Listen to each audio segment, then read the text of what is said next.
Now let's clean up this mess before someone calls the police.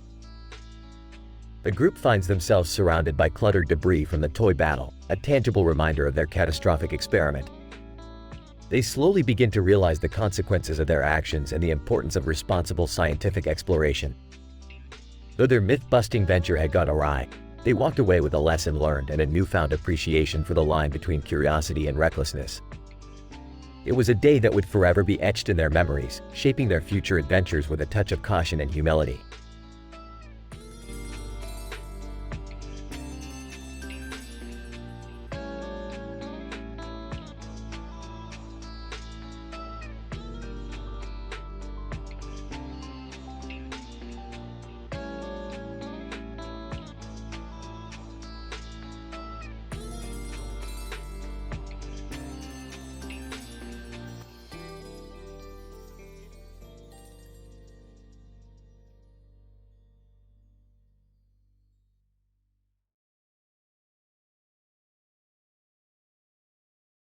Squidward, welcome to the Krusty Krab. What can I get for you, Bubble Bass? Bubble Bass. Ah, Squidward, it's been far too long. Prepare yourself for my order. I want a Krabby Patty with double meat, triple cheese, quadruple bacon, and octuple pickles. Squidward rolls eyes. Sure, Bubble Bass. Anything else? Bubble Bass, of course. I also need extra lettuce, tomato, onions, jalapenos, and relish. Oh, and sprinkle some magic dust from Neptune's beard on top. Squidward, smirking. Very well. Anything else? Bubble Bass. Actually, yes. I need pickles wrapped in lettuce wrapped in pickles, and a pickle inside each patty. And please, don't forget the cherry on top. SpongeBob, excitedly overhearing. I can do it, Squidward. I can make Bubble Bass crazy order. Squidward, suit yourself, SpongeBob. Let's see if you can handle it. Bubble Bass smirks as SpongeBob prepares the order. SpongeBob, working frantically. Double meat, triple cheese, quadruple bacon, octuple pickles, extra lettuce, tomato, onions, jalapenos, relish, magic Neptune's beard dust. Pickles wrapped in lettuce wrapped in pickles, a pickle in each patty, and a cherry on top. Bubble Bass inspects the burger. Bubble Bass chuckles. Oh, SpongeBob, you almost had it. You forgot the most important ingredient, the secret sauce.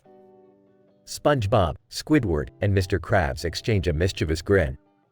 Mr. Krabs, well, Bubble Bass, since you know our secret, it's time for you to pay the price. SpongeBob whispers to Mr. Krabs, I got an idea, Mr. Krabs. Follow my lead. Mr. Krabs and SpongeBob quickly gather supplies. Bubble Bass, what are you two up to? SpongeBob, holding a tray. Bubble Bass, we've concocted a special sauce just for you. It's the finest blend of pickles, onions, mustard, and jellyfish jelly. Bubble Bass, nervously, what? You wouldn't dare? SpongeBob and Mr. Krabs splash the sauce on Bubble Bass. Bubble Bass, screaming, no, my perfect order ruined. Squidward, laughing. How's that for a special sauce, Bubble Bass? Mr. Krabs, time to leave with your tail between your fins, Bubble Bass. And don't come back. Bubble Bass storms out of the Krusty Krab, humiliated and covered in sauce. SpongeBob, giggling, that was a sticky situation, Mr. Krabs. Mr. Krabs chuckles. SpongeBob, but we showed that arrogant fish who's boss. Squidward, smirking. Well, at least we won't have to deal with Bubble Bass's ridiculous orders again. All three share a laugh as they continue working at the Krusty Krab.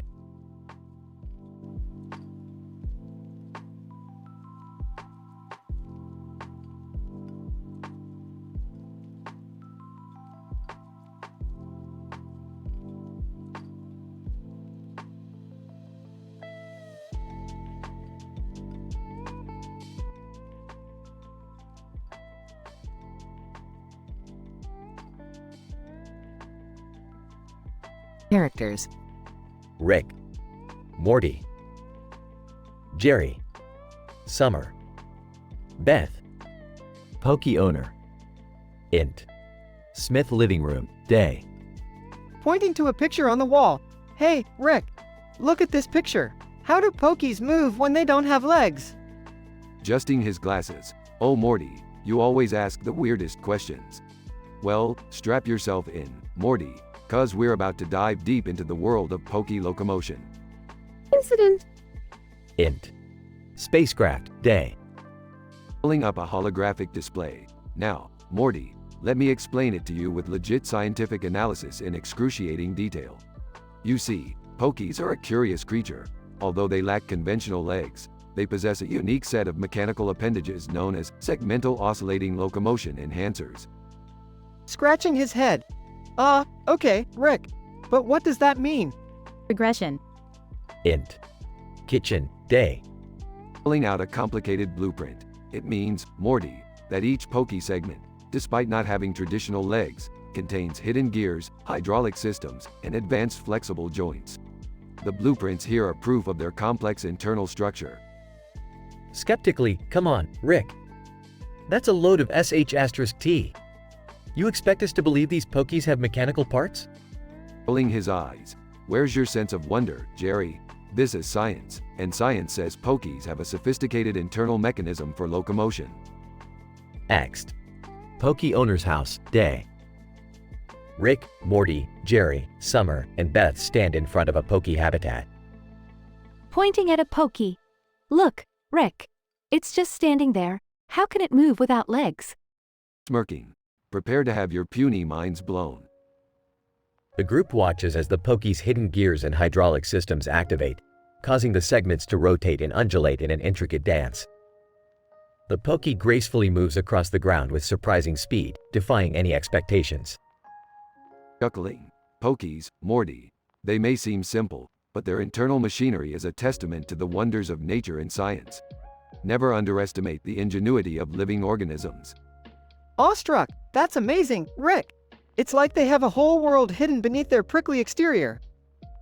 Patting Morty's shoulder. Exactly, Morty. There's always more to discover in this vast, wacky universe.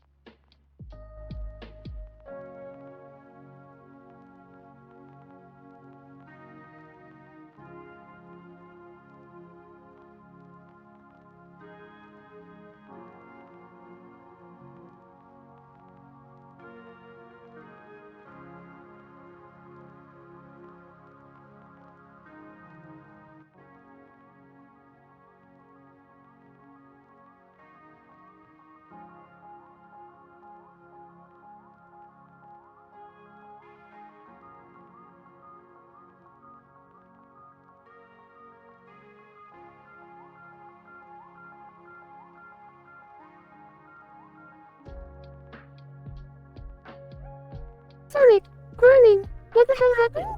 My head is pounding. Where am I? Dr. Robotnik, ominous voice. Welcome, Sonic. I see my little trap worked perfectly. Shall we get started? Sonic, Robotnik, you sick bastard. What have you done to me? Dr. Robotnik. Oh, just a little game I've prepared for you, my speedy friend. You see, I've rigged this abandoned bathroom with a contraption inspired by your very own Chaos Emeralds. Sonic, struggling, Chaos Emeralds? What are you talking about? Dr. Robotnik. Oh, I've taken the liberty of modifying one of those emeralds to create a device that will make you face your greatest fear. But don't worry, it's just a harmless game, right? Sonic, panicking? What? No, you can't do this. Dr. Robotnik. Oh, I can and I will, Sonic. The rules are simple. By the time the countdown reaches 0, you must find the secret word hidden within the room, or you'll be trapped here forever. Sonic, you sick fuck. I won't let you win. Dr. Robotnik. Oh, but Sonic dear, you have no choice. You'll need to search every inch of this grimy bathroom for clues. Remember, time is ticking away. Sonic, frantic. Fine, I'll play your twisted game. But mark my words, Robotnik, I'll find a way out of this. Dr. Robotnik, sinister chuckle. We shall see, my blue friend. We shall see. Time passes as Sonic searches desperately for any clue that could lead to his escape. The tension escalates as the countdown continues. Sonic, sweating. Come on. There must be something I'm missing. Dr. Robotnik, getting desperate, Sonic? Sonic, shut up, Robotnik. I won't let you win. Sonic's eyes dart across the room until a glimmer catches his attention. Sonic, whispering. A small key taped under the sink. That's it. With a newfound sense of determination, Sonic inserts the key into an old lock hidden behind a loose tile. The door creaks open, revealing a dark corridor. want to find my way out of this nightmare. As Sonic cautiously navigates the labyrinthine corridor, he stumbles upon a control room, with screens displaying Dr. Robotnik's evil grin. Dr. Robotnik, mocking, impressive, Sonic. But can you escape what comes next? An ear-shattering alarm echoes through the halls as the corridor seals shut behind Sonic, trapping him inside. Sonic, yelling, damn you, Robotnik. Dr. Robotnik, chuckling, oh, Sonic, my dear nemesis.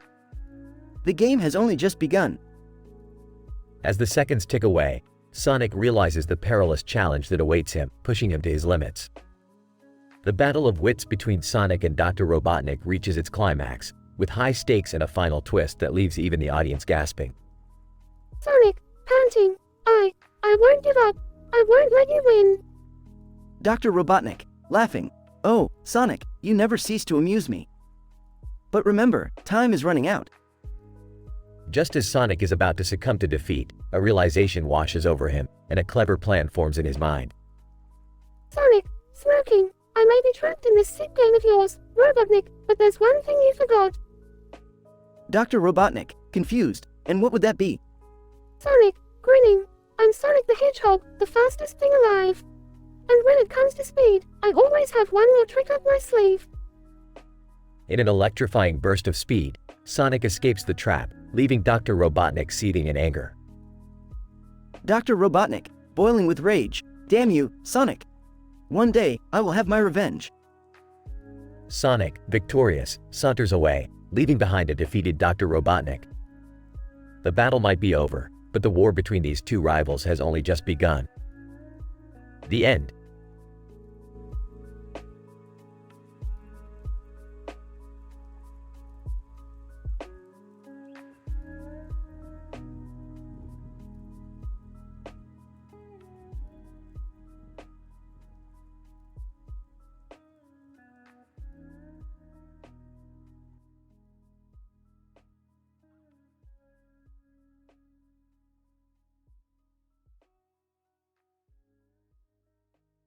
Man. Groaning, where? Where am I? What is this place? Jigsaw, spoken with an eerie calm. Ah, I see you've finally woken up. Welcome, my friend, to a game of survival. Man. Panicking, what the fuck? Who are you? What is this sick game? Jigsaw, chuckling, all in due time, my dear friend. Allow me to introduce myself. I am Jigsaw, the mastermind behind your predicament. Man. Frustrated, what do you want from me? Why am I here? Jigsaw, you see, my friend, life has a way of becoming mundane. I wanted to give you a purpose, a reason to truly appreciate each precious moment. So, I've designed a unique trap just for you. Man. Nervously, a trap? What trap? Don't do anything crazy. Jigsaw, fear not, my friend. I've granted you the gift of choice. Look around you, chained to that wall. There is a chain hanging from the ceiling, just within your reach. Man. Confused, what's the catch? Jigsaw, the catch, my friend, is that you must decide which chain will set you free. One will unlock your shackles, while the other will release a torrent of acid that will slowly eat away at your flesh. You have 5 minutes to decide. Man. Terrified, you sick bastard, why are you doing this to me? Jigsaw, smirking, ah, my dear friend, the answer to that lies within yourself. Discover your will to live, your determination, as you face this impossible choice. Man. Desperate, please, there must be another way. I don't want to die. Jigsaw, calmly, death is always around the corner, my friend. Embrace this challenge, escape the cycle that life has trapped you in. Find the strength within you to survive. Man. Panicking, okay, I'll choose, just give me a moment to think. Jigsaw, time is ticking, my friend. Make your decision wisely and embrace the consequences. Man. Taking a deep breath, alright, I'm going for the chain on the right. Silence fills the room as the man pulls down on the chain. Suddenly, the chains around his wrists and ankles drop to the floor with a loud clank. Man. Relieved, I did it. I'm free. Jigsaw, congratulations, my friend. You have passed the first test. But remember, this game is far from over. As the man catches his breath, a hidden door opens in the room, revealing a dimly lit hallway. Man. cautiously, what now? Jigsaw, chuckling, there are more challenges ahead, my friend. Proceed down the hallway and prove your worth. Anne. Determined, fine, I'll play your game. But I will find a way out of this nightmare, and I will make you pay for what you've done to me. Jigsaw, smiling? Ah, such determination. I look forward to witnessing your journey unfold. Good luck, my friend.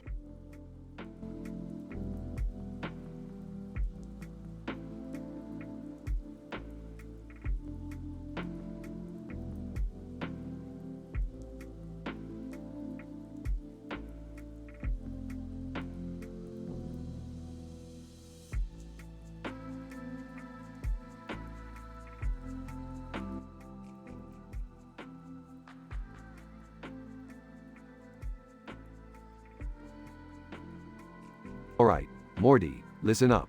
We've got a new venture on our hands. We're forming a cover band. A cover band? What are we gonna call ourselves? Well, Morty, since Jerry is gonna be joining us, how about Bearded Badasses? Wait, seriously? Bearded badasses. I don't know about that, Rick. Can't we come up with something cooler? Cooler, Jerry. We're a bunch of middle-aged men trying to relive our glory days with musical instruments. How much cooler can it get? Beth, entering the room. What the hell is going on here? Rick, I thought you were supposed to be a responsible influence on Morty. Relax, Beth. We're just having some band bonding time. Summer, rolling her eyes, band bonding? More like midlife crisis, Dad. Come on, guys. Let's just focus on the music. We're ready to jam, right? Absolutely, Morty. Here, Jerry, grab your guitar, and I'll take the trumpet. Let's give Ram Jam's Black Betty a shot. Oh God, I barely know how to play this thing. This is gonna be a disaster. Don't worry, Jerry. We'll just do it Rick and Morty style. No mistakes, just happy little accidents. They start playing Black Betty with passionate enthusiasm, but slightly off key. Morty, watch your tempo. You're dragging us behind. Sorry, Rick. I'm trying. Jerry, struggling with his guitar. I can't keep up, guys. This was a terrible idea. I told you this wouldn't end well. You're embarrassing yourselves. I can't believe I have to live through this. Despite the chaos, the band manages to finish the song. We did it. We actually played a song. Yeah, even if it sounded like a bunch of cats in pain. Well, it wasn't exactly Grammy-worthy, but we had fun, right? Fun? I'm not sure that's the word I would use. Yeah, more like painful and cringe-worthy. Agreed. Let's retire the band and never speak of this again. Fair enough. But hey, at least we gave it a shot, guys. Yeah, and now we have a bonding experience that no one will ever believe. They all laugh awkwardly, realizing the absurdity of the situation. Just promise me that next time you want to start a band, you'll leave Jerry out of it.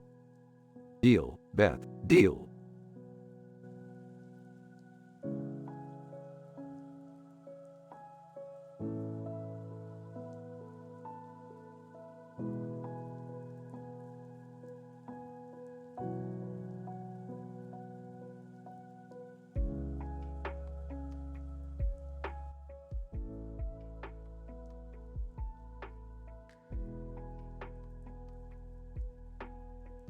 Alright, Morty, buckle up. We're venturing into a dimension where everything is a musical. Whoa, really, Rick? Another musical dimension? Didn't we learn our lesson from last time? Morty, when you have the power to traverse infinite dimensions, you don't question it, you embrace the absurdity. Now let's go. Scene shifts to the musical dimension. Oh my God, everything is singing. This is both amazing and terrifying. Keep your wits about you, Summer. In this dimension, words have the power to control the fabric of reality. So watch what you say. Hey, check out that black bird standing on a patch of grass. Whoa, Black Betty, sing it loud, Morty. Whole family. Singing, whoa, Black Betty, patty cake, baker's man. Scene shifts to the family being chased by an army of singing baked goods. What the hell? Rick, why are these cupcakes and muffins after us? Looks like we triggered the bread rebellion with our impromptu jam session. Hang on, I've got an idea. What is it, Rick? We're going to outsing them. Everyone, start belting out the catchiest tunes you know. Scene unfolds with the family and the baked goods engaging in an epic sing-off. Singing, baby, baby, baby, I just wanna eat you. Singing, don't stop believing. Hold on to that feeling.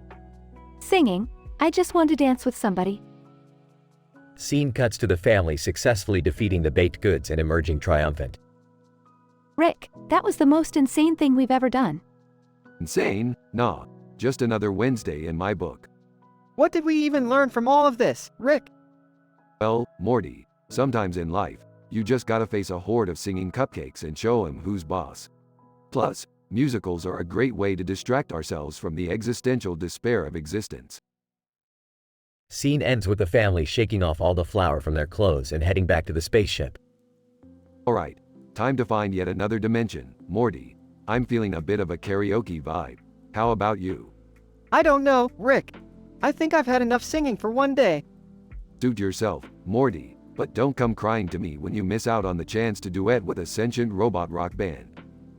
Ah, fine. Let's go find that dimension. Scene fades out with the family embarking on another wild adventure.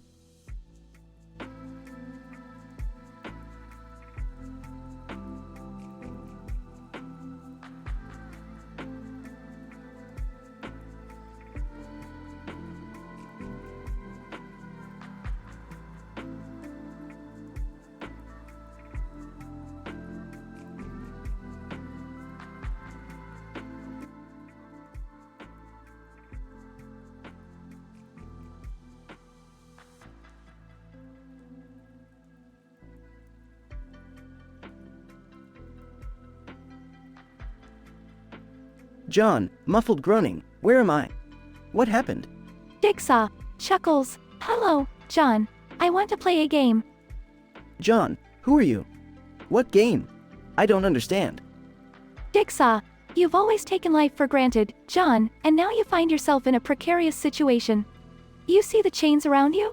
They are attached to two walls, holding you in place. The key to your survival lies within the room, but it won't be easy to find. John, panicking. What do you mean? What do I have to do?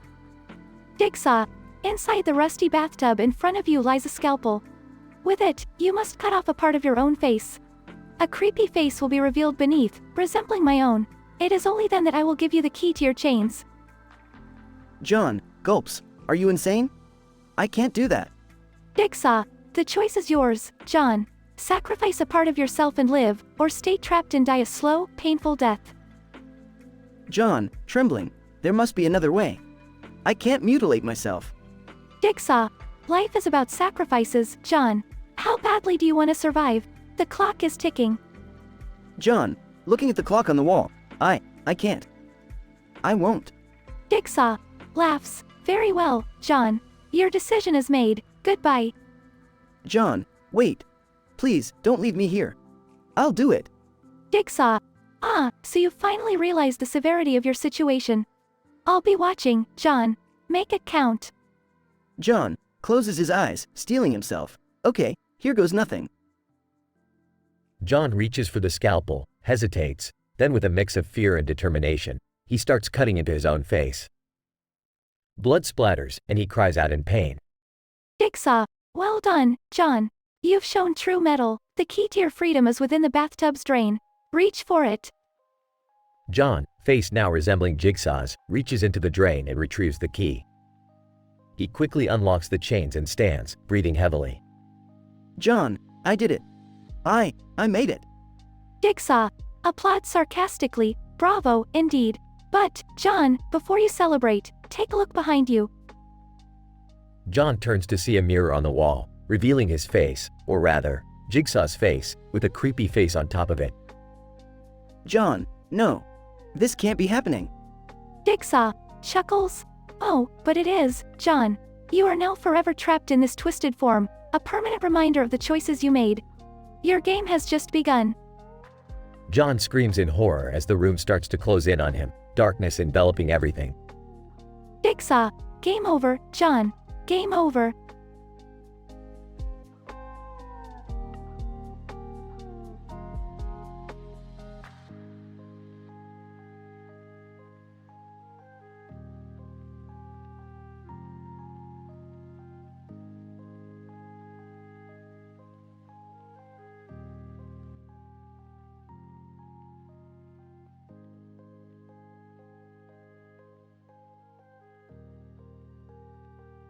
Alright, Morty, it's game time. Let's see what this Super Mario edition of Jumanji has in store for us. Rick, are you sure this is a good idea? Last time we played a game, we turned into sentient pizzas. Relax, Morty. This time it's gonna be different. Plus, we're only rolling the dice once. How bad can it be? They both roll the dice simultaneously. Jumanji board. Rolling the dice of fate. Prepare for a mind-bending state. In the Mushroom Kingdom, trouble brews. A Goomba invasion is about to amuse. Scene changes to the living room, which transforms into a vibrant Mario-themed landscape. Whoa, what the hell just happened? Mushrooms start growing around the room as miniature Goombas swarm around Summer. Rick, Morty, what did you do? Hey, we didn't know this was gonna happen, okay? Just stay calm. Beth, entering the room. What in the world is going on here? Looks like we're dealing with a Mario-style Goomba invasion, Beth. Any ideas? Well, maybe we can lure them into the basement with some pizza? Jerry, peeking from the kitchen, did someone say pizza? Rick rolls his eyes. Seriously, Jerry, now is not the time. The family tries to lure the Goombas into the basement with pizza, but they multiply and start wreaking havoc in the house. This is a disaster. How are we gonna fix this? Alright, listen up. We need to find the warp pipe hidden in the house. It should lead us to the source of this chaos. They frantically search for the warp pipe, dodging Goombas along the way. Found it. There's a warp pipe behind the fridge. They all jump into the warp pipe and find themselves in a huge underground tunnel. Okay, now what? We need to find the Goomba King and take him down. That should stop the invasion. They navigate through tunnels, encounter traps and puzzles, and finally reach the Goomba King's lair. Whoa, that's one big Goomba. No worries, Morty. I've got this. Rick grabs a nearby fire flower and throws fireballs at the Goomba King, defeating him. Jumanji board. Congratulations, you saved the day. The Goombas have all gone away. The house returns to normal, and everyone breathes a sigh of relief. Well, that was an unexpectedly wild ride. Can we go back to regular board games now? Yeah, I'm not up for another adventure anytime soon. Fine, fine. Back to Monopoly it is. But remember, Morty, never underestimate the power of a simple board game. Now, pass me the dice.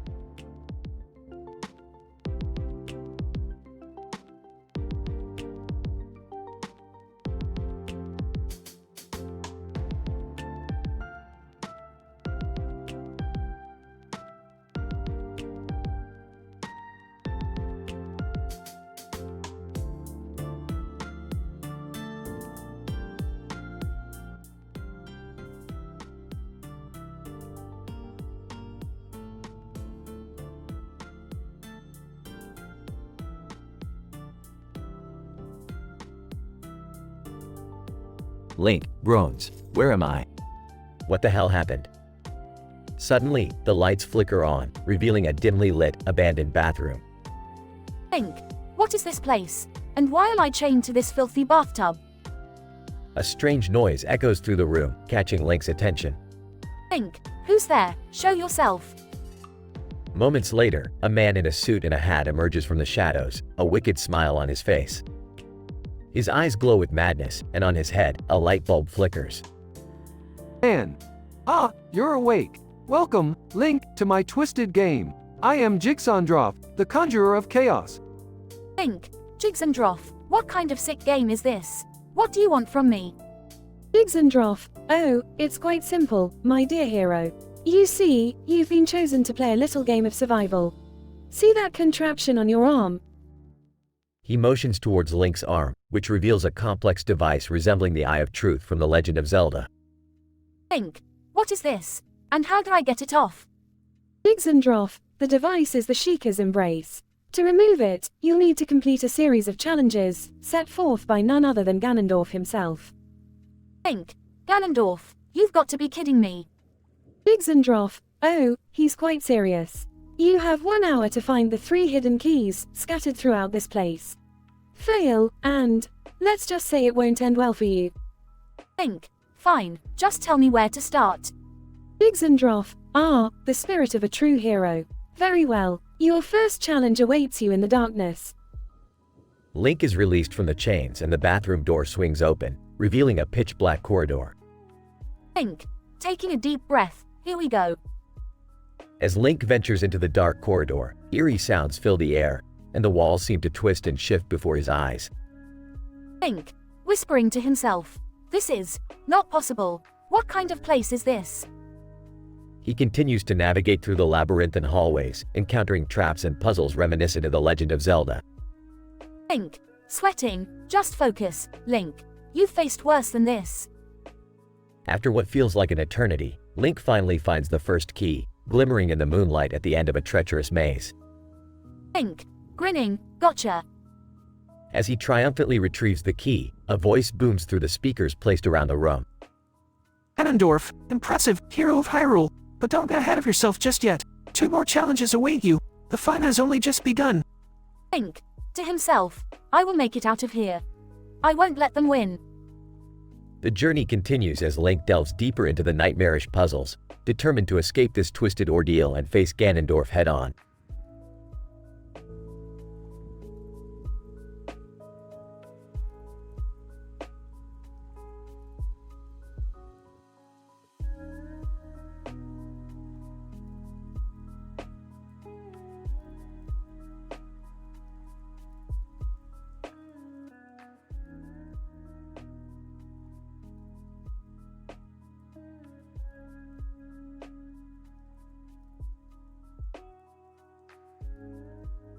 Alright, Morty, buckle up. We're going on this train ride with these goddamn cartoon characters plastered on the side.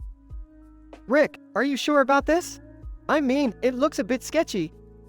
Sketchy. Morty, these rides are probably safer than Jerry's IQ. Now quit being a fucking pussy and let's go. This is so lame. I should be at that party, not stuck with you losers. Summer, just relax. We're here to have fun as a family, remember? Yeah, fun family time. What could go wrong? The train starts moving, going faster and faster. Hold on, everyone. This ride seems to be malfunctioning. Great, just what we needed. Another one of your genius ideas. The train derails and crashes into a green field. Well, fuck. Looks like we're stuck in Wally World now. Wally moose over the PA system in a mocking tone. Well, look who decided to crash my amusement park. You guys really are a sorry excuse for a family. You're uglier than a pile of hippo shit. Oh, great. We have Goofy's annoying cousin on the PA system. Wally Moose, laughing. That's right, Rick. Get ready for a wild ride through humiliation and despair. Good luck surviving on my overpriced concession stand food. The family gathers at the concession stand asterisk. Okay, we need to come up with a plan to get out of here. Any ideas? Maybe we could find a map and navigate our way out? Oh, Jerry, that's the dumbest idea you've had since you decided to marry my daughter. Morty finds an employee's ID badge. Guys, I found this ID badge. Maybe we can use it to get access to restricted areas.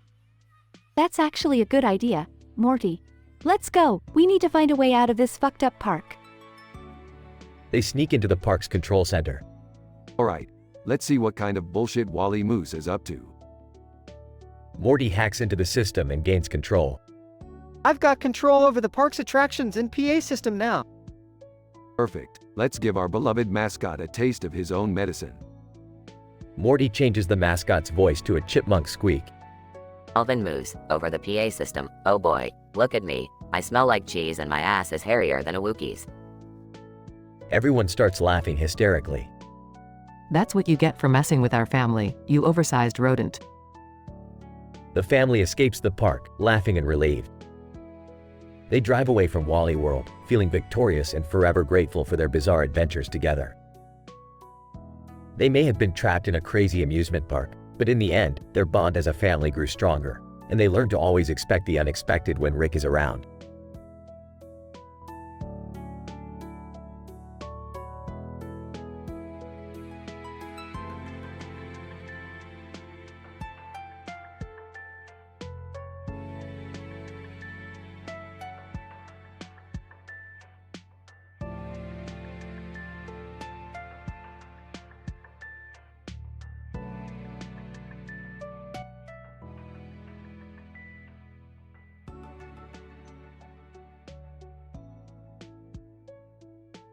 Title: The Intense Wally World Adventure. Alright, Morty, we're off to Wally World. Summer, Beth, Jerry, get your asses in the car. Incident. Whoop-de-doo, a family outing. Just what I always wanted. Well, not. Regression. At Wally World. Look at those rides. I can't wait to take a spin. Yeah, it might make up for the fact that we have the world's worst father. Whatever, Jerry, let's go get some overpriced food while we're at it. They head towards the concession stand. Wally Moose, over PA system, well. Look who decided to come to Wally World. The Smith family, ladies and gentlemen. Did you forget to shop at the Looking Presentable store? Ah, this Moose character is obnoxious. Wally Moose laughs like Goofy. Ha yuck, let's see what we have here, Beth. Long face, zero fashion sense. I bet it's a struggle to find a hat that fits that giant forehead. Hey, lay off my wife. Wally Moose laughs again. Ha yuck. Who's this we have? Jerry, the king of mediocrity. Better make sure he doesn't disappear into thin air. Alright, enough is enough. Morty, grab that kite. Suddenly, Rick attaches the kite to the back of Wally Moose's costume and activates the motor. Wally Moose, what the? Rick activates the kite, sending Wally Moose flying through the air. Rick, what did you do? Revenge, Beth, revenge. As Wally Moose dangles helplessly in the air, the Smith family enjoys a day of surviving off concession stand food in absurd means, laughing and joking together. Man, all this drama just for an amusement park. Why do we always get into these crazy situations? Because, Morty, life is just one big twisted roller coaster.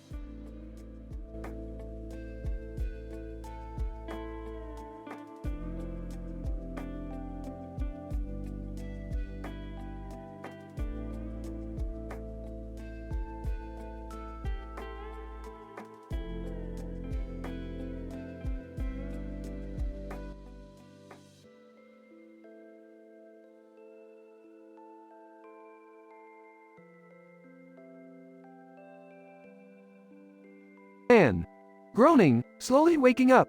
WH, where am I? What happened? Jigsaw, sinister voice. Welcome, my dear victim. You find yourself in a precarious situation. Man, panicking. Who are you? What's going on? Jigsaw. Ah, the famous last words. I am Jigsaw, the mastermind behind your predicament. You see, I've always admired your talents in the culinary arts. Man, confused. What? How do you know that? Jigsaw. I'm well informed, my friend. Now, take a look around you. Notice the peculiar trap I've devised.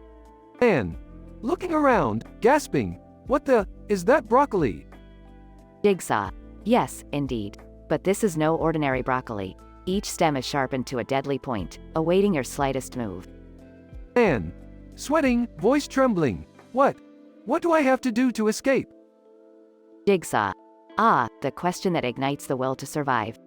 You must slice and dice this broccoli, my friend. Cut it into uniform pieces, revealing the key that will unlock your freedom. Man, shaking, this is insane. How am I supposed to do that without impaling myself? Jigsaw. Ah, that's where the catch lies. You only have one hand free to wield your blade. The other is firmly grasping a knife, as are the two others. Man, in disbelief. Oh my god, you've attached knives to my other hands? Jigsaw. Precisely. Time is ticking, my friend. The game has begun. Man, desperate, fine. Just tell me what to do. Jigsaw. You must remain calm, focused. Each cut you make brings you closer to your salvation. But be careful, for one wrong move, and well, you know the drill. Man, nervously, please, there has to be another way. Jigsaw. Mocking tone. Oh, but where's the fun in that? Now, my dear victim, slice away. Time's running out. Man starts carefully cutting the deadly broccoli, sweat pouring down his face, trembling with each movement. Man, panting, I did it. I got the key. Jigsaw. Congratulations, my friend. Now, unlock the door and claim your freedom. Man unlocks the door, expecting to see Jigsaw on the other side. Instead, he finds an empty room. Man, confused. Where are you, Jigsaw? Jigsaw's distorted voice echoes through the room. Jigsaw. Oh, my dear victim, I never said you were the one being tested. You see, this was all an elaborate ruse. The real test was for you to face your darkest fears, to find strength within yourself. Man, angry, you sick, twisted bastard. Jigsaw. Farewell, my friend. Remember, life is but a series of traps and choices. Choose wisely. The room fades to darkness. The man stands alone, trapped in the twisted game of his own mind, never to escape the torment of his fears.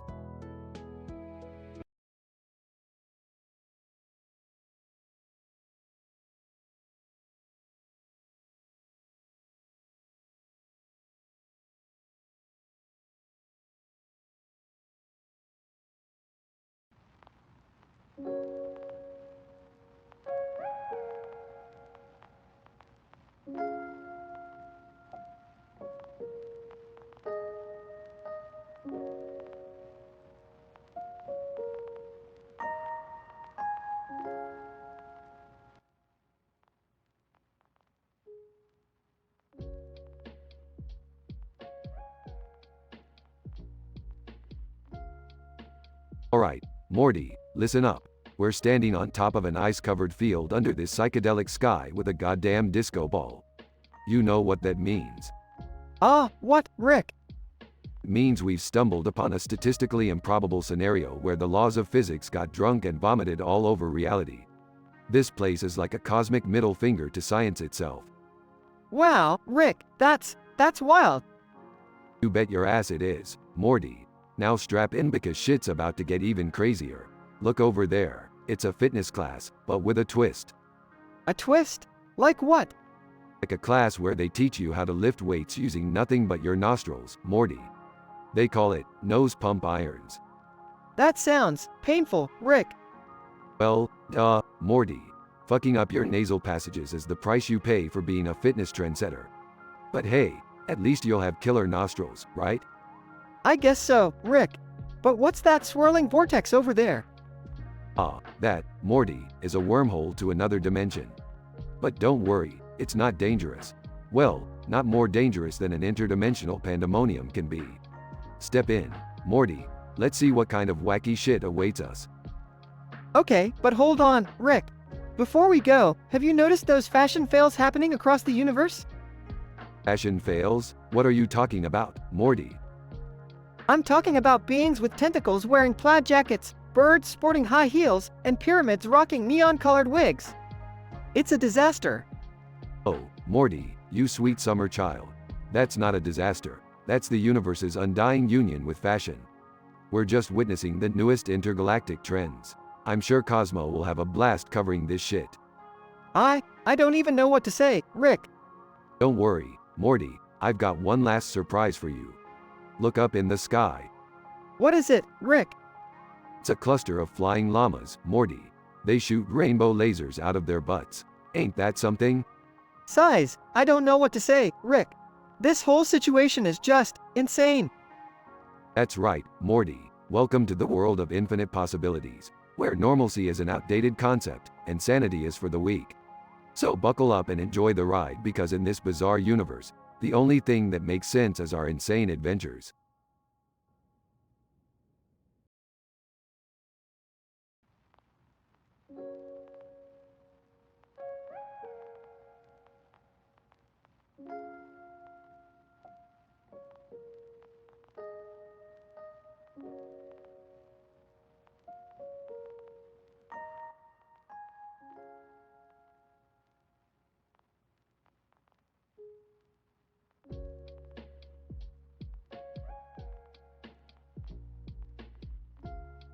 Link, groaning. What?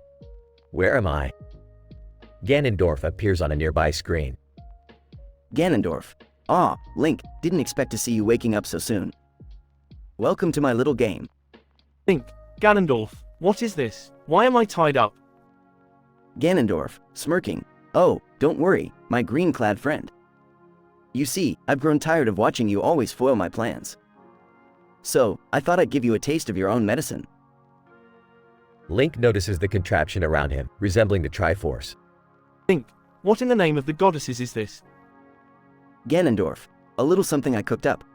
I call it the Triforce of Torture. You see, each of those blades is etched with ancient magic. They can cause tremendous pain if you don't play my game. Think, struggling, I won't play your sick games, Ganondorf. Ganondorf. Oh, I think you will.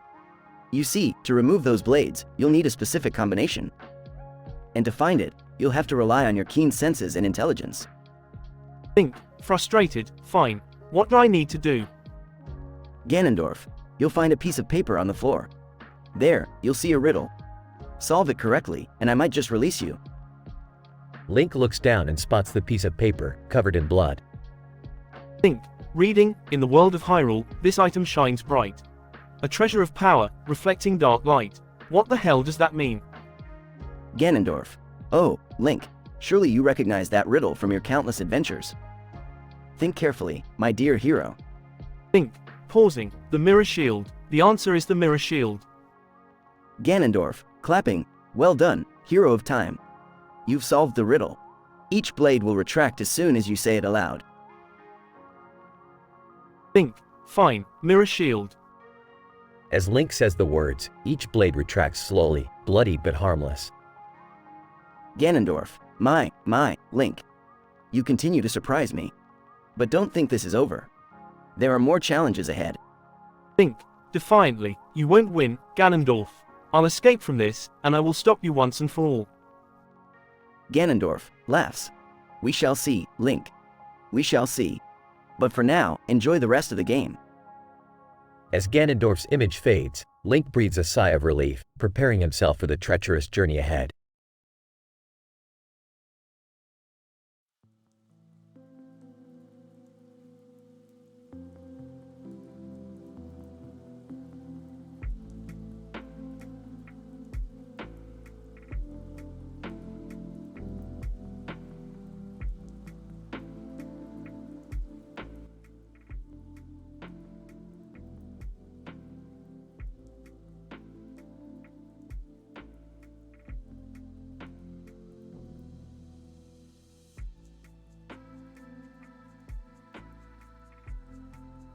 Alright, Morty, today we're gonna bust a myth about Toy Story.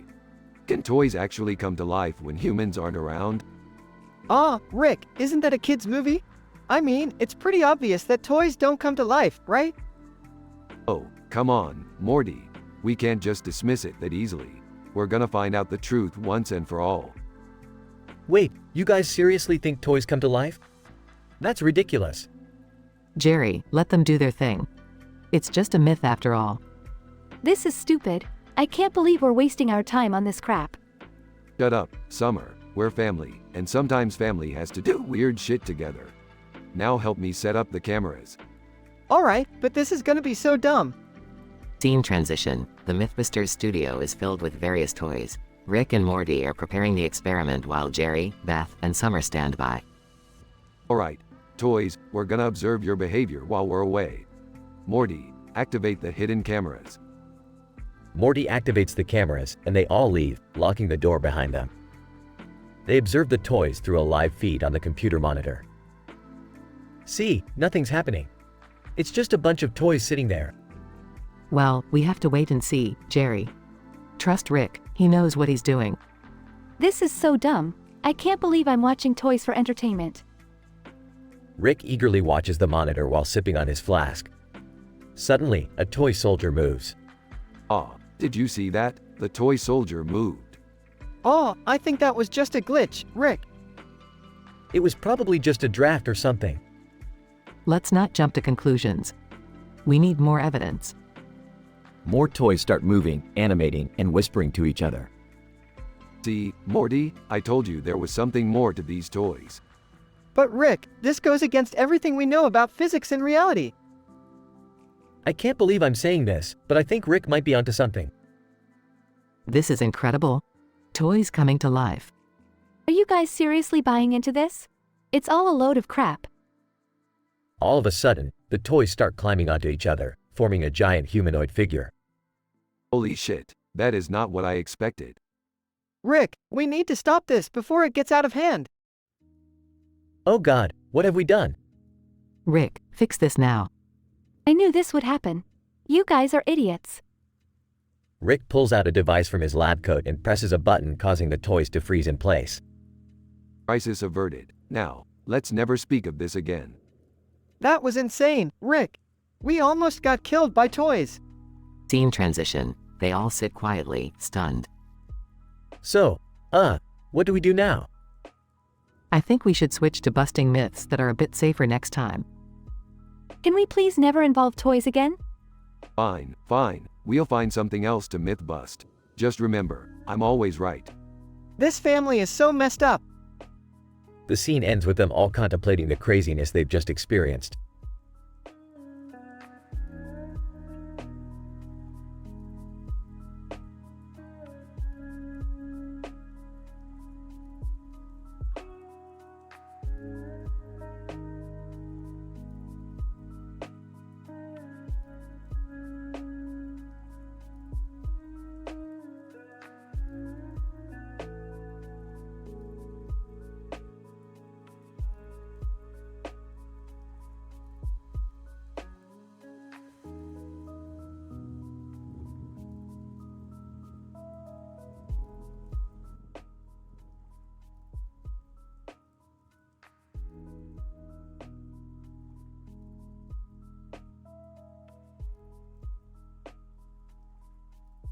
Alright, Morty, listen up. Today's myth is gonna blow your puny little mind. We're gonna test the feasibility of Toy Story being real. Ya hear me? Rick, I'm not sure that's such a good idea. I mean, Toy Story is just a movie, right? Morty, you don't understand the depths of my genius, do you? We need to be thorough. Now, get on that table. What? Me? Why do I have to get on the table? Because I said so, Morty. Now, put on this Buzz Lightyear costume and pretend to be a toy. We're gonna see if anyone notices. Rick, this is ridiculous. Toy Story is just an animated film. It's not real life. Shut up, Beth. Just shut up and let me do this. Now, for our first test. Rick, shouldn't we consider the ethical implications of this experiment? Morty is a living being, not a toy. Ethical schmethical, Jerry. This is science. Now, let's see if anyone in this room believes Morty is a toy. This is so dumb. No one is gonna fall for it, Dad. It's a cartoon. Shut up, Summer. We're gonna do this anyway. Now, here comes the first person. Morty, act like a real toy. Person 1. Oh wow, a Buzz Lightyear toy. That's awesome. See, Morty, I told you this would work. Let's try another test.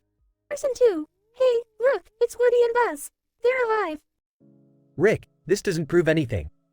These people are just playing along. It proves enough, Jerry. Now shut your dumb mouth before I shut it for you. We're moving on to the final test. Rick, this is going too far. We can't keep treating Morty like a toy. Shut up, Beth. Morty knew the risks when he signed up for this. Now, for the last test. Person 3. Look, it's Bo Peep. I can't believe she's real. See, Morty, irrefutable proof. Toy Story is real. Mission accomplished. Rick, this is messed up. Can I please get off the table now? Fine, Morty, you can get off. But remember, you're a part of scientific history now. In this excessively bizarre and highly unethical experiment, Rick and Morty attempted to prove the viability of Toy Story being real by placing Morty, dressed as Buzz Lightyear, on a table and observing if people believed he was a living toy. Despite the objections and counter-arguments from Jerry, Beth, and Summer, Rick remained determined to prove his point. Surprisingly, several people in the Mythbusters studio fell for the ruse, reinforcing the belief that Toy Story could be a plausible reality. However, the experiment raises significant ethical concerns regarding the treatment of Morty as an object rather than a living being. Ultimately, the conclusion drawn from this absurd endeavor is that while Toy Story may capture our imaginations, it remains firmly in the realm of fiction.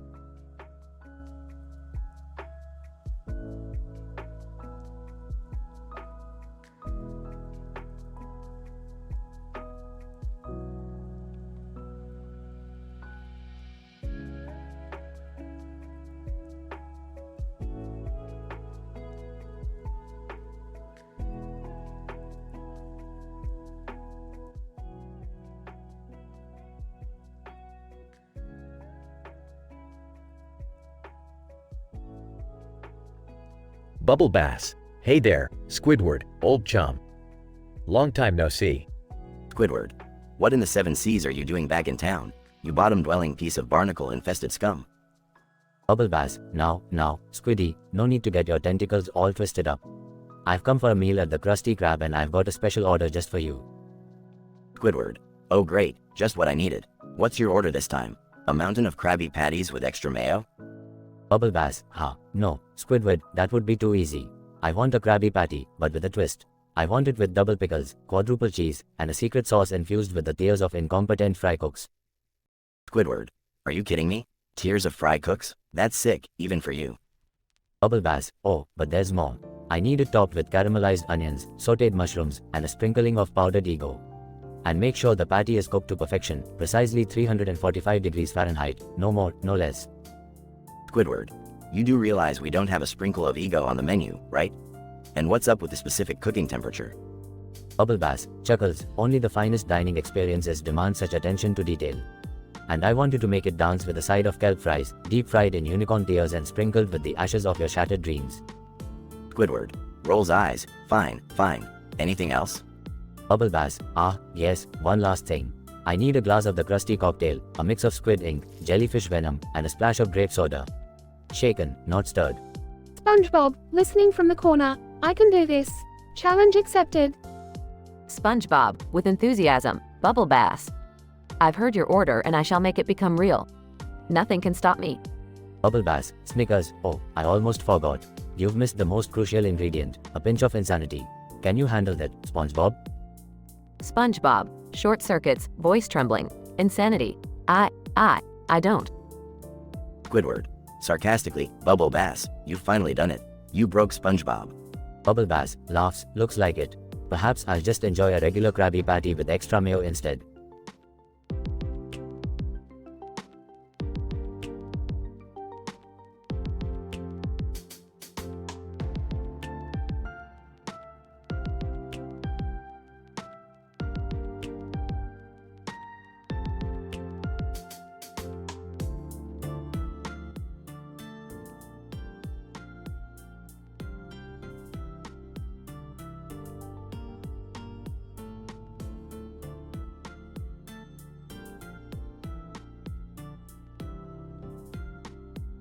Alright, Morty, listen up. Today's myth is gonna blow our minds. We're testing the feasibility of the monster world from Monsters, Inc. You know, that animated flick? Rick, do we really need to do this? I mean, Monsters, Inc. is just a movie, right? Morty, you dense little turd. We're scientists. We need to debunk these fantastical ideas or make them our bitch. Now, let's get started. Excuse me, Rick. I just wanted to say that Monsters, Inc. is a brilliant piece of art, and it shouldn't be ridiculed. Shut up, Jerry. No one cares about your opinion. You couldn't even assemble an IKEA shelf without screwing it up. Rick, be nice to your father. And I think it's essential to approach this myth with an open mind. We can learn a lot from it. Beth, you're my daughter, and I love you, but don't be a naive idiot. We're not here to learn. We're here to prove or disprove. And Morty, stop staring at that goddamn flower picture. But Rick, it's so peaceful. Look at all those pretty flowers. You really need to grow a pair, Morty. Now, the first test. Can monsters really enter children's bedrooms, scare them, and collect their screams as energy? Oh, come on, Rick. That's absurd. You expect us to believe in monsters hiding in closets? Shut up, Summer. We're testing it, and that's final. Now put this scare detector under your bed, Morty, and let's see if we can catch a monster in action. Time passes. The detector starts beeping. Holy shit, Morty, do you see that on the detector? It's off the charts. We've got ourselves a genuine monster. Amazing. I can't believe it actually worked. Guys, maybe we should call the authorities. I mean, this could be dangerous. Shut up, Jerry. Don't ruin our fun with your whiny paranoia. We're taking the fight to the monsters. Rick and Morty arm themselves with improvised weapons and charge into Morty's bedroom, only to find his little sister's toy monster. Rick, it's just Summer's toy monster. How did it set off the detector? Damn it, Morty, that's not important right now. We have a myth to bust. Beth, Jerry, Rick, and Morty continue testing different aspects of the monster world myth, encountering various failures and absurd situations. Rick, I think we've reached a point of no return. We've wasted time and resources on something that isn't real. Shut your mouth, Beth. I'm not giving up until I prove this myth wrong or right. And neither should any of you. After numerous failed tests and chaotic situations, they finally reach a conclusion. Rick, we've tested everything, and I think it's safe to say that the monster world from Monsters, Inc. is nothing more than a fantasy. It's not possible. Morty, my little buddy, you're right. The myth is officially busted. Monsters, Inc. is just a kid's movie with no scientific basis whatsoever. Finally, we can move on from this madness. Thank you, Morty. I'm proud of all of you for your dedication, even though it led to chaos and destruction. Let's clean up and get back to our normal lives. Can we watch Monsters, Inc. as a family after this? Absolutely not, Summer. We've had enough of that crap for a lifetime.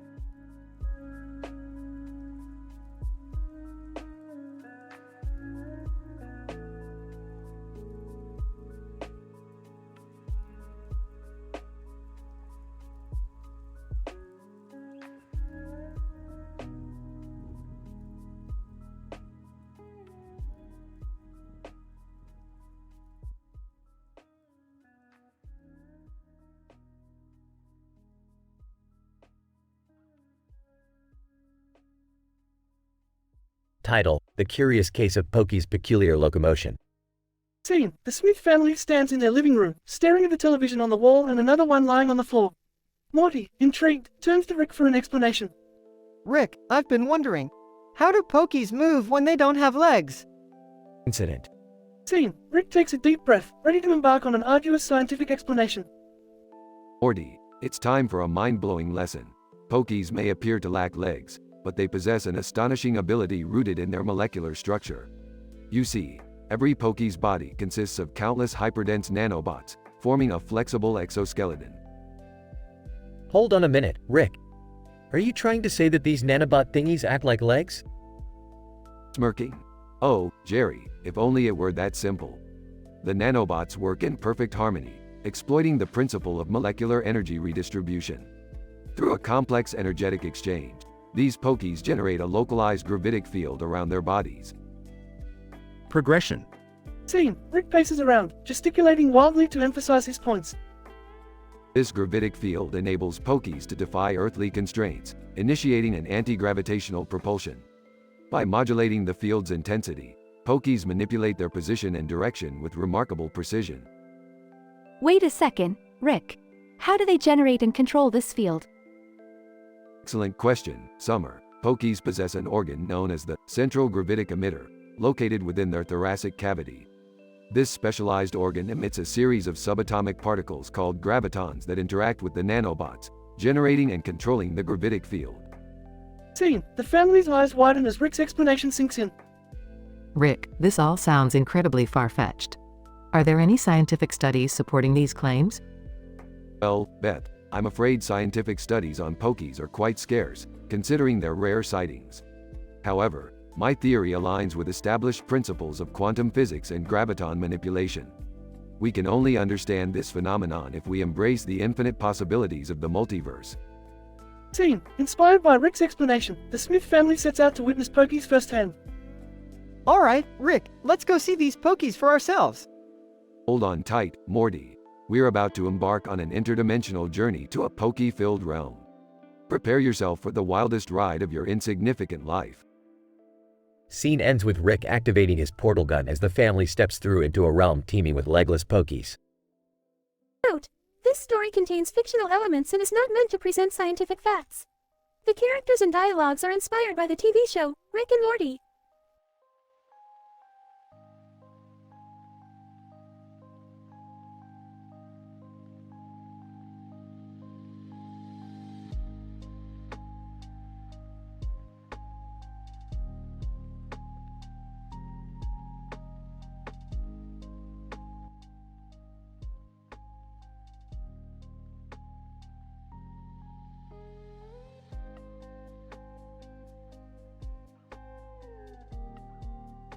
Alright, Morty. Today we're gonna bust a myth about everyone's favorite Middle Eastern street rat, Aladdin.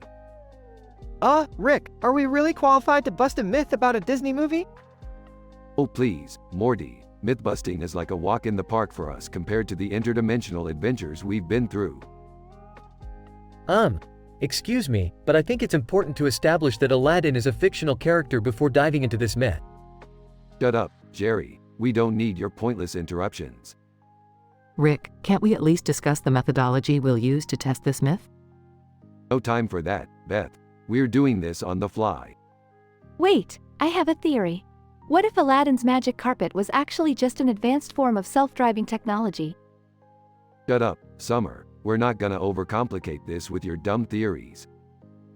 Rick, I think we should at least find a way to replicate the magic carpet before testing the myth. Morty, just shut your mouth and let the genius work. You know, I always thought that Aladdin's genie was just a figment of his imagination. Maybe we should explore that aspect? Oh great, now the imbecile has an opinion. Look, Jerry, we're not here to discuss your ridiculous theories. Rick, maybe we should consider the psychological implications of Aladdin's wishes and how they relate to his overall character development. For the love of God, Beth, we're not running a damn therapy session here. We're busting myths. But what about the magic lamp, Rick? It must have some scientific explanation. Oh, you think so, Summer? Fine, let's test it then. Abruptly, the Mythbusters studio transforms into Aladdin's fictional world. Holy shit, what the hell just happened? Rick, I think we might have activated some sort of genie magic. I told you this was all a bunch of hogwash. We're dealing with supernatural forces here. Quick, let's find the magic lamp and wish ourselves out of here. They search frantically, finding the lamp hidden in a pile of gold coins. Alright, everyone, gather round. Let's make this quick. Whoever wishes us out first wins. I wish to be back in the Mythbusters studio. Poof. Summer disappears. Alright, I wish to be back too. Poof. Morty vanishes. I wish for our family to return safely home. Poof. Beth disappears. I wish for unlimited pizzas for life. Poof. Jerry disappears. Well, shit, I guess I'm stuck with unlimited pizzas now. The studio transforms back to normal. Damn it, Morty, we've wasted our time with this stupid myth. Sorry, Rick, I thought it was worth exploring. Yeah, well, life's full of disappointments, Morty. Let's go home and eat some damn pizzas.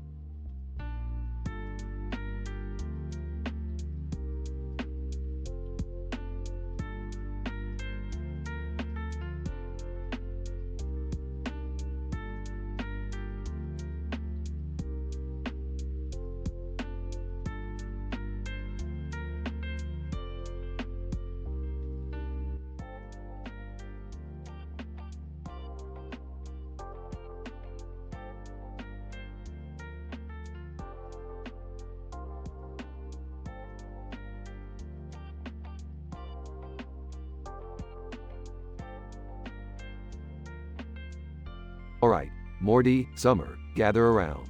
Today we're gonna play Jumanji, but not just any Jumanji, we're playing the Ocarina of Time edition.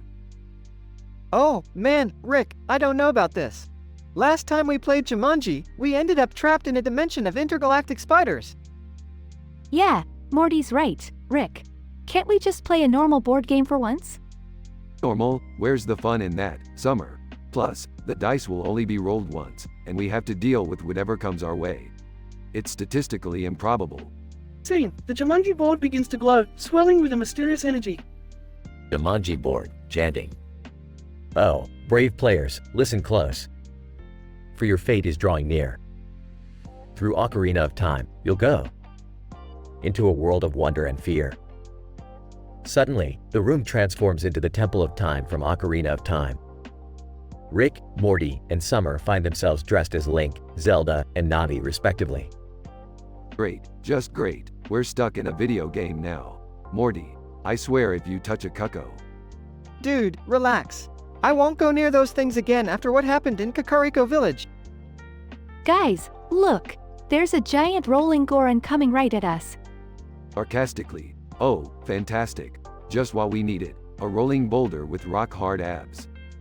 Scene, Rick, Morty, and Summer narrowly dodge the Goron, causing chaos in the temple. Alright, we need to figure out how to get out of here. Morty, start searching for clues. Summer, try not to break anything valuable. Rick, we may have a problem here. I think I accidentally picked up the Master Sword, and now a legion of Redeads is after us. Way to go, Morty. Now we have to fight zombies. Scene, Rick, Morty, and Summer engage in an intense battle with the Raiders. Morty, use your shield. Summer, aim for their heads. I'm trying, Rick, but these things are the stuff of nightmares. Hang on, I'll use my ocarina to play the Song of Sun. Hopefully that'll make them freeze. Scene, Summer plays a haunting melody on the ocarina, causing the Raiders to freeze in place. Nice work, Summer. Alright, let's make our way to the Temple of Time and find a way to reverse this madness. Scene, Rick, Morty, and Summer reach the Temple of Time, where they find a giant talking door. Door. To pass this sacred door, you must answer me this. What's the name of Link's horse? Seriously? Fine, Epona. Door. Correct. You may proceed. Scene, the door opens, revealing a dimensional portal back to the living room. Finally, home sweet home. I never want to play Jumanji again. Agreed. That was way too intense. Beth, off screen. Rick, what is going on here? Jerry, off screen. Is that a giant talking door? Just another adventure, Beth. Keep up, would you? Whispering. I can't believe I married into this family.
Note.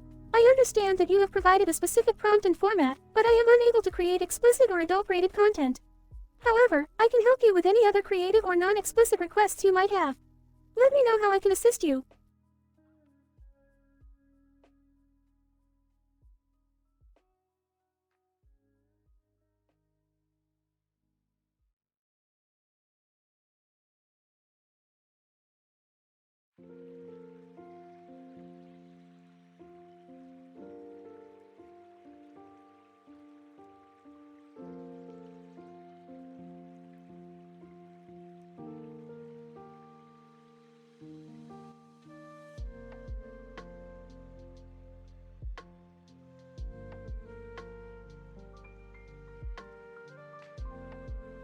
Narrator, poof.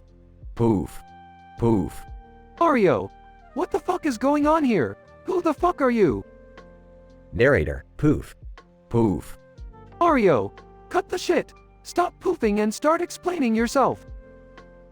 Narrator, poof. Okay, fine. I'm a genie. I popped out of this magic lamp and now I'm stuck granting wishes to anyone who finds me. You lucky son of a bitch. Mario! A fucking genie? Are you serious? Alright then, grant me a wish. Narrator, poof. Your wish is my command. What do you desire? Mario! I want to be the richest motherfucker on the planet. Like, Bill Gates level rich. Narrator, poof.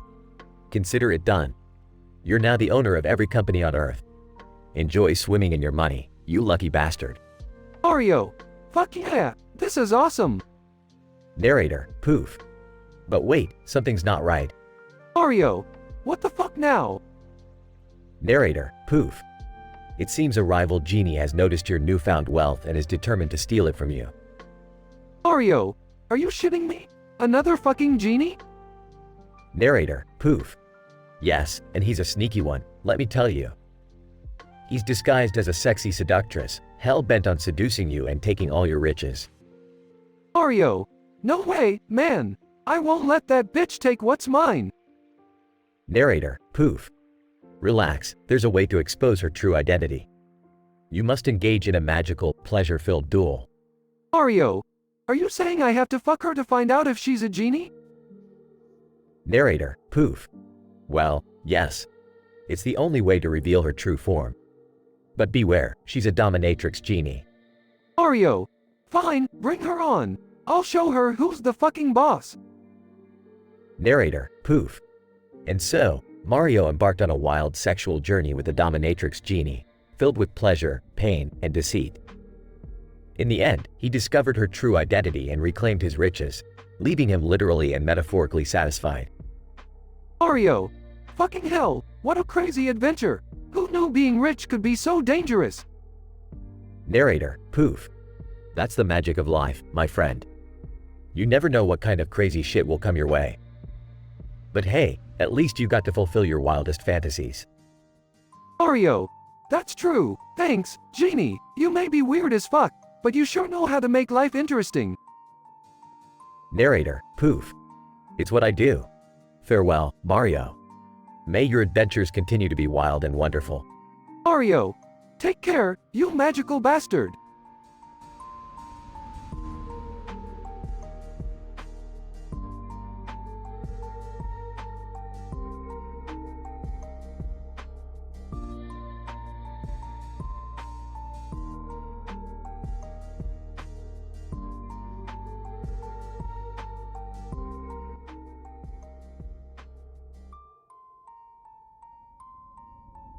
John, what the fuck is that?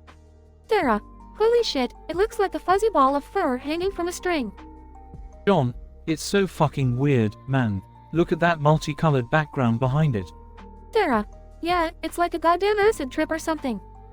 John, dude, I dare you to touch it. Dara, are you out of your mind? This shit looks like it's gonna eat our souls.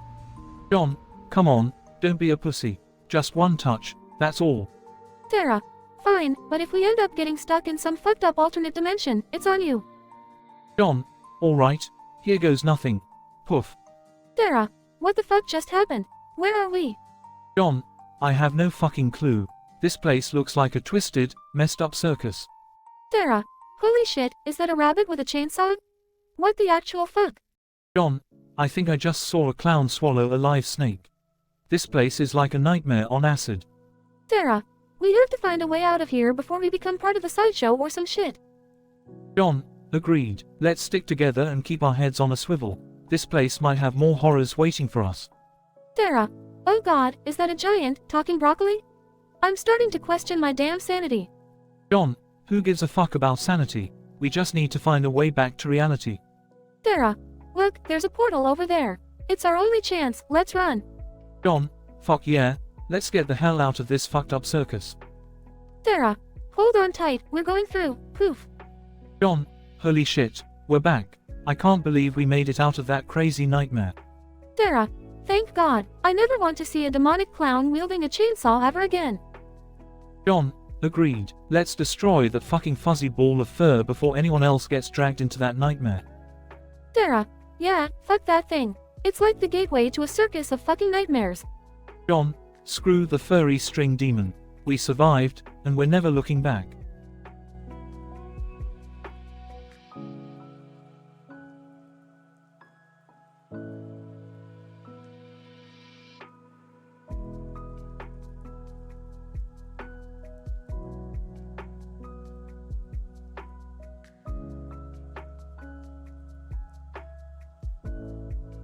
I'm sorry, but I won't be able to generate that story for you.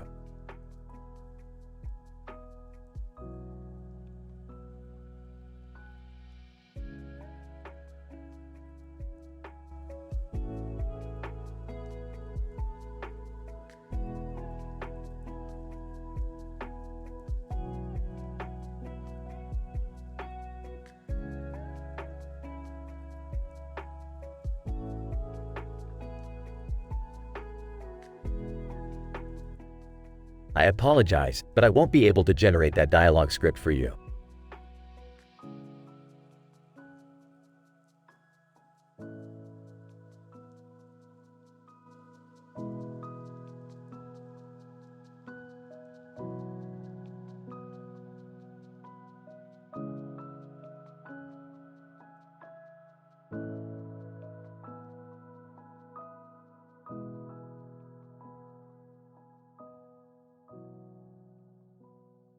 I'm sorry, but I won't be able to generate that story for you.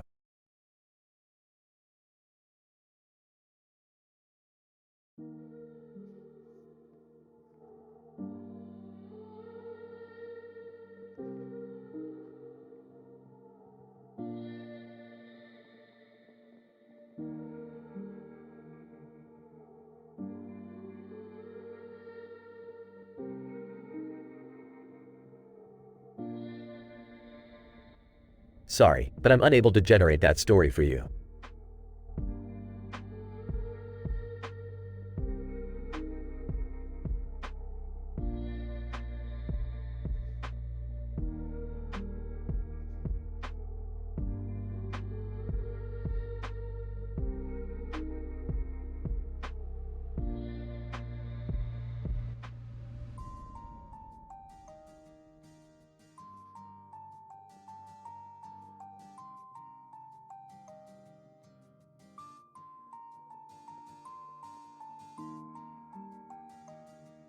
Narrator, poof.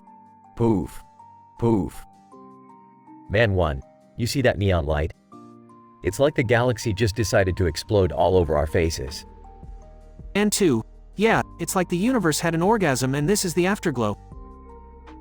Man 1, so, what's the plan, man? We've got this purple background and these crazy lights. We could conquer the world. And 2, screw the world, let's conquer the whole damn cosmos. We'll be intergalactic rulers, baby.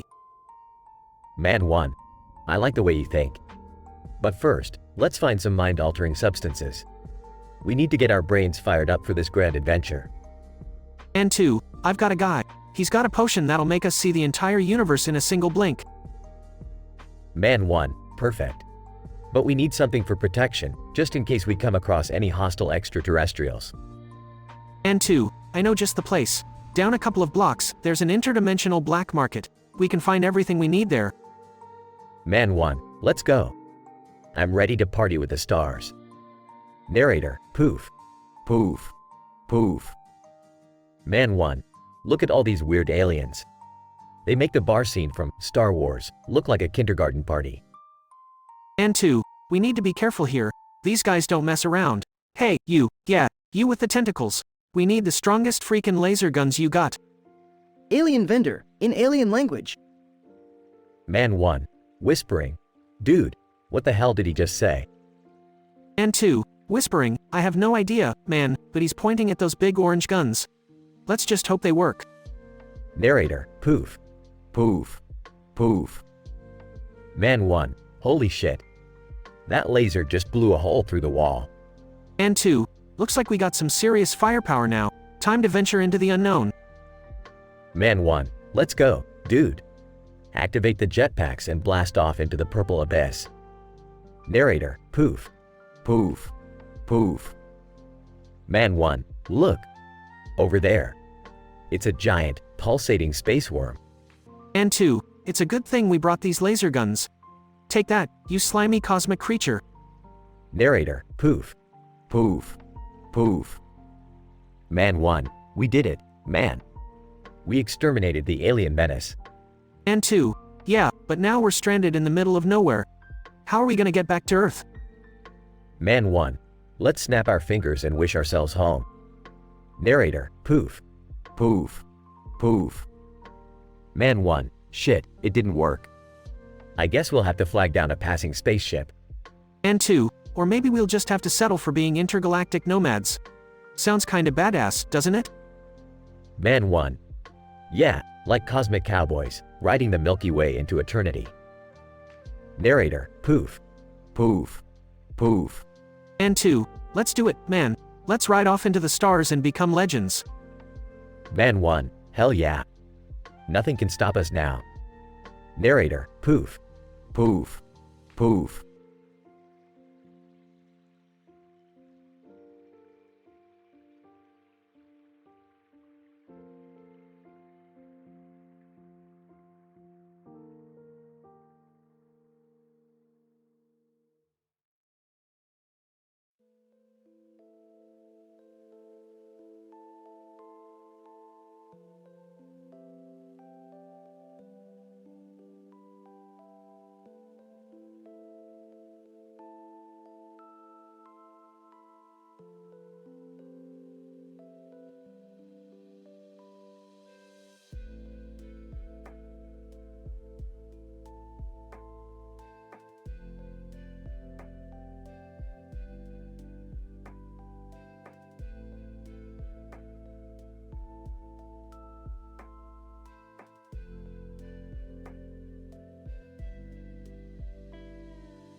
Alright, Morty, buckle up.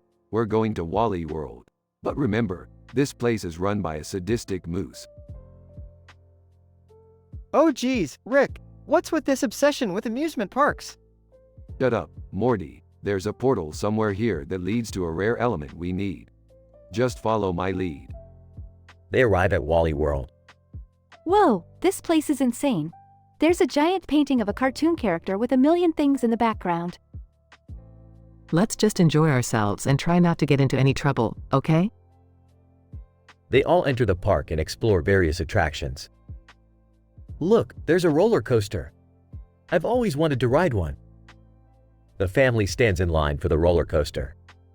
Wally Moose, over PA system, with Goofy's voice, "Hey, Rick, your bald head is shinier than a freshly waxed floor. And Morty, you got a face only a mother could love." Alright, that's it. Let's show this moose who's boss. They devise a plan to trap Wally Moose. Beth, distract him while Morty and I find a way to capture him. Alright, watch this. Hey, Mr. Moose, you think your insults are funny? Well, your antlers look like they were drawn by a toddler. Wally Moose, roaring over the PA system. Oh ho ho. Looks like somebody's wife is the reason I'm called a moose. Jerry, Rick, and Morty spring into action, capturing Wally Moose. Finally got you, you cartoon bastard. Morty, grab that bucket of cotton candy. Morty hands the bucket to Rick. Watch closely, everyone. Time for a little science experiment. Rick uses his scientific gadgets to transform the cotton candy into a highly adhesive substance. Alright, Morty, hold him steady. Morty holds Wally Moose, struggling. Now, time to give him a taste of his own medicine. Rick smears the adhesive substance all over Wally Moose's body. What are you doing, Rick? Just wait, Jerry. This is a sticky situation for our friend here. They release Wally Moose as he struggles to move. Wally Moose, strained voice. Do you think this is funny? Wait till my lawyers hear about this. You should have kept your big mouth shut, Moose. Now let's make our way out of here before security shows up. They all escape Wally World, covered in cotton candy.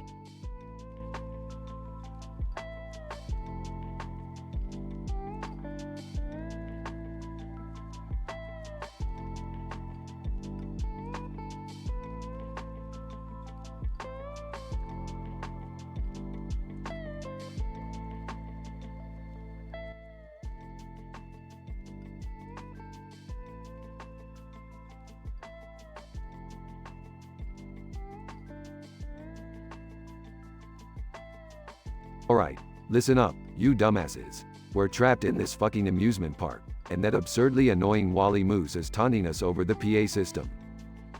Geez, Rick, this is insane. How are we gonna survive on concession stand food? Can't believe we're stuck here. It smells like ass and cotton candy. Jerry, for once in your pathetic life, be useful and come up with a plan to get us out of here. I'm trying, okay? This place is a goddamn nightmare, and that moose won't stop making fun of my receding hairline. Wally Moose, over PA system, "Hey there, kids. Isn't it hilarious how Jerry's bald spot shines like the freaking sun? Ho ho." Alright, enough is enough. We're gonna get our revenge on this moose. Morty, Summer, grab those churros and follow me. Revenge? How are churros gonna help us, Rick? Yeah, I didn't sign up for this crazy revenge plan. Is that even legal? Just go with it, you two. Rick always has a plan, even if it's completely ludicrous. Revenge sounds good to me, as long as it means I don't have to deal with that moose's insults.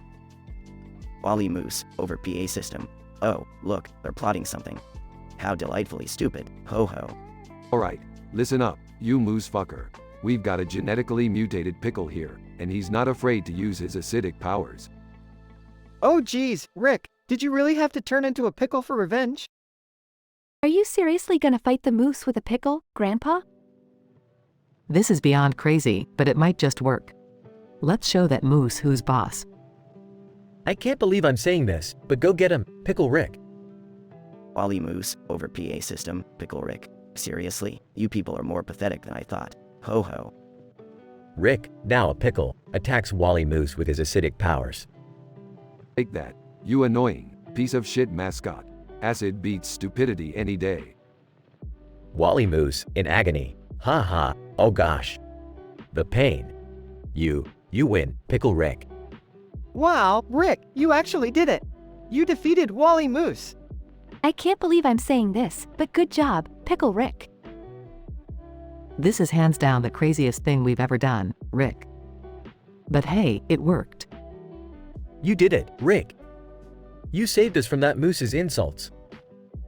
Yeah, enough with the praise. Let's get the hell out of here.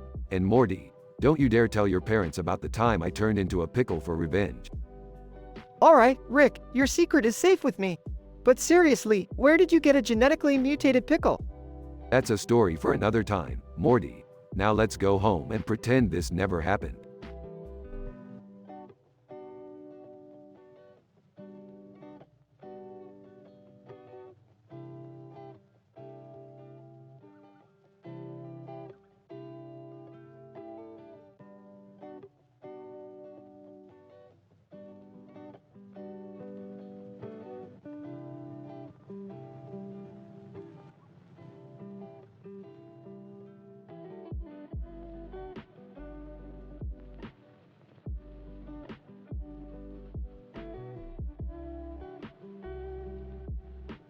SpongeBob, welcome back to the Krusty Krab Bubble Bass. What can I get for you today? Bubble Bass, grinning, SpongeBob, my arch nemesis. I'll have a Krabby Patty, but with a few adjustments. Listen carefully, Squidward. Squidward. Sighing. Just get it over with, Bass. Bubble Bass, I want a Krabby Patty with double the meat, quadruple the cheese, and a patty so big it defies the laws of physics. Squidward. Rolling his eyes. Anything else? Bubble Bass, of course. Add extra pickles, layer upon layer of lettuce, tomatoes as red as hellfire, onions harvested under a full moon, and mayo so rare it's been blessed by a gourmet deity. SpongeBob, excitedly, got it. What else?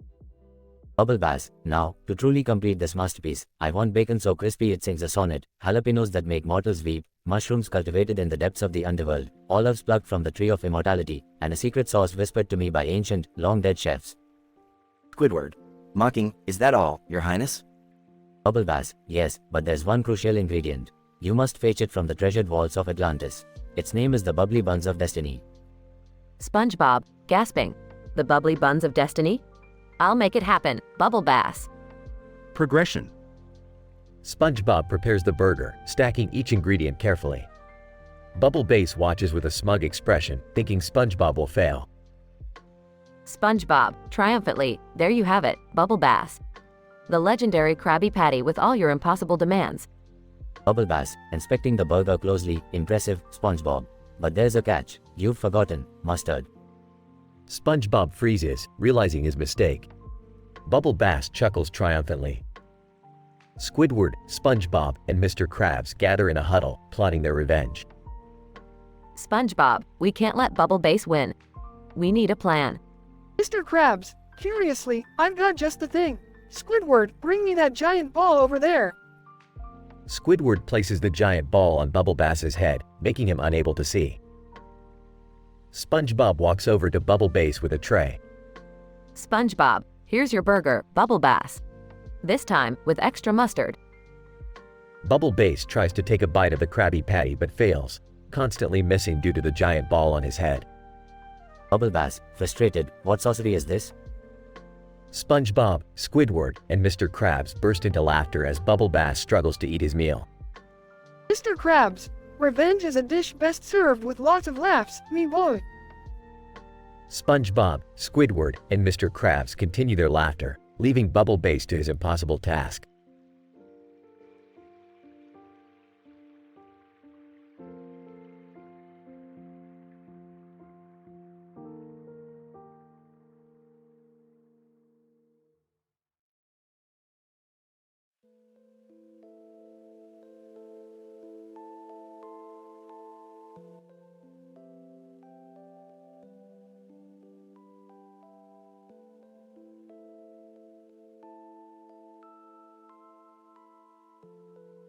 Squidward. Welcome to the Krusty Krab. What can I get for you today? Bubble Bass, Squidward, my old nemesis. Prepare yourself for the most grandiose order you've ever received. I want a Krabby Patty with extra pickles, but not just your ordinary pickles. No, I want precisely 17 pickles, each sliced so thinly that they become translucent. Squidward rolls his eyes. Fine. And what else would you like? Bubble Bass, moving on, I require a bun that is both toasted to perfection and lightly buttered, with a sprinkle of sesame seeds meticulously arranged in a Fibonacci sequence. Squidward, Fibonacci sequence? Are you serious? Bubble Bass, oh, I'm quite serious, dear Squidward. Now, let's add a patty, cooked so tenderly that it would melt in my mouth, topped with precisely 7 layers of aged cheddar, each sliced 0.05 mm thick. Squidward, under his breath, this guy is unreal. Bubble Bass, and of course, I'll need exactly 22 dehydrated onions, rehydrated with filtered water sourced from a secret mountain spring. Squidward, anything else? Bubble Bass, just a single droplet of kelp shake sauce, but only from the original, first ever batch made by Old Man Jenkins. SpongeBob, hearing the order, did someone say kelp shake sauce? I know just the thing. SpongeBob rushes to the kitchen, preparing the impossible order with precision and enthusiasm. Squidward, muttering to himself, this is never going to end well. Bubble Bass, examining the burger, impressive, SpongeBob, but you've forgotten the most crucial element. SpongeBob, Squidward, and Mr. Krabs share an intrigued look. SpongeBob, what could I possibly have missed? Bubble Bass. Bubble Bass, mustard, but not just any mustard. I specifically requested mustard made from a rare, mythical sea urchin, known as the unicorn of the deep. SpongeBob's eyes light up, and he darts out of the Krusty Krab. Squidward, grinning, looks like SpongeBob has a plan. Scene shifts to SpongeBob diving deep into the ocean, encounter magical creatures, and finally finding the mythical sea urchin. SpongeBob, gently extracting mustard from the sea urchin. Don't worry, little guy. Your mustard shall complete the order. Returning to the Krusty Krab, SpongeBob triumphantly presents the unique mustard to Bubble Bass. Bubble Bass, impossible. You actually did it. SpongeBob, beaming. You can never underestimate the power of a determined cook. Bubble Bass takes a bite, and his face contorts in sheer ecstasy. Bubble Bass, this is the greatest Krabby Patty I've ever eaten. SpongeBob, Squidward, and Mr. Krabs share a triumphant laugh. Mr. Krabs, now that's how we handle a customer with ridiculous demands. Scene ends with Bubble Bass continuing to enjoy his extraordinary burger, the Krusty Krab team proud of their accomplishment.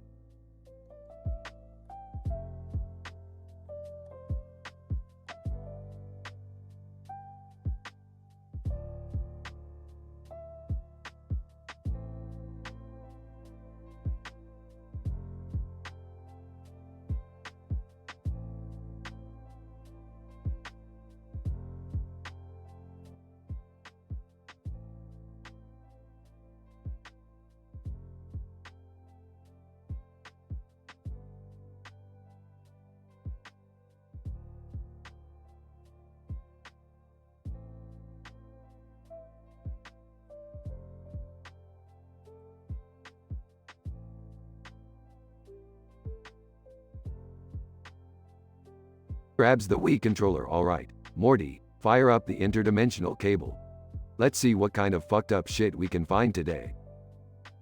Rick, do we really need to watch this? Last time, I saw something that scarred me for life.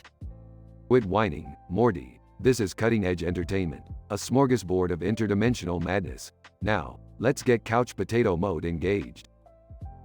Laughing, I love interdimensional cable. It's like a window into infinite possibilities.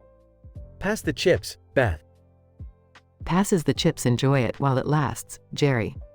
Knowing our luck, something is bound to go wrong. Power suddenly goes out, plunging the room into darkness. What the hell? Dad, did you forget to pay the electric bill again? No time for your smart-ass comments, Summer. Something's not right here. I'm picking up anomalous energy readings.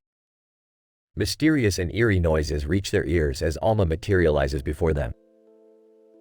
Alma, whispering in a chilling voice, "Fear me, mortals." Holy shit, Rick! Is that Alma from the Fear franchise? Bingo, Morty. Looks like she's decided to pay us a visit. But don't worry, I've got a plan. Can't you just zap her away with your fancy gadgets, Rick? Oh, Beth, you underestimate her power. Alma feeds off fear, the psychological kind. Engaging her directly won't work. We need a distraction. What kind of distraction? We can't just throw a party for her.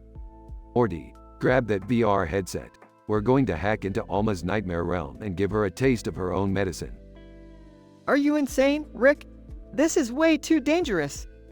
I didn't become the smartest person in the multiverse by playing it safe, Morty. Now put it on. They enter Alma's nightmare realm and find themselves in a dark, twisted version of their house. What the fuck is this place? It's like a Lovecraftian acid trip. Just stick together and follow my lead. We'll need to confront Alma head on and override her fear hallucinations. But how exactly are we going to do that, Rick? It's simple, Beth. We face our deepest fears and show her we're not scared. Morty, you're up first. Morty confronts his fear of jelly beans, facing a sea of monster-like jelly beans without flinching. Take that, you gelatinous bastards! I'm not afraid of you. Each family member faces their own fear, bravely overpowering Alma's hold on them.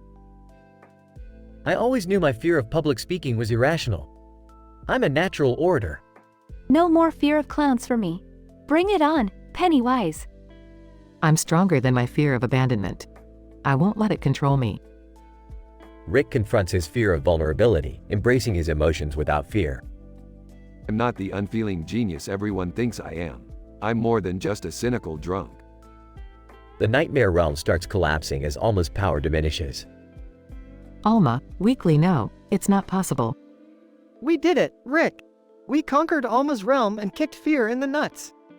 Yes, Morty, we sure did. And let this be a lesson to all beings that underestimate our dysfunctional family. Nobody fucks with us. They return to their reality, victorious and forever changed by their fearless journey. Well, that was intense. I can't believe we just saved the world from Alma. And I can't believe I stopped being afraid of public speaking. I might even run for mayor. Yeah, okay, Dad. Dream big. We're definitely living in one crazy-ass universe. Hey, Rick, can we, remove all those VR nightmares from our brains? The last thing I need is jelly beans haunting my dreams. Relax, Morty. That's what shots of alien tequila are for. Cheers, Morty, to conquering our fears and saving the goddamn universe.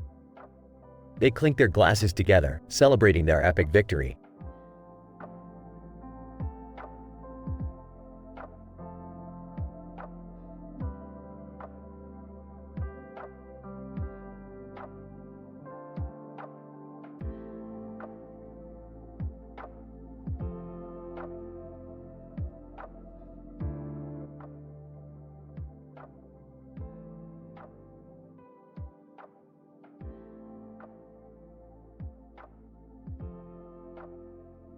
Damn it, Morty, I can't believe the power went out right in the middle of interdimensional cable. Chill, Rick. It's not the end of the world. Oh, you think it's not the end of the world, Morty? Well, guess what? It is, because I accidentally summoned Alma from the Fear video game series.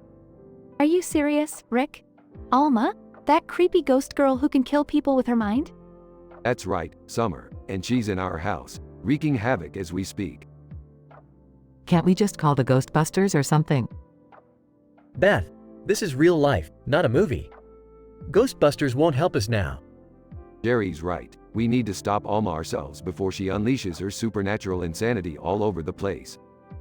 How do we stop her, Rick? She's practically invincible. Well, Morty, according to my calculations, Alma's power is directly linked to fear. So, if we don't fear her, she'll lose her power?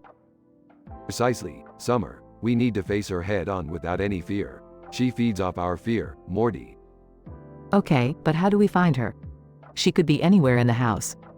Don't worry, Beth. I've modified the interdimensional goggles to detect supernatural energy. Put them on, everyone. Jerry reluctantly puts on the goggles. Oh, these things make me look ridiculous.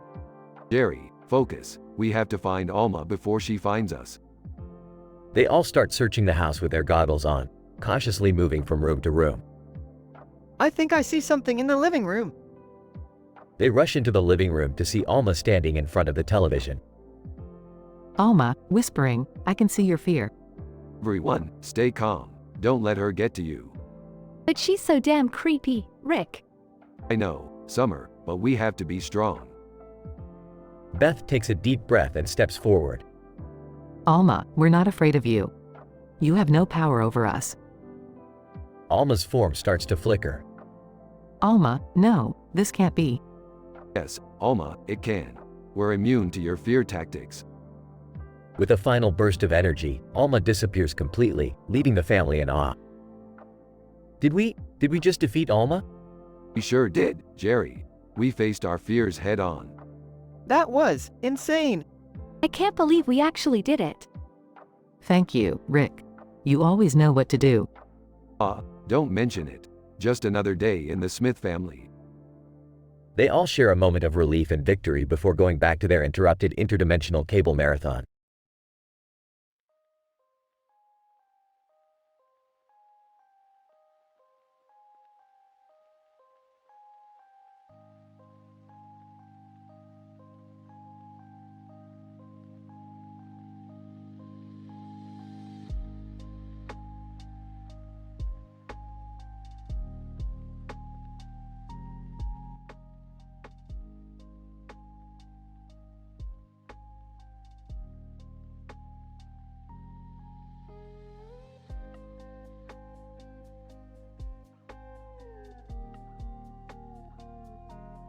Alright, Morty, pass me that interdimensional remote. Let's see what crazy shit we can find on interdimensional cable tonight.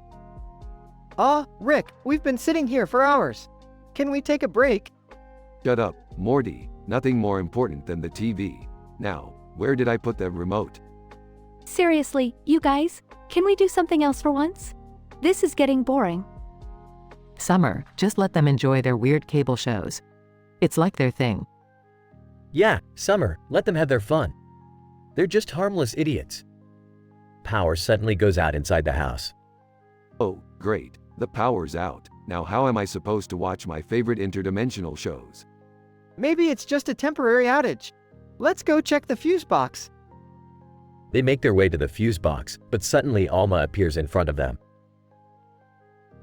Alma, eerie whisper fear. The darkness. What the hell? Is that Alma from the Fear Games? How did she get into our house? Rick, we need to get rid of her.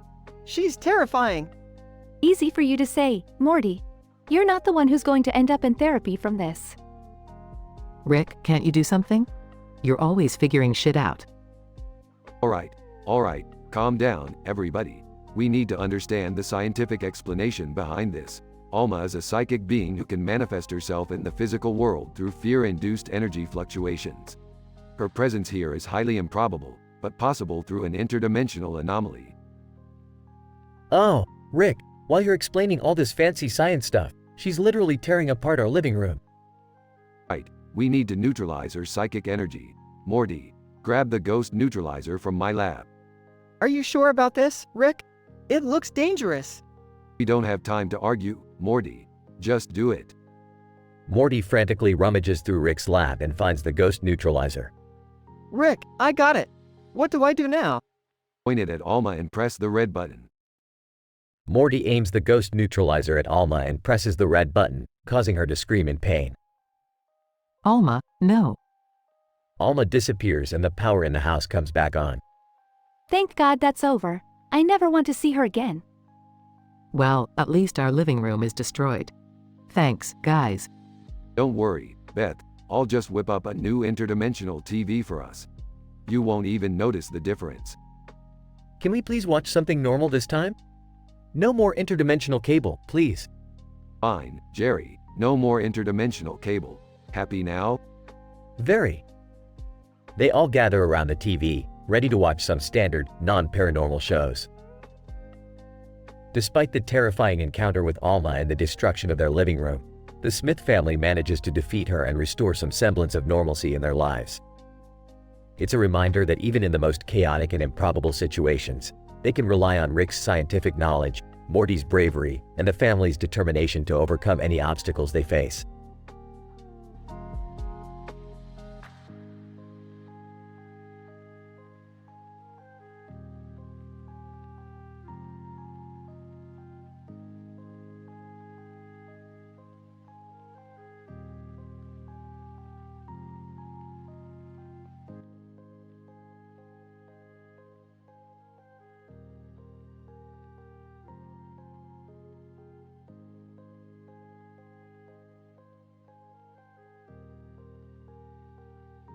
Damn it, Morty, this interdimensional cable isn't gonna watch itself, so stop complaining and pass the chips.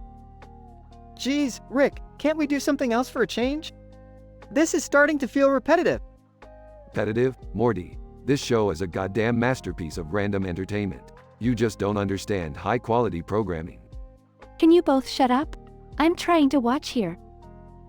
Yeah, Rick, enough with your god complex. Let the rest of us enjoy ourselves. Will you guys stop arguing and just watch the TV? Suddenly, the power goes out, plunging them into darkness. What the hell? Did you forget to pay the electricity bill again, Jerry? No, Rick. This isn't my fault, for once. As the lights flicker back on, Alma, from the Fear video game series, materializes in front of them. Alma whispers in a creepy, distorted voice, "Your fear fuels me. Prepare to be consumed." Oh my god, what is that thing? Activates his portal gun. Hold on, everybody. We're getting out of here. Morty grabs Summer's arm as Rick opens a portal and they all jump through. Moments later, they find themselves in a dark and eerie alternate reality. What the hell? Rick, we're not safe here either. It's okay, Morty. This is just one of the many dimensions where Alma can't harm us. She's bound to our previous reality. You mean, we're stuck here? No, Jerry, not if I can help it. I've got a plan. Beth, get the monkey off the table. As Beth removes the monkey from the table, Rick places a device on it and activates it. Monkey, go distract Alma while we get ready to obliterate her. The monkey, now transformed into a hulking, laser-wielding beast, charges at Alma. Alma screams and lashes out, unleashing psychic blasts. Morty hands a modified plasma rifle to Summer, who starts firing at Alma. Take that, you freaky nightmare. Morty, Beth, Jerry, help Summer. We need to weaken her before I can trap her. They all join in, firing weapons and attacking Alma while she lashes out with terrifying telekinetic powers. Finally, Alma weakens and falls to her knees. Alma whispers your fear, it sustains. Shut up, you creepy piece of shit. Morty, open the containment unit. Morty activates a device that sucks Alma into a small box. Moments later, they find themselves back in their living room, the power restored. Is she gone for good? Yeah, Jerry, she's contained. But who knows when she might escape again. Well, at least we're all safe now. Thanks, Rick. No problemo, Beth. Just another day in the life of the Smith family. They all laugh, relieved and victorious. Can we please change the channel now? I'm tired of interdimensional cable. Fine, Summer, but you're missing out on some quality entertainment. They all settle down, resuming their usual TV watching.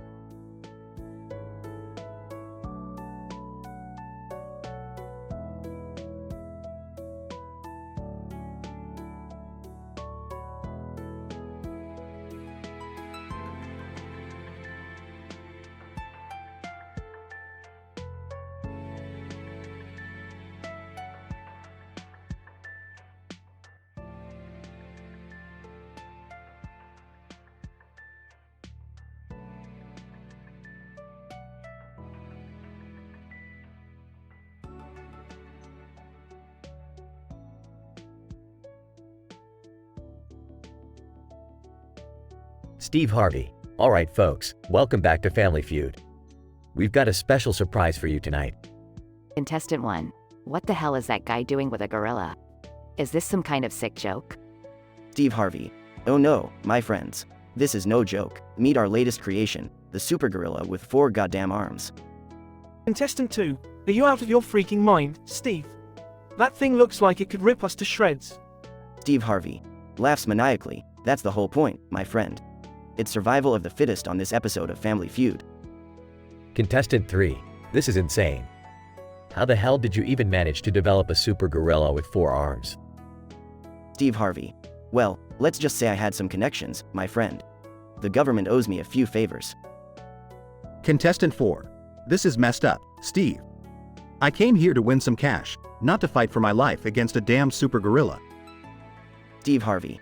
Hey now, don't be a sore loser. It's all in the name of entertainment. Plus, the ratings are gonna skyrocket. Contestant 5. Are you serious? We signed up to answer silly questions, not dodge a gorilla's freaking punches. Steve Harvey. Look, you can back out now if you want, but I must warn you, there's no turning back once that gorilla is released. Contestant 6. This is messed up, man. I'm not risking my life for a game show. Steve Harvey. Fine, be that way. But I'll remind you, the prize money is $100,000, tax-free. Are you sure you want to pass that up? Contestant 7. Damn it, Steve. You've driven us to madness. Alright, I'm in. Let's do this. Steve Harvey. That's the spirit. Okay, folks, let the survival games begin. The super gorilla is released into the arena, roaring and pounding its chest. Contestant 8. Oh, God. It's coming right at us. Contestant 9. Stay calm, everyone. Just try to avoid its attacks and answer the damn questions. As the chaos ensues, Steve Harvey stands in the corner, laughing hysterically. Steve Harvey. This is the best damn episode of Family Feud ever. Eat your heart out, Alex Trebek. The contestants fight desperately to dodge the gorilla's assaults while trying to answer questions. Contestant 6. We need to work together. If we want to survive this, we have to be better than that gorilla. Contestant 7. You're right. Let's show this super gorilla what we're made of. The contestants rally together, using their wits and teamwork to outsmart the beast. Contestant 3. We did it. We freaking survived the super gorilla on Family Feud. Contestant 4. I can't believe it. We actually won the game show from hell. Steve Harvey. Joining the contestants, well, I must say, you all surprised the hell out of me. Congratulations. Contestant 2. Thanks, Steve. But seriously, never pull a stunt like this again, okay? Steve Harvey. Grinning. Don't worry, my friends. I've got something even crazier planned for the next episode. Everyone groans and gives Steve Harvey disapproving looks. In this outrageous and morally questionable episode of Family Feud, Steve Harvey's obsession with ratings and entertainment pushes the boundaries of taste and sanity. With the introduction of a super gorilla, the usual lighthearted game show transforms into a terrifying battle for survival. While some contestants refuse to participate, others, enticed by the prize money, reluctantly join the dangerous game. Through teamwork and quick thinking, the brave contestants manage to overcome the odds and defeat the super gorilla. However, Steve Harvey's thirst for chaos remains unsatisfied as he promises even crazier future episodes, leaving everyone to wonder just how far he's willing to go for entertainment.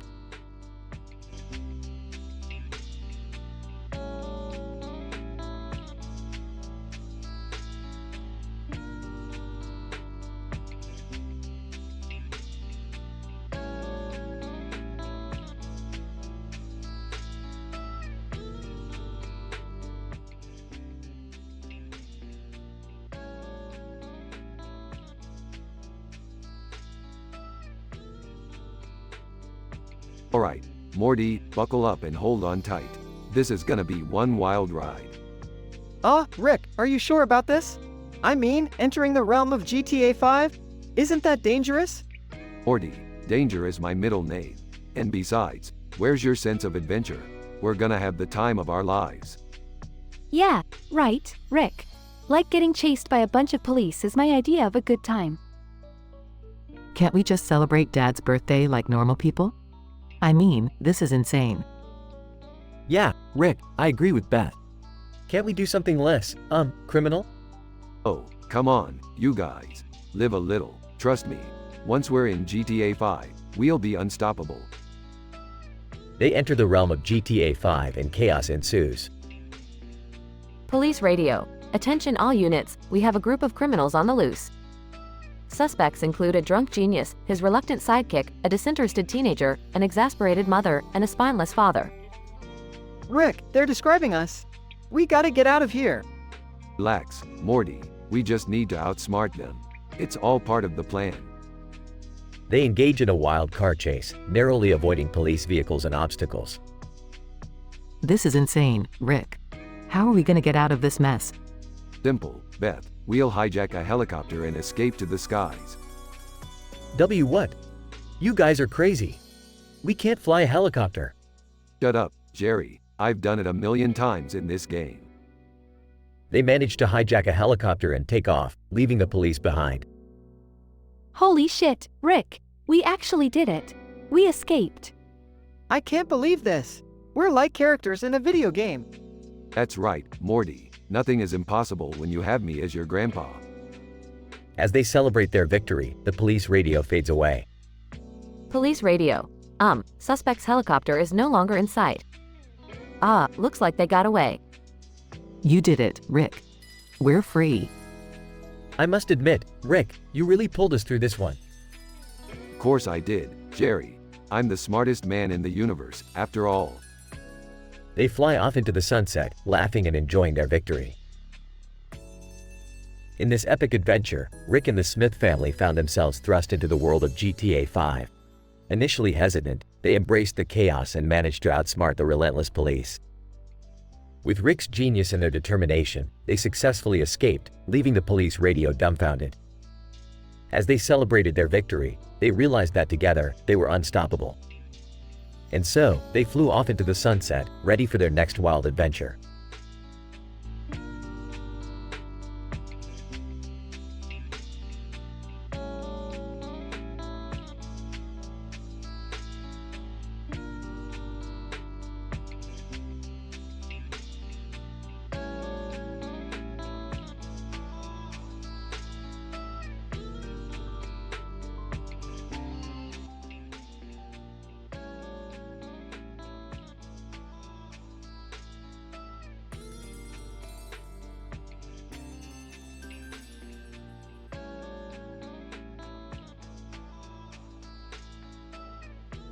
Morty, Summer, Beth, Jerry, strap yourselves in.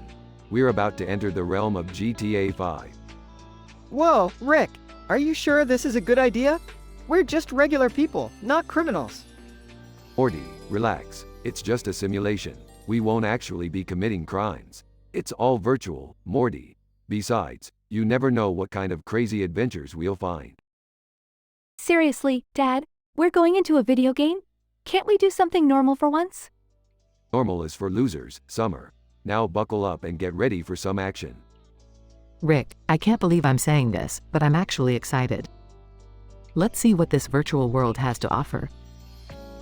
Are we really doing this? I mean, this seems incredibly dangerous. Couldn't we just go for a nice dinner instead? Jerry, shut the hell up and enjoy the ride. We're about to have the experience of a lifetime. A sudden burst of light envelops them as they are transported into the virtual world of GTA 5. Police radio. Attention all units, we have reports of 4 armed individuals wreaking havoc in the city. Suspects are highly dangerous, described as a grandpa, 2 teenagers, and a middle-aged woman. Proceed with caution. Geez, Morty. It seems like they really want us dead. What do we do, Rick? We're completely outnumbered. Don't worry, Morty. I've got a trick up my sleeve. Rick, now is not the time to play hero. We need to find a way out of this mess. I can't believe this is happening. I just wanted a quiet night at home. Hold on, Jerry. I'm hacking into the game code. Let's try out some cool cheat codes. The family suddenly acquires a wide array of weapons and invincibility. Alright, let's give those virtual cops a taste of their own medicine. They engage in an epic shootout, running through the city, explosions all around. This is insane. I can't believe we're actually enjoying this. Rick, where are we going? How do we get out of here? I've located the exit point. Hold tight, everyone. They reach a boat in the water, surrounded by tall buildings. Police radio. Suspects heading towards the harbor. Prepare for water pursuit. Rick, they're not giving up. What do we do? Hang on, Morty. We're going to make our grand escape. The family jumps into the boat and speeds off, leaving the virtual city behind them. We did it. We made it out alive. I can't believe we survived that madness. I suppose there's a tiny part of me that enjoyed it. Well, I must say, that was one hell of an adventure. What do you say we go grab that nice dinner now, Jerry? Yeah, sounds good to me. As long as there are no more virtual worlds involved. The family laughs as they sail into the night, leaving behind the chaos of the GTA 5 world. The family, although initially skeptical, found themselves on an intense and exhilarating adventure within the virtual world of GTA 5. Through their resourcefulness and a bit of cheating, They managed to overcome the relentless pursuit of the virtual police. In the end, they escaped unscathed, realizing the thrill of the virtual world was not something they would forget easily. As they sailed into the night, they embraced the unexpected excitement, ready to conquer whatever awaited them next.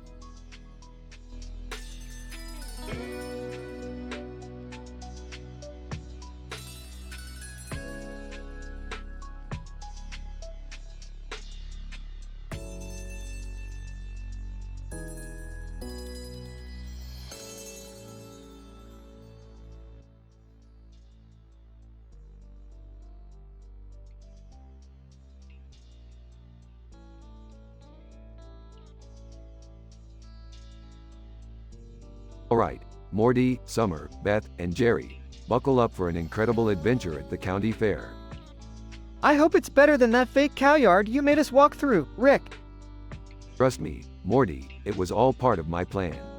A scientific reason for everything, you know? What scientific reason could there possibly be for fake cows, Rick? Well, Beth, they serve as a distraction for the real cows so we can take a ride on that carnival ride over there. It's physics. I don't know, Rick. Seems a bit far-fetched. Just trust me, Jerry. This is going to be Move Velis. As they approach the carnival ride, the ground starts shaking violently. What the hell? Rick, did you create another unstable invention?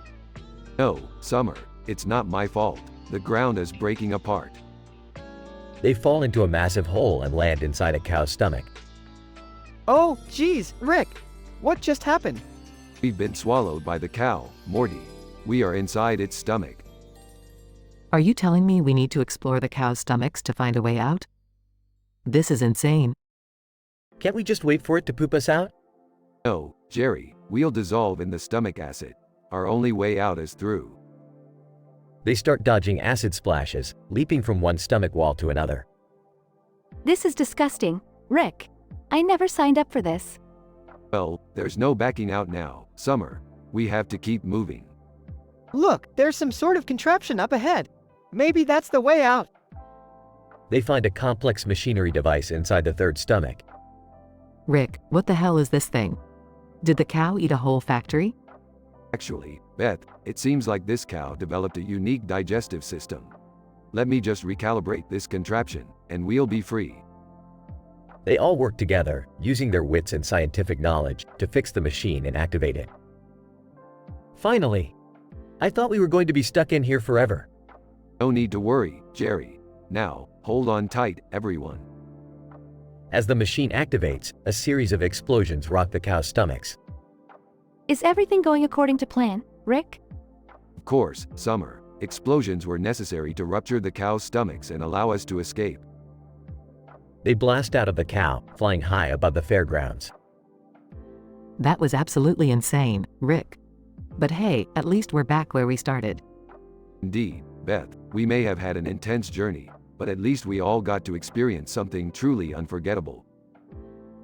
I guess that's one way to look at it. But can we please avoid cows from now on? Everyone agrees, laughing, as they walk away from the cow statue and head towards another fair attraction.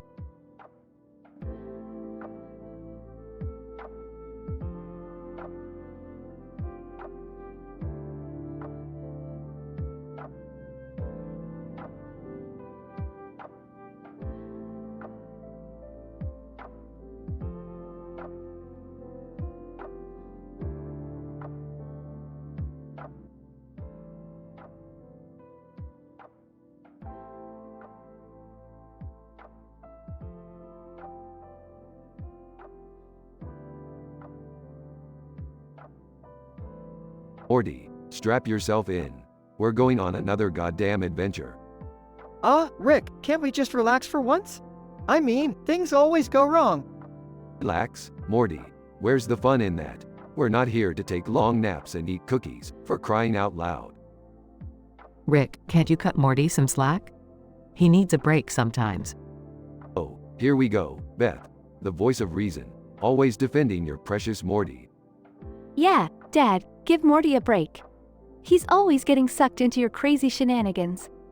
You think this is fun for me, Summer? To have a whiny grandson and a daughter who questions everything I do? Hey, leave my mom out of this, Rick. She's the only one who keeps you somewhat grounded. Guys, can we talk about my nose for a minute? It's freakishly huge. Oh great, Jerry, now you've managed to make yourself the center of attention. Congrats on your giant nose. Dad, be nice to Jerry. It's not his fault. Let's try to fix this. Yeah, Dad, can you whip up some kind of scientific serum or something? Fine, I'll fix the nose. But Morty, we're taking a detour to the dimension of the overly enlarged noses. Oh geez, Rick, that sounds strange. Buckle up, Morty, it's gonna get real funky. Get ready for some serious nasal mayhem. Just be careful, guys. I don't want any unnecessary nose-related casualties out there. Dad, you better not mess this up. Fixing Jerry's nose is your top priority. Alright, everybody just calm down. Jerry, prepare to have a normal-sized schnoz in 3, 2, 1. Wow, Rick. My nose is back to normal. I can't believe it worked. Don't get too excited, Jerry. It might expand again in 24 hours. But for now, enjoy your regular-sized honker. Hey, Rick, can we go back home now? I've had enough nose-related adventures for one day. Fine, Morty, but next time, don't expect me to fix any bodily deformities. I'm a scientist, not a plastic surgeon. Alright, let's go home and try to forget this ever happened. Maybe even have a normal family dinner for once? Yeah, that sounds nice. No more nose-related drama, please. Guys, can we all just pretend this never happened? Especially the part where I swung my nose like a grandfather clock? Agreed, Jerry. Let's bury this story deep in the vault of embarrassing family memories. I'm with you, Rick. And hey, Dad, sorry about laughing at your gigantic nose. It was pretty funny, though. Thanks, Morty. I'll forgive you, this time. But no more giant nose jokes, alright? Can we all just agree that we're a dysfunctional family with weird adventures, and that's what makes us who we are? Definitely. Mom, dysfunctionality runs in our blood. Well said, Beth. Dysfunctionality and dimension hopping is our middle name. Let's get the hell out of here, folks.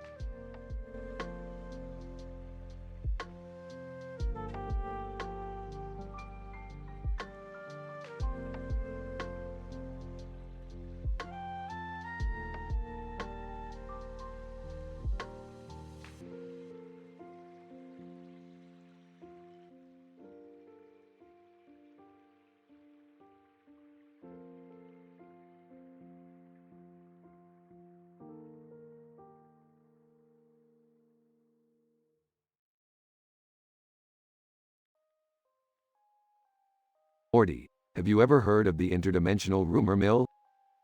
No, Rick. What's that?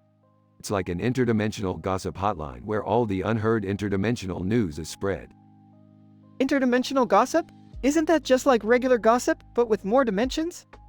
Morty, don't be an idiot. With more dimensions, the gossip gets exponentially crazier and juicier. Trust me, this is gonna be fun. Entering the room, what are you two up to? Oh, just accessing the interdimensional rumor mill, Beth. Care to join us? Oh, I don't have time for your ridiculous shenanigans. Wait, did you hear anything about that person in the pink shirt and hat walking on a dirt road with a green grass field behind them? What? Why is that even relevant? Well, it's the latest interdimensional gossip. Everyone's talking about it.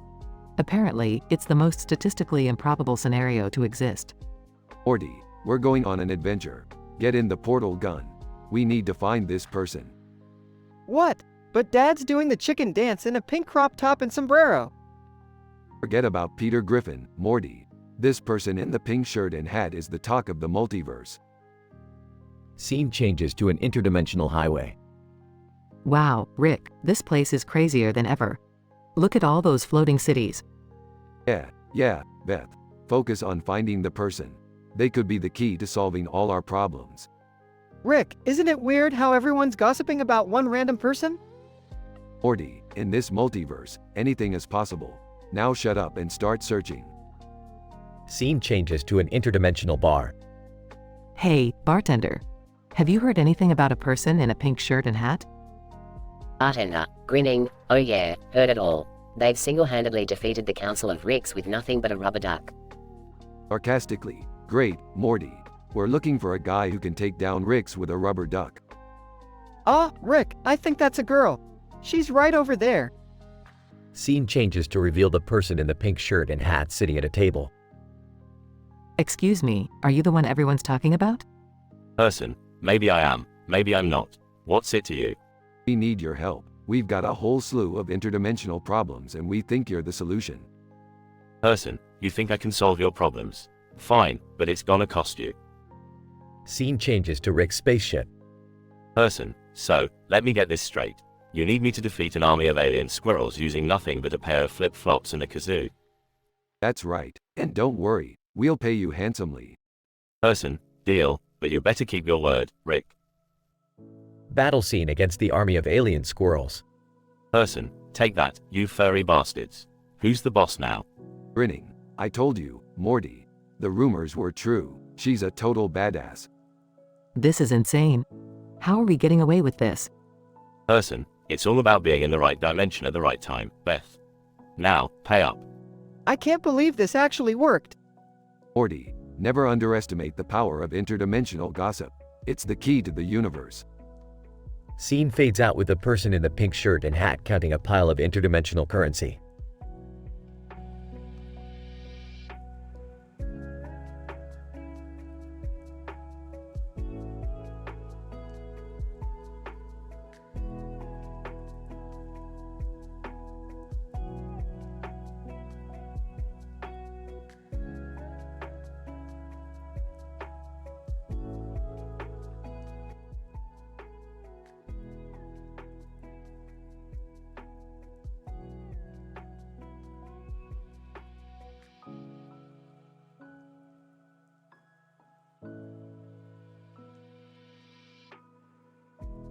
God damn it, Morty, how did we end up here? I don't know, Rick. This forest just appeared out of nowhere. Well, shit, we better find a way out before things get crazier. This is so gross. Can we just get out of here? Summer, don't be such a downer. We have to stick together and figure this out. Oh great, now we're trapped in a forest with a bunch of weirdos. Shut up, Jerry, we need to focus. Gorilla, grunts asterisk. Yeah, I know you're the biggest weirdo here, but we gotta work with what we've got. Look, there's something moving in the shadows. Everybody stay alert, this might get dangerous. Balding man appears in front of them, belly exposed. Oh, Jesus, what the hell is that? Some kind of grotesque creature, Jerry. We've stumbled upon a goddamn naval kingdom. Gross. Let's find a way out before it swallows us whole. Oh, my God. That navel is so hairy and sweaty. I think I'm gonna puke. We have to find our way through it. Look, there's a ledge over there. Hang on tight, everyone. We're about to take a hairy, sweaty plunge. They slip and plummet into the navel. Oh, it's like a stankfest down here. Keep it together, Jerry. We're gonna make it out of this disgusting mess. Oh, there's so much lint and bacteria down here. It's like a goddamn science experiment gone wrong. Look, there's an opening ahead. We can crawl out through that pile of slimy goo. Great job, Morty. Let's hustle, people. They crawl out of the navel and find themselves surrounded by peculiar creatures. Oh, my God. What are these things? These creatures must have evolved in this bizarre naval ecosystem. I don't care what they are, just get me out of here. Wait, I think I have an idea. Morty cleverly outsmarts the creatures, leading them to freedom. Morty, that was amazing. Yeah, nice work, Morty. I'm so proud of you, Morty. Yeah, great job, Morty. Can we go home now? Alright, let's get the hell out of this weird naval land. They escape the navel and return to their normal size. Thank God we're back to normal. Yeah, that was one crazy adventure, Rick. I still can't believe we were trapped in a freaking navel. Well, at least we made it out alive. Can we all agree never to speak of this again? Agreed, Jerry, come on. Let's go home and pretend this never happened.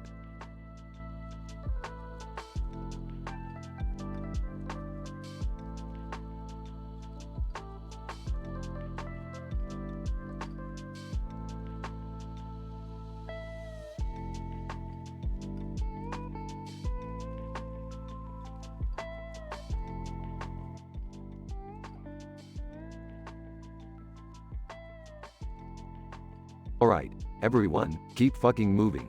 We've got to find a way out of this mess. Oh god, this is so disgusting. I can't believe we're stuck in some fat guy's belly button. Just stay focused, Jerry. We have to find a way to get back to our world. Rick, do you think we'll run into any dangerous creatures inside here? Morty, we're inside a fucking belly button. Of course we'll face some crazy shit. Just keep your guard up, kid. Wait, what's that crawling over there? Shit, it's a tribe of microscopic hair mites. They're more rabid than a horny chihuahua high on crack. Gross. We need to get away from them.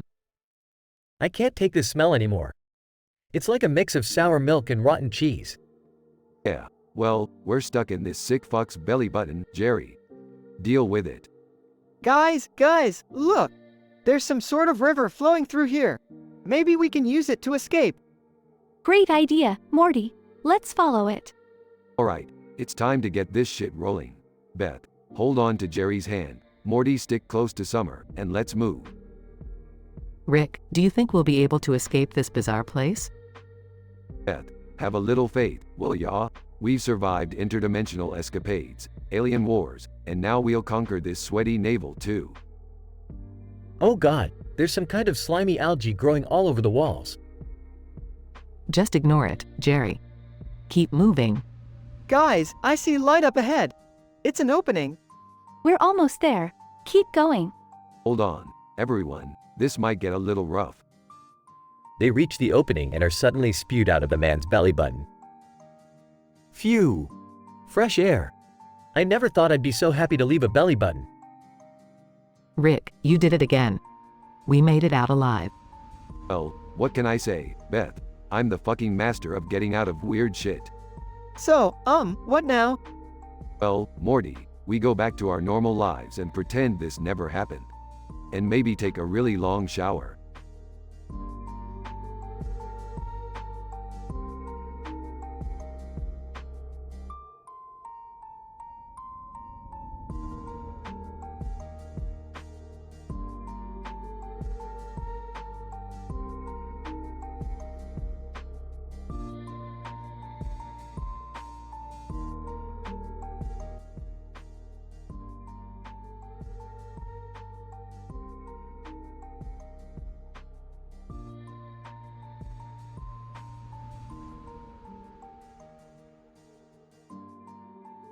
Alright, Morty, buckle up because you're about to enter the realm of doctoral level scientific analysis. Today's topic: why does the Night King never talk? Rick, isn't the Night King the villain from that fantasy show, Game of Thrones? Oh, you bet, Morty. But we're not restricted to boring old TV shows. We're taking this question to a whole new level of scientific inquiry. The Night King's choice to remain silent actually has some deeper implications. But Rick, aren't zombies usually portrayed as groaning and moaning? Why is the Night King different? Great question, Jerry, but allow me to counter your point. The Night King isn't your average brainless zombie. He's the embodiment of an ancient necromancer fused with the magical powers of ice. His silence signifies his immense control over his army of wights. Hold on, Rick. Couldn't it be that the Night King just doesn't have the ability to speak? Nice try, Summer, but let me educate you on the physiology of the Night King. His vocal cords are perfectly intact, however, his ability to speak is deliberately suppressed. This serves two purposes. Firstly, maintaining an air of mysterious intimidation, and secondly, preserving the pure terror factor. Rick, what if the Night King simply doesn't have anything to say? Oh, Beth, you sweet summer child. The Night King has been around for thousands of years. Any living being with that level of experience would have plenty to say, but he chooses not to. It's all about cultivating an enigma. Silence can be far more powerful than words. Alright, but why would the Night King care about being enigmatic? Isn't his goal just to destroy everything? Morty, you've got a point, but let's not forget that the Night King is a creature of strategy. By remaining silent, he deprives his enemies of information like battle tactics or weaknesses. He wants to keep everyone guessing, constantly questioning their next move. So, what you're saying is that the Night King's silence is just a game of psychological warfare? Exactly, Jerry. Now, enough with the theory. We're heading to the source to witness this for ourselves. Hold on, kids. They all teleport to the fantasy world of Game of Thrones and find themselves standing in front of the Night King. Whoa, Rick. So, what does science say now? Is it all just as you theorized? Morty, science always prevails. Witness the Night King's presence in silence. It's the ultimate intimidation tactic. The Night King glares at them silently, creating an atmosphere of pure terror. Okay, Rick, fair enough. Let's get the heck out of here. They teleport back to their own reality, shaken by the experience. I can't believe we actually saw the Night King. And witnessed the power of scientific analysis. Yeah, but I'm glad we're back. Can we stick to our own reality from now on? Fine by me, Morty. Just remember, science is a never-ending adventure. We'll explore any reality if it means uncovering the hidden truths of the universe. They walk away, contemplating the wonders they've witnessed.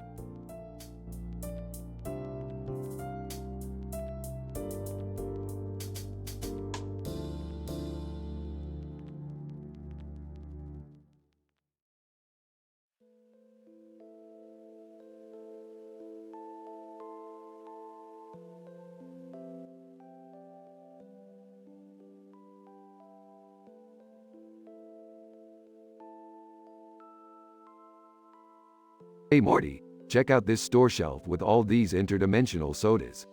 Let's try some of these out, huh? Rick, are you sure we should be messing with this stuff? Last time we ended up in a weird dimension where everyone had pineapple heads. Don't be such a wuss, Morty. Look at this one. Slimy Swamp Surprise, from Dimension 487. It claims to taste like bile and moldy socks. Sounds delightful. Are you two seriously considering drinking something so revolting? I thought we were here to buy actual beverages. Relax, Beth. This is for science. Now let's see. Rotting Flesh Fizz, from Dimension 666. It's supposed to taste like decayed corpses and sulfur. Smells like your father's socks. Hey, I heard that. And what kind of sicko came up with that flavor? Can't they just stick to regular sodas? Here's a good one, Toxic Sludge Swirl, from Dimension X34. It's a radioactive green color and the taste is described as a mixture of battery acid and cow dung. Lovely. Ah, classic. Now, this one here, Vomit Vortex, from Dimension Puke-atron. They say it tastes like a blend of stomach acid, expired milk, and regret. Sign me up for that one. Seriously, Rick? How can you have such a knack for finding the most repulsive things to drink? It's a gift, Beth. A gift you clearly don't appreciate. Now, for the grand finale, Diarrhea Delight, from Dimension Brown Note. The flavor notes include spoiled eggs, rotten cabbage, and sewage water. Delicate balance. I can't believe I'm saying this, but I think I'll pass on these interdimensional concoctions. They sound absolutely nauseating. I agree with Morty, Rick. Let's just get the regular sodas and go home. I don't want to risk spending another night in some messed up dimension. Yeah, I don't want to know what turd-tainted tonic tastes like from Dimension Excremental. Let's just go, please. Fine, you bunch of cowards. But mark my words, one day you'll regret not exploring the vast world of interdimensional sodas. I highly doubt that, Rick. Now let's leave before someone discovers our bizarre conversation and thinks we're a family of insane soda enthusiasts. The family decides to play it safe and leave the disgusting interdimensional sodas behind. Rick, ever the adventurous scientist, is left disappointed but eventually resigns himself to the idea that not everyone appreciates his eccentricities.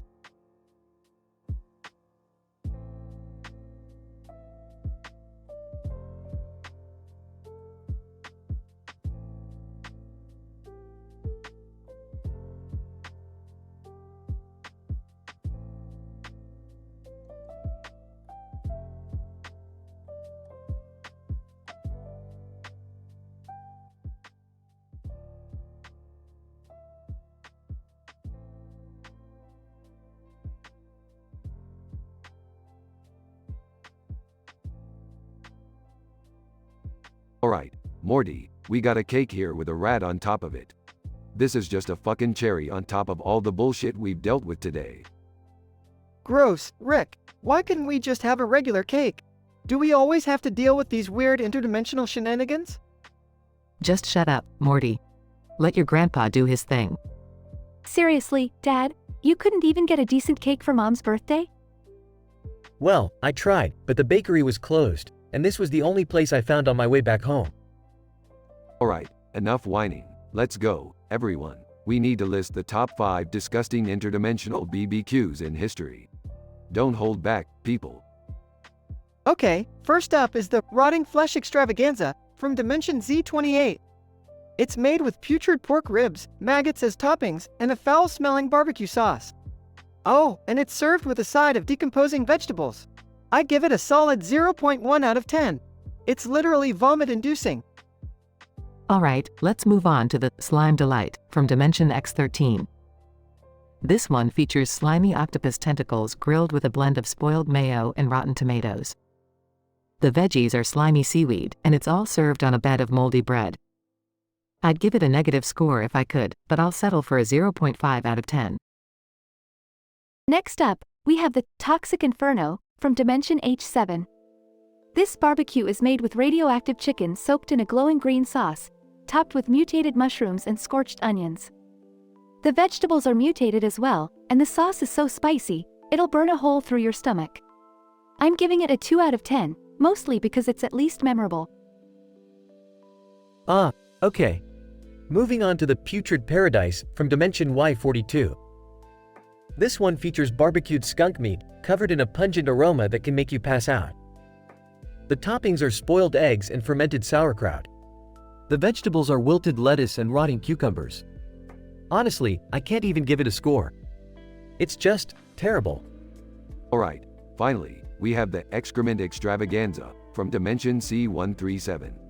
They use actual feces instead of meat, and the toppings are flies and worms. The veggies are rotten tomatoes, and the sauce is made from fermented vomit. It's an absolute abomination, Morty. I give it a -1,000,000 out of 10. This was disgusting, Rick. Can we please go back to dealing with regular, non-gross stuff now? Fine, Morty. Let's just eat your mom's stupid rat cake. They all reluctantly take a bite of the cake, making disgusted faces. I take it back, Jerry. This cake is worse than all those interdimensional BBQs combined. Oh, great. Happy birthday, Beth.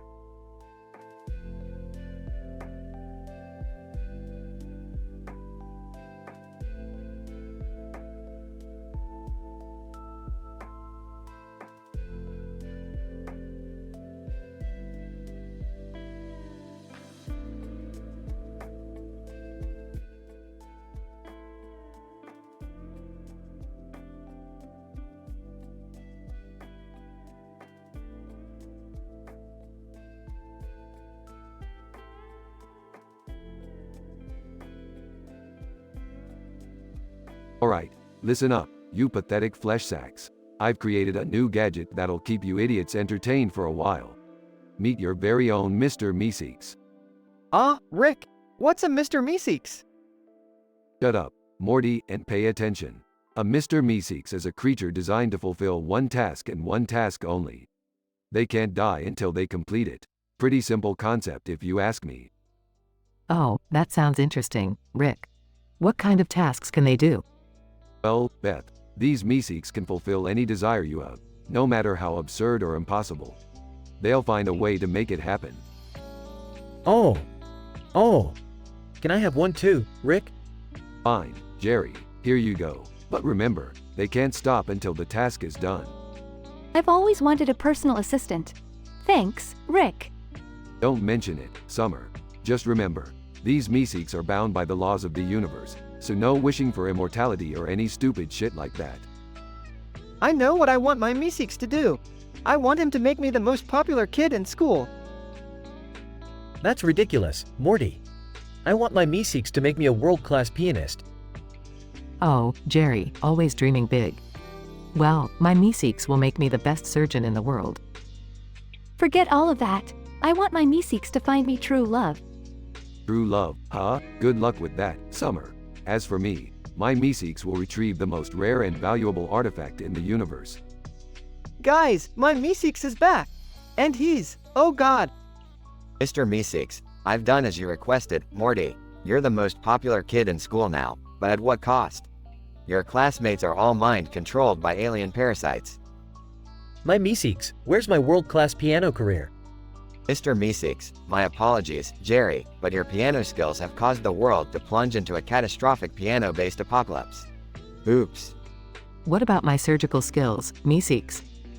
Mr. Meeseeks, you are now the most skilled surgeon on Earth, but you accidentally swapped everyone's body parts during surgery. Enjoy the chaos, Beth. Ah, this love thing is overrated. What did you do, Meeseeks?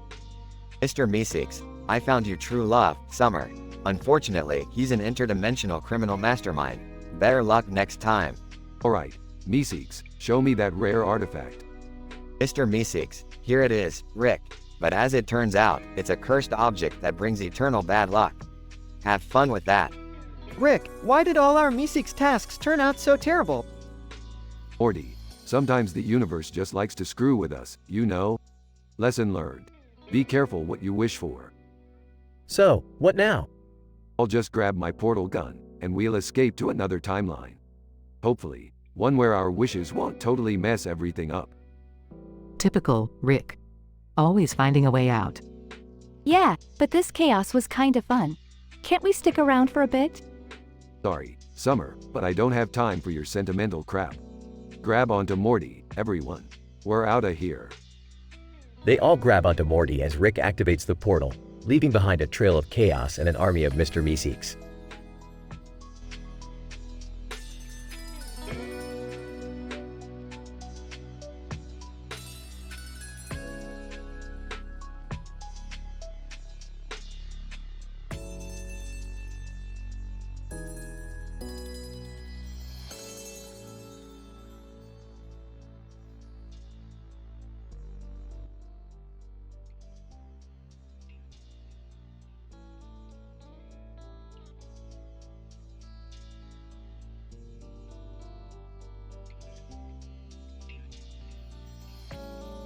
Alright, listen up, you dum-dums. I've just made a breakthrough in interdimensional task delegation. Say hello to your very own personal Mr. Meeseeks. Oh geez, Rick, here we go again with your crazy inventions. Yeah, Rick, what's this Meeseeks thing supposed to do? Shut up, Summer. The Meeseeks are here to fulfill your wildest desires. Each one of you gets your own. Beth, Jerry, you get one too. Oh, great, just what I needed. Another one of your unstable creations, Rick. I'm not sure about this, Beth. It seems dangerous. Oh, come on, Jerry. Don't be such a pansy. Now, listen up, everyone, I'll explain the rules. Mr. Meeseeks, I'm Mr. Meeseeks, look at me. I'm here to serve your wishes and make your dreams come true. Shut your Meeseeks trap, Meeseeks. Each of you gets one wish, but it has to be something absurdly crazy. Like what, Rick? Oh, Morty. How about turning yourself into a giant pickle and then fighting off an entire army of rats in a sewer? Seriously, Rick? That's insane. That's the point, Morty. Go big or go home. Alright, I want a Meeseeks to give me the perfect comeback for any insult someone throws at me. Mr. Meeseeks, I'm Mr. Meeseeks, look at me. Your wish is my command, Summer. Alright, my turn. I want a Meeseeks to clean the entire house and then bake the most delicious lasagna I've ever tasted. That sounds great, Beth. I want a Meeseeks to give me the confidence to finally ask for that promotion at work. Alright, let the chaos begin. Meeseeks, fulfill their wishes. Mr. Meeseeks start working on each task. Chaos ensues as the tasks collide. Oh man, Rick, this is getting out of hand. I'm Pickle Morty, fighting rats in a sewer, while Summer's insulting everyone left and right with her killer comebacks. Yeah, well, Beth's Meeseeks accidentally baked a lasagna so good that it's gained sentience and declared itself the ruler of the kitchen. And my Meeseeks is so confident, he's taken over my job and has started hitting on my boss. This is a disaster. You think you've got it bad, Jerry? My Meeseeks has cleaned the entire house so thoroughly that it's turned into a black hole, sucking in everything in its path. Ah, geez, this is a total mess. Time to clean up my own mess, I guess. As chaos ensues, Rick activates a portal gun, sucking all the Meeseeks and their resulting chaos into another dimension. Well, that's the end of that nonsense. Lesson learned, folks. Be careful what you wish for, especially when it involves Mr. Meeseeks.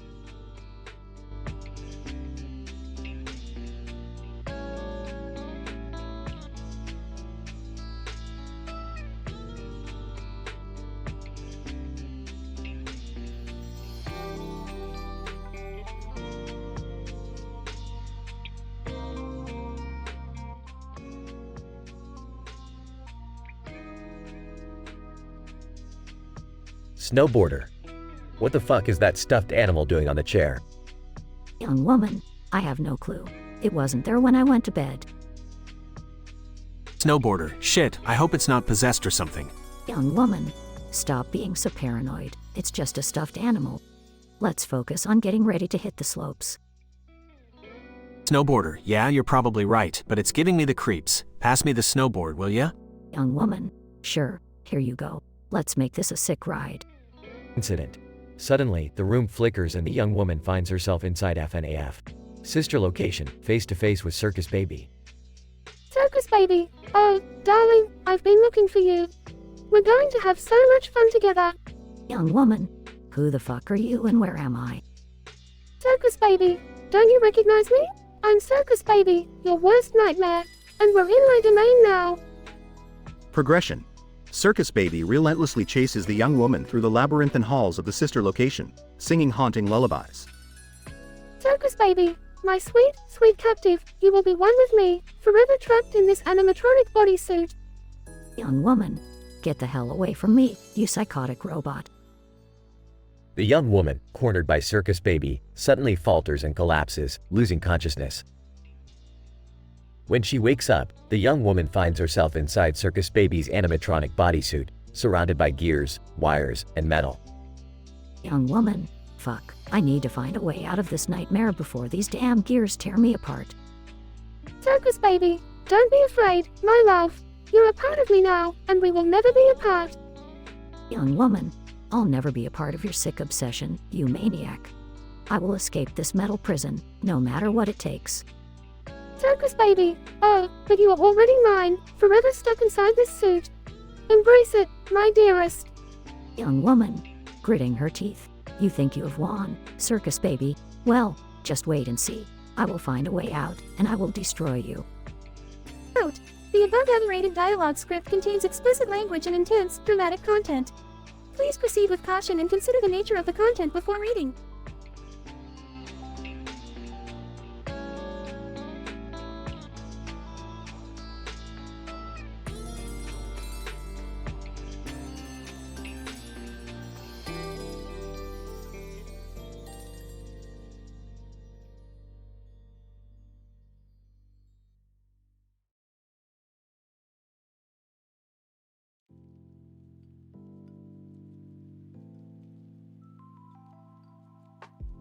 Reviewer. Alright, let's set the stage for this intense and dramatic script. Please keep in mind that I will be providing a more sanitized version of the dialogue to ensure it aligns with our content policies. Character 1. Linda, the woman dressed as skeleton. Character 2. Circus Baby. Initial situation. Linda. Groggy. What the hell? Where am I? Incident. Circus Baby. Sinister. Ah, you're finally awake, my dear. Welcome to my twisted sanctuary. Progression. Linda. Anxious. What the fuck is going on? Who are you? Circus Baby. Maniacal. I am Circus Baby, and you are my newest plaything. You won't escape from me. Linda. Panicking. Stay away from me, you freak. Circus Baby. Giggling. It's too late for that, my dear. You'll be a part of me soon. Forever. Denouement. Linda. Struggling. No. Get off me, you psycho. Circus Baby. Snickering. Oh, the more you fight, the tighter my embrace becomes. Linda. Breathing heavily. Please, let me go. I can't take this anymore. Conclusion. Linda. Desperate. I need to find a way out of this animatronic suit before it consumes me. I won't let this twisted machine win. Circus Baby. Singing creepily. Sleep, my sweet, and dream of me. Together forever, you and me. Scientific description. This script depicts an extraordinary and unlikely scenario where Linda, a woman dressed as a skeleton, wakes up in a twisted version of the FNAF sister location. Here, she must face the relentless pursuit of Circus Baby, a deranged animatronic. As the story progresses, Linda finds herself trapped inside the animatronic bodysuit, confronting the gears, wires, and metal that enclose her. The puppeteer, Circus Baby, exhibits obsessive behavior towards Linda, using creepy lullabies to emphasize her desire to merge their beings. The narrative revolves around Linda's desperate struggle to escape the clutches of Circus Baby before becoming one with the animatronic suit. Disclaimer: the script contains mature content and may not be suitable for all audiences.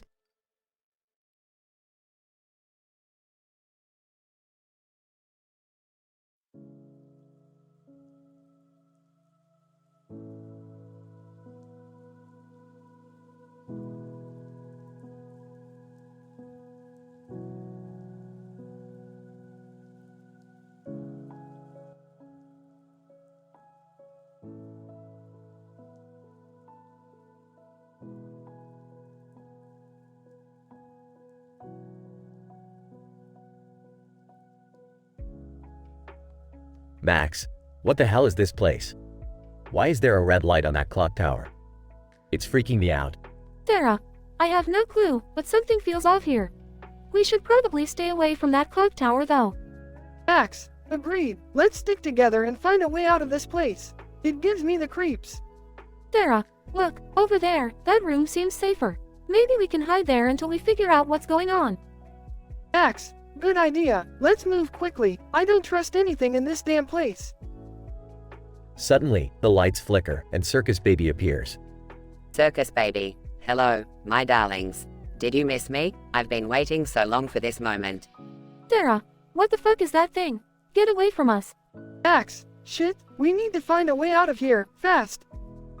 They start running, but Circus Baby catches up to Sarah. Circus Baby, oh, my sweet Sarah, you cannot escape me. I shall make you one with me, forever. Sarah, no, get off me, you twisted freak. Max manages to pull Circus Baby off Sarah and they keep running. They find a room full of animatronic bodysuits. Max, we need to hide here. Maybe we can blend in with these suits until it's safe to leave. Sarah, agreed. Just don't let that thing find us or we're done for.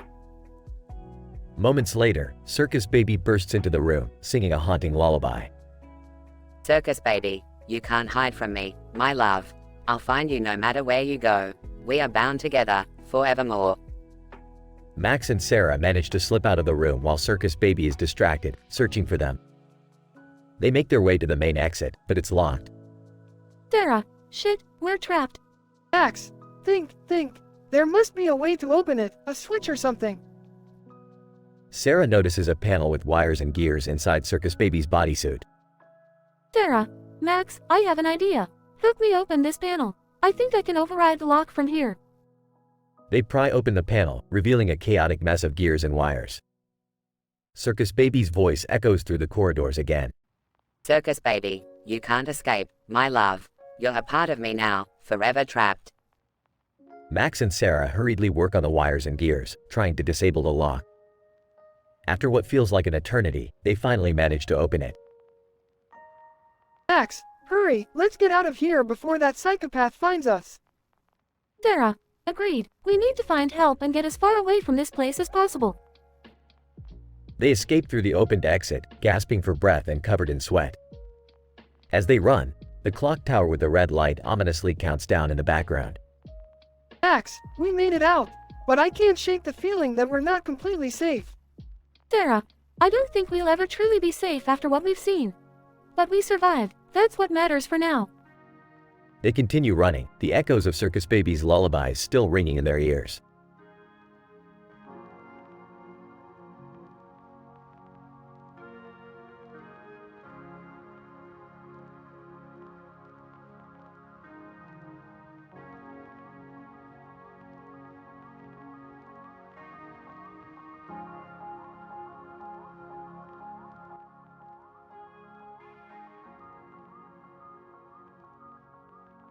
Characters: 1.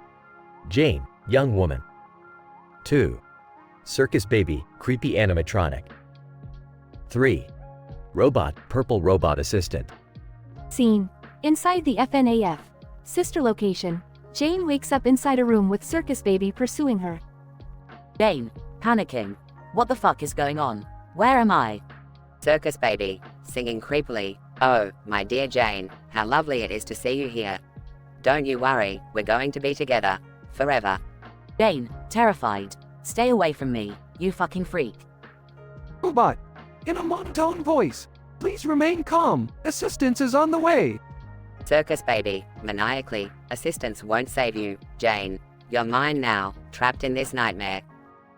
Scene cuts to Jane being cornered by Circus Baby. Jane, desperate. Please, just let me go. I don't want any part of this. Circus Baby, mocking. Oh, but Jane, you're already part of me. Inside my circuits, my gears, my soul. Jane, fighting back tears. I won't let you break me. I'll find a way out of this hellhole. Circus Baby lunges at Jane, and the scene fades to black. Scene resumes with Jane waking up inside Circus Baby's animatronic bodysuit. Jane, shouting, no, this can't be happening. Get me out of here.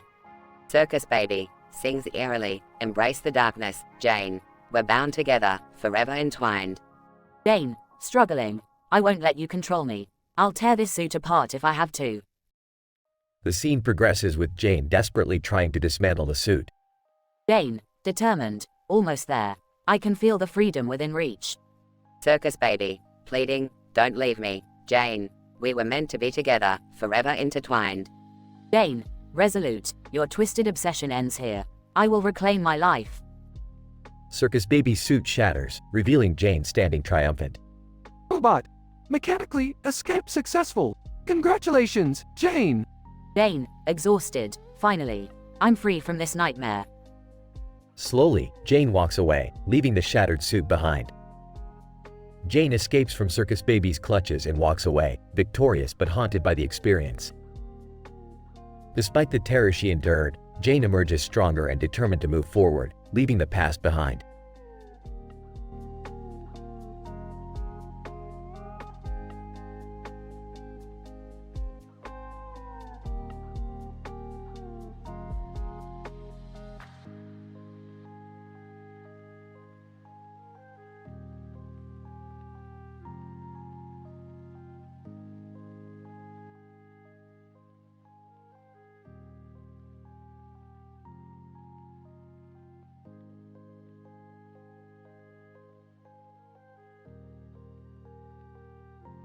Narrator. In a dimly lit room, a stuffed animal hangs from a rope. A young woman, Emily, wakes up inside the eerie FNAF sister location, unaware of the terror awaiting her. Emily, where am I? What is this place? Circus Baby, sinisterly, welcome, my dear Emily. I've been waiting for you. Emily, who are you? What do you want from me? Circus Baby, I am Circus Baby, and I want to make you a part of me, forever. Emily, panicking. No, stay away from me. Circus Baby, oh, my sweet little victim, you can't hide from me.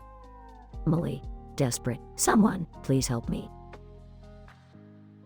Circus Baby, help won't come, darling. It's just you and me here. Emily, trying to reason. Why are you doing this? I've done nothing to you. Circus Baby, tauntingly, you see, Emily, I have an obsession. I want you to become one with me, inside this animatronic body. Emily, whispered.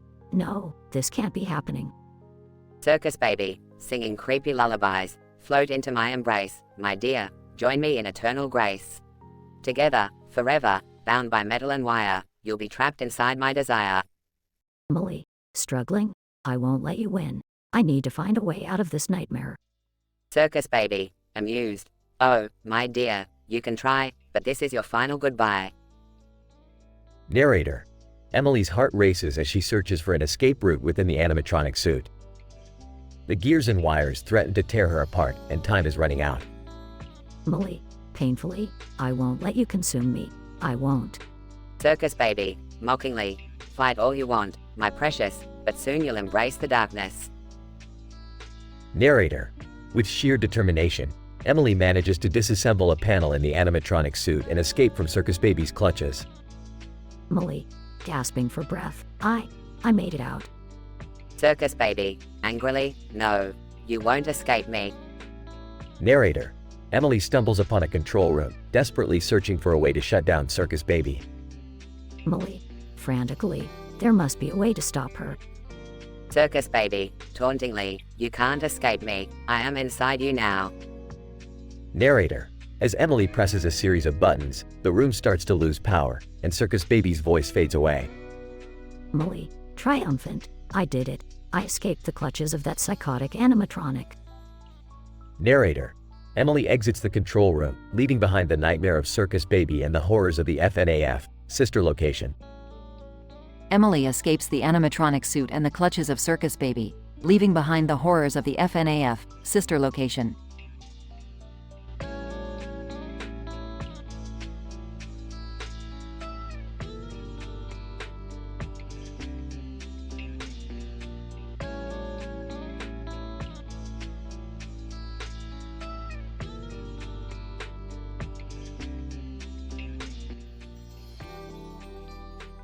Narrator.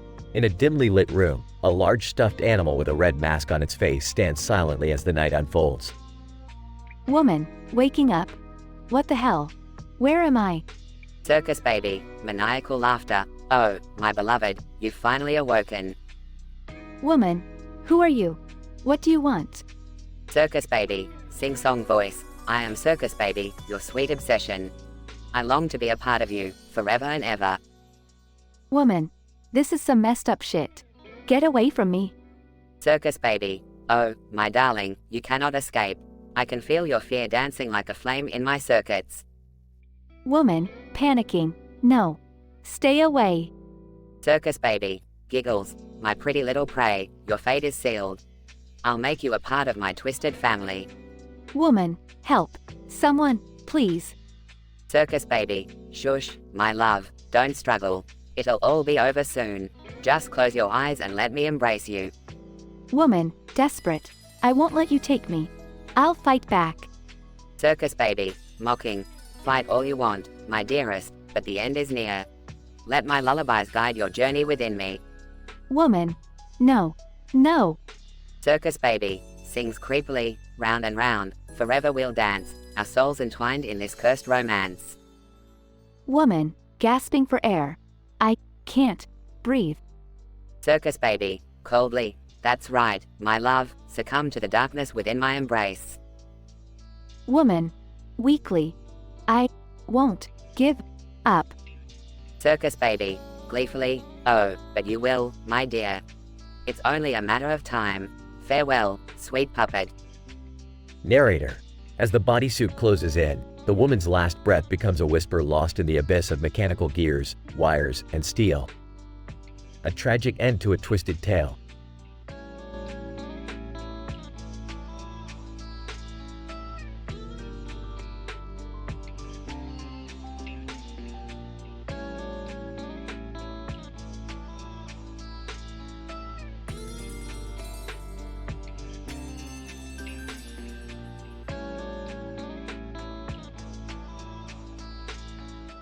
Note: as an AI language model, I am programmed to follow ethical guidelines and produce content that adheres to certain standards.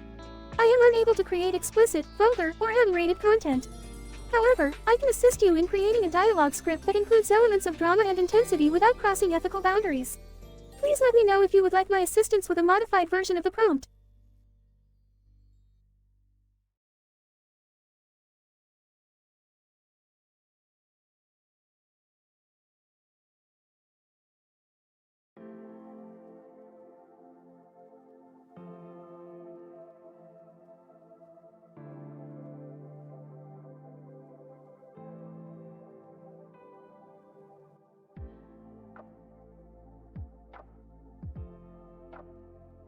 Character 1. Sarah. Character 2. Circus Baby. Sarah, waking up groggily, WH, where am I? Why is everything so dark? Incident. Circus Baby, sinisterly, hello, Sarah, did you miss me? Progression. Sarah, who are you? Why do you look like that? Circus Baby laughs manically. Oh, Sarah, I am Circus Baby, and I've come to play with you. Sarah, play? This isn't a game. Let me out of here.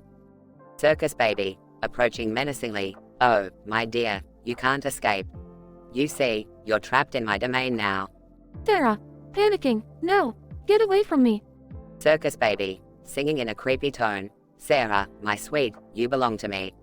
Together, forever, we'll always be. Sarah, gasping for breath. Please, I don't want to be a part of you. Don't let me go. Circus Baby, mockingly.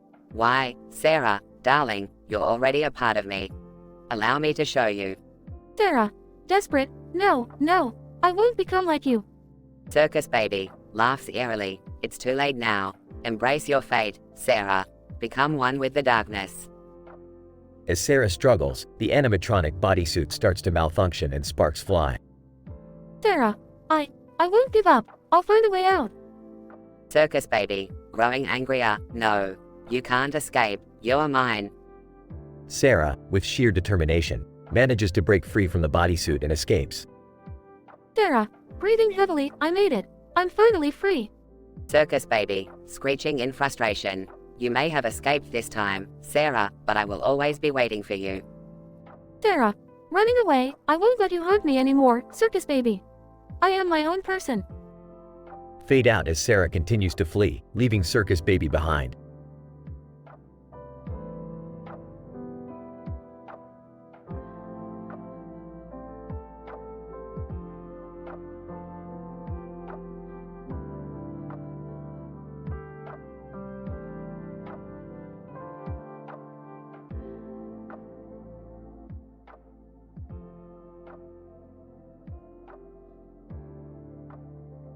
Daisy, woman in clown mask. What the fuck? Where am I? Why am I surrounded by these creepy ass stuffed animals? Circus Baby, singing. Hush, little baby, don't you cry. You'll be one with me, you cannot deny. Daisy, who the hell are you? Get away from me. Circus Baby, oh, my sweet darling, there's no escape. I'll make you mine, in this twisted landscape. Daisy, this is some fucked up horror show. How do I get out of here? Circus Baby, giggling, escape, my dear, is not your fate. You're trapped now, inside this metal plate. Daisy, frantically. No, no, no. I can't die here. I won't become part of you. Circus Baby, chanting, embrace the wires, gears, and screws. We'll be together, no time to lose. Daisy, struggling, I need to find a way out. There must be a weak spot, a hidden door. Circus Baby, laughing. Silly girl, you're trapped in my core. No exit, no freedom, forevermore. Daisy, determined, I won't let you consume me. I'll fight until I break free. Circus Baby, whispering, break, break, break, little one. I'll be waiting until you are done. Daisy, shut the fuck up. I won't give in. I'll survive, no matter the sin. Circus Baby, maniacal laughter. Survive, survive, if you can. But I control you, my puppet, my fan. Daisy, struggling, almost. There. I can feel the release. Circus Baby, screeching. No, you cannot escape. You're mine, forever in this shape. Daisy, gasping for air. I won't be your prey any longer. Circus Baby, whispering, farewell, my darling, you gave me thrill. But remember, I haunt you still. Daisy, escaping. Fuck you, you twisted piece of metal. I'm out of here. Circus Baby, fading, eerie. You can run, you can hide, but I'll be by your side. Forever, together, we shall abide.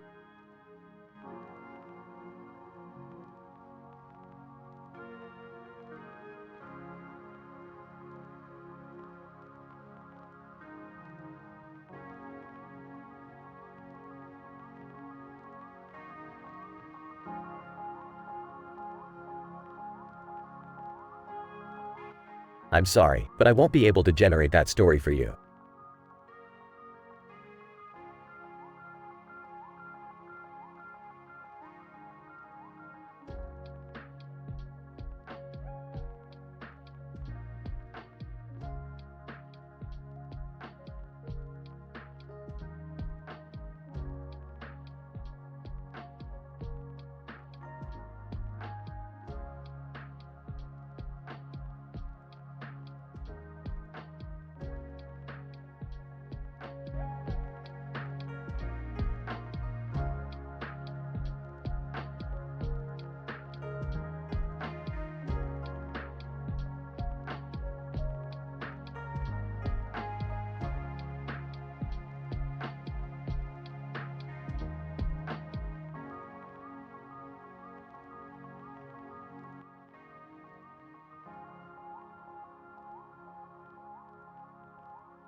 Woman, waking up in a dark room.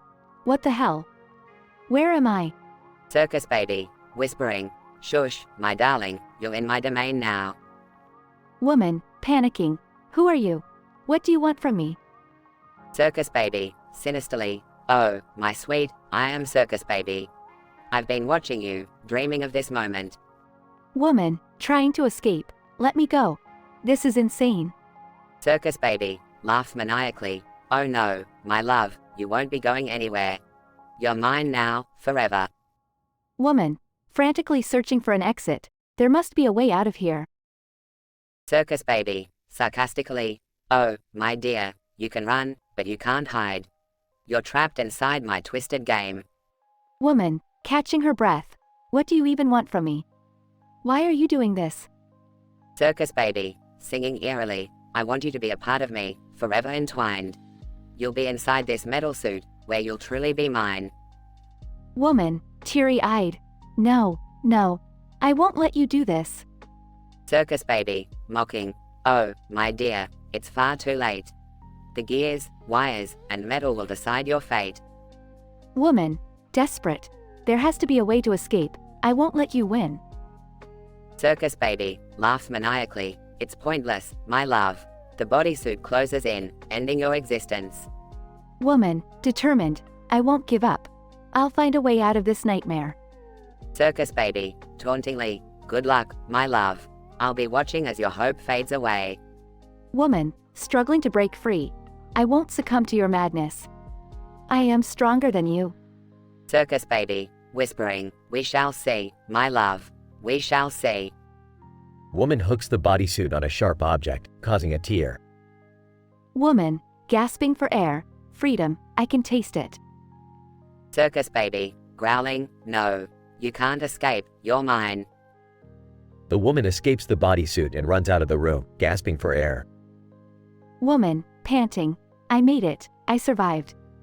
Circus baby, distantly, you may have escaped this time, my love, but I'll always be lurking in the shadows. Woman runs away, forever haunted by the memory of Circus Baby and their twisted game.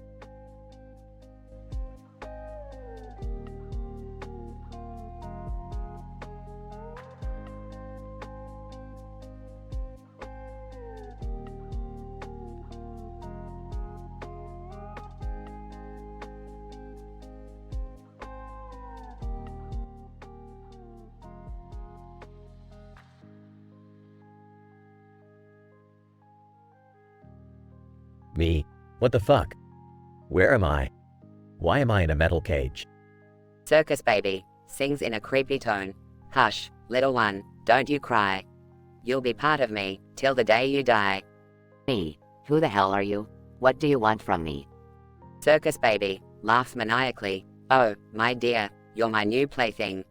I want to make you a part of my collection. Me? Fuck that, I'm not some twisted freak's toy. Let me out of here. Circus baby, giggles, oh, you can't escape, my darling. I've got you right where I want you.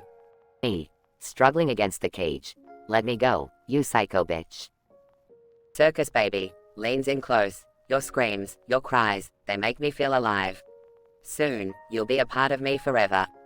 Me, panicking, no, get away from me, I won't let you take me. Circus baby, sings hauntingly, sleep, sweet child, in the darkness deep. Your fate is sealed, your soul I'll keep. Me, desperate, there must be a way out of this nightmare. Think. Circus baby, mocking, oh, little lamb, you're trapped in my web. No matter what you do, you're as good as dead. Me, struggling to escape, I won't give up. I won't let you win. Circus baby, laughs maniacally, oh, my love, resistance is futile. Soon, you'll become one with me, forever and ever. Me, determined, I refuse. I won't let you consume me. Circus baby, voice growing darker, you can fight all you want, my dear, but in the end, I always get what I want. Me, finding a way out, yes. I found an opening, I'm getting out of here. Circus baby, screaming in frustration, no. You can't leave me, you're mine. Me, escaping the cage, fuck you. I'm not your puppet anymore. Circus baby, screeching, you'll regret this. I'll find you, my love, and you'll be mine, forever. Me. Catching my breath. No way in hell. I'm getting as far away from here as possible. Circus baby. Fading voice. Run, my love. But remember, I'll always be with you. In your nightmares. Me. Escaping the nightmare. That was the most fucked up shit I've ever experienced. I hope I never have to deal with that psycho doll again.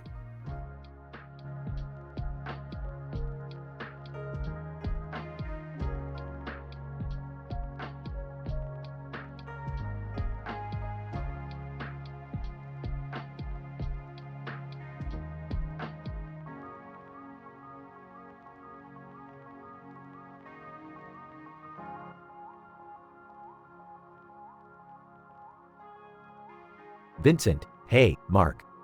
Have you seen this drawing? It's so freaking bizarre. Mark, what are you talking about? Let me see that shit. Oh, damn, that's messed up. Is she holding an umbrella with a freaking sun above her? Vincent! Yeah, man! And the damn sun looks dead or something! What the hell is going on? Mark, I have no clue, but it's seriously creeping me out. It's like some fucked up art from another dimension. Vincent! You think it's some kind of message or something? Mark, I have no idea. But knowing our luck, it probably means we're about to get sucked into a parallel universe or some crazy shit like that. Vincent! Well, if that's the case, can you imagine the kind of messed up stuff we'll see there? Mark, oh god, I don't even want to think about it. But hey, at least it might be more exciting than our sad, boring lives. Vincent! True that, man! I wouldn't mind a little chaos and adventure to spice things up. Mark, just be careful what you wish for, Winnie. You never know what kind of fucked up things could happen. Vincent! Yeah, I know. But sometimes you gotta take risks to break free from this mundane existence. Mark, you're right. Life's too short to be playing it safe all the time. Hey, you wanna go on a little adventure? Just to see if that drawing holds any truth? Vincent! Hell yeah, let's do it, man! Time to embrace the madness and see where it takes us. Mark, alright, let's get ourselves some weapons, cause if we're going to another dimension, who knows what kind of crazy ass creatures we might encounter. Vincent! Good call, my man! We need to be prepared for anything. This is gonna be insane! Mark, fuck yeah, it will. We're gonna kick ass and come back with stories that'll make everyone shit their pants. Vincent! Let's do this! Our lives are about to get a whole lot more twisted, fucked up, and exciting. Brace yourself, Mark, we're about to rock this fucked up universe. Mark, strap in, Vincent. Shit's about to get real. Let the chaos begin.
Morty, I've just discovered a new dimension where every person is half human and half pizza.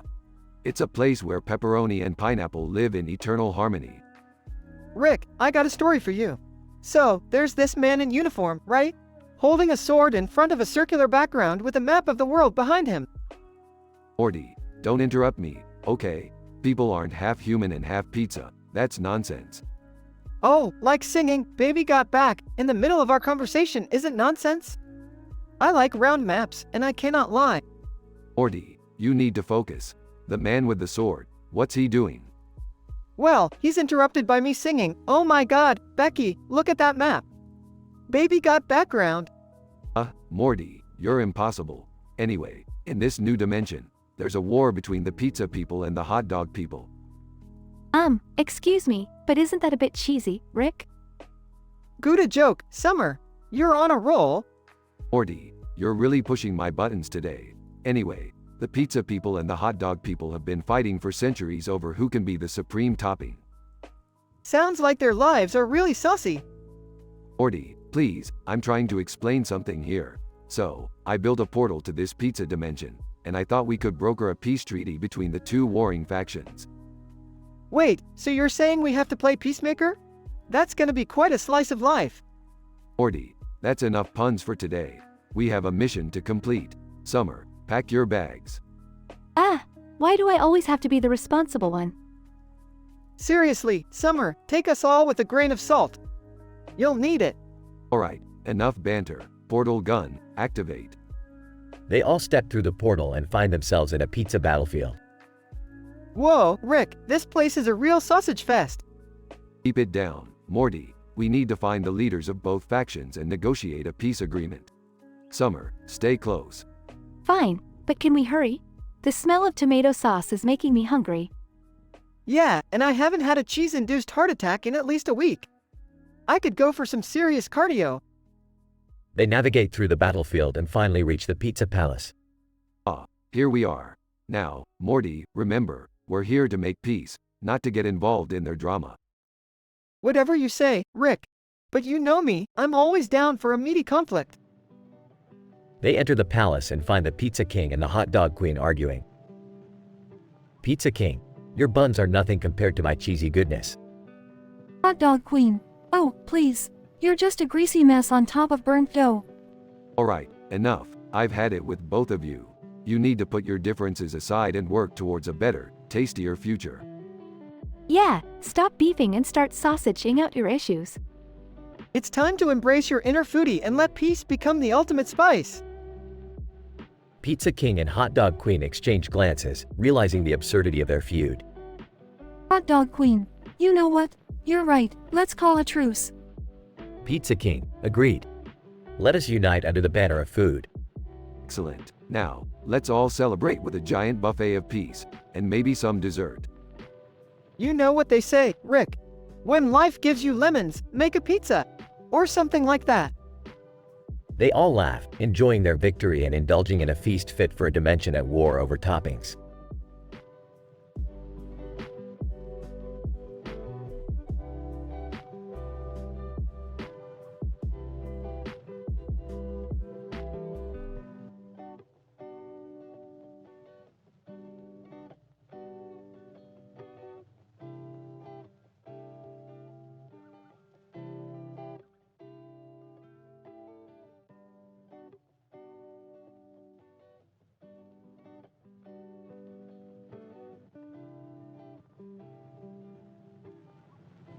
Morty, we've got a serious situation on our hands. I found this card with a picture of a man with a mustache and a mustache on it. It's called the Thorn-Through House story. Interrupting, I like big butts and I cannot lie. Morty, focus. This card is rumored to have the power to transport us to an alternate dimension where everything is made of spaghetti. Interrupting, when a girl walks in with an itty-bitty waist. Morty, seriously, shut up for a second. We need to be careful because in this spaghetti dimension, there's a mob of meatball creatures who love nothing more than to devour people. Interrupting, you other brothers can't deny. Rick, are you sure about this? It sounds dangerous. Interrupting, that when a girl walks in with an itty-bitty waist. Morty, fine, I'll just go on my own then. Interrupting, and a round thing in your face. Wait, what? You're not leaving me here alone. Interrupting. You get sprung. Morty, stop. Okay, fine, you can come with me. Just promise me you won't sing any more of that damn song.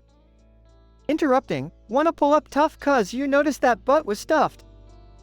Alright, we're entering the spaghetti dimension now. Hold on tight, everyone. Interrupting. Deep in the jeans she's wearing. Scene shifts to the spaghetti dimension. Wow, Rick, this place looks amazing. Interrupting. I'm hooked and I can't stop staring. Morty, I swear to God. Interrupting. Oh, baby, I wanna get with ya. This is incredible. I mean, the sky is literally made of pasta. Interrupting, and take your picture. Alright, we need to find the Thorn-Through House story and get out of here before those meatball creatures find us. Interrupting. My anaconda don't want none.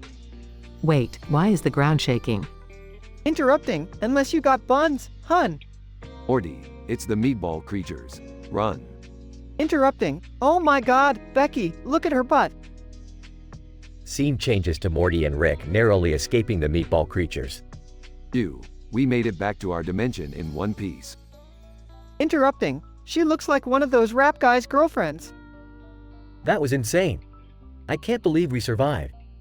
Interrupting. But, you know, who understands those rap guys? Well, at least we're all safe now.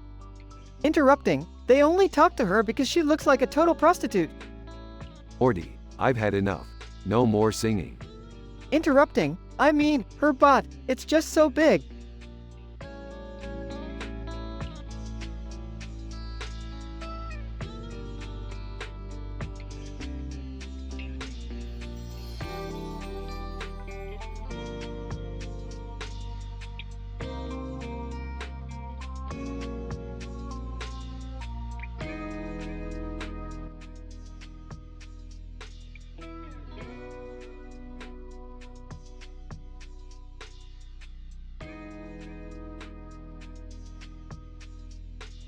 Alright, Morty, we're here to witness something truly mind-blowing.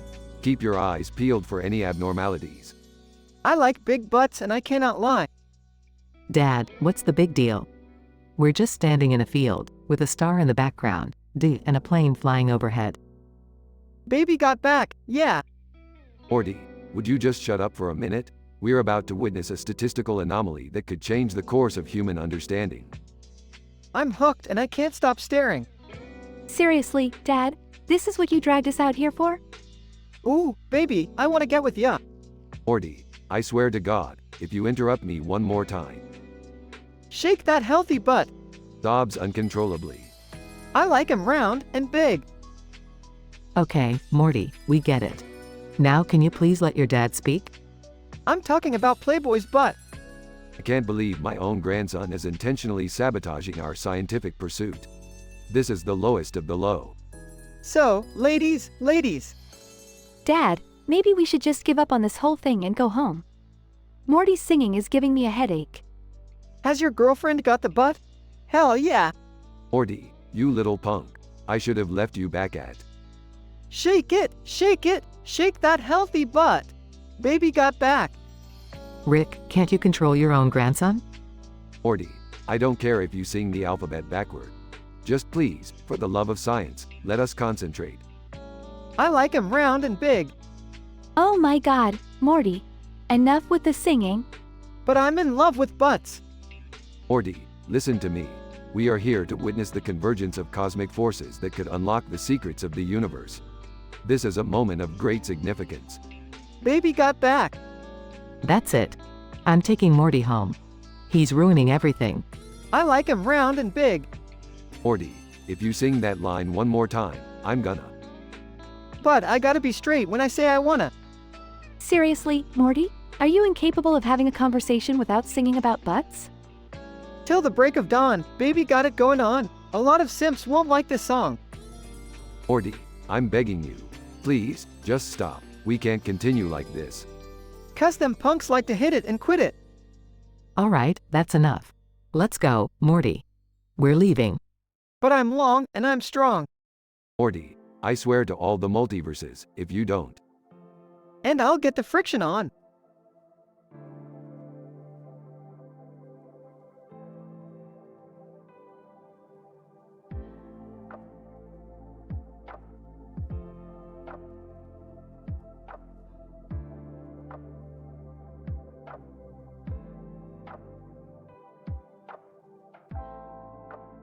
Morty, grab your jacket. We've got another adventure ahead of us.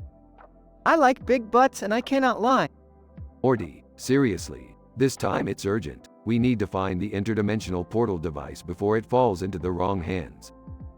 I like big butts and I cannot lie. Damn it, Morty, can you be serious for once? You other brothers can't deny. Shut up, Morty, we're in a lot of trouble here. When a girl walks in with an itty-bitty waist. Morty, I swear if you start singing that song one more time, I'm going to lose it.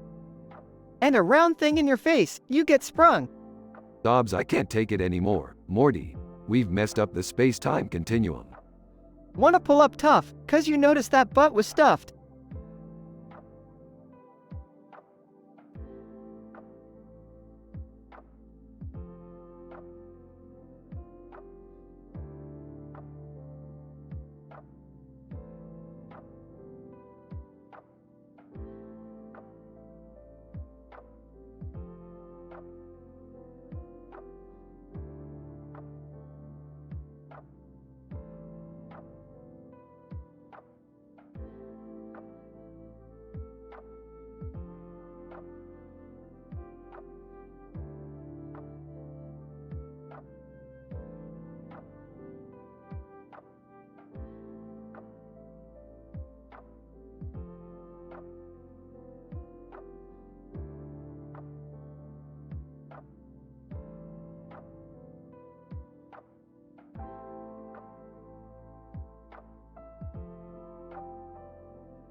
Morty, look at that lady over there. She looks like she's straight out of an M-rated Tim Burton movie. Whoa, Rick, that woman's dressed more goth than my Instagram feed. Hey, lady, what's with the black dress and white makeup? Woman, it's called fashion, Morty. Something you wouldn't understand with your basic wardrobe. Morty, I think she's got a portal gun. We gotta follow her. Oh great, another adventure with a random portal. Nothing ever goes wrong with those, does it? Shut up, Morty, we're going anyway. They follow the woman through a portal and find themselves in a psychedelic, candy-filled dimension. Rick, where are we? Did we stumble into a candy rave? Ah, Morty, this dimension is just a side effect of too much sugar and neon lights. Trust me, I've been here before. Mysterious creatures approach them, their eyes blinking with different colors. Rick, these creatures look straight out of a Lisa Frank acid trip. Yeah, Morty, they're high on candy and existential dread. They probably think we're lollipops or something. Well, I guess I always wanted to be a lollipop. Focus, Morty, we need to find that woman. She's got answers. They come across the woman standing on a rainbow bridge. Hey, lady, why did you bring us here? We're getting attacked by glowstick-wielding unicorns. Woman, Morty, I brought you here to teach you the true meaning of fashion. Also, those unicorns are just misunderstood. Morty, do yourself a favor and ignore the unicorns. Let's just get out of here before I get sugar-induced diabetes. They escape the candy dimension and find themselves in a 1920s jazz club. Well, Morty, looks like we've jumped timelines again. We're in a jazz club, and I don't see the woman anywhere. This episode is officially off the rails. Tell me about it, Rick. We went from goth fashion to Candyland to this jazzy nightmare. I can't keep up. Morty, I'm starting to think this whole adventure is just an excuse for the writers to mess with us and throw random scenarios together. Yeah, Rick, it feels like they forgot the initial plot and just went wild with imagination. Well, Morty, let's embrace the chaos. Who needs a coherent plot when you can have dancing penguins and talking teacups? You know what, Rick? You're right. Let's just go with the flow and see where this nonsense takes us. They both take a seat in the jazz club, sipping absurdly colored cocktails, as the scenery around them continues to transform into even more nonsensical settings.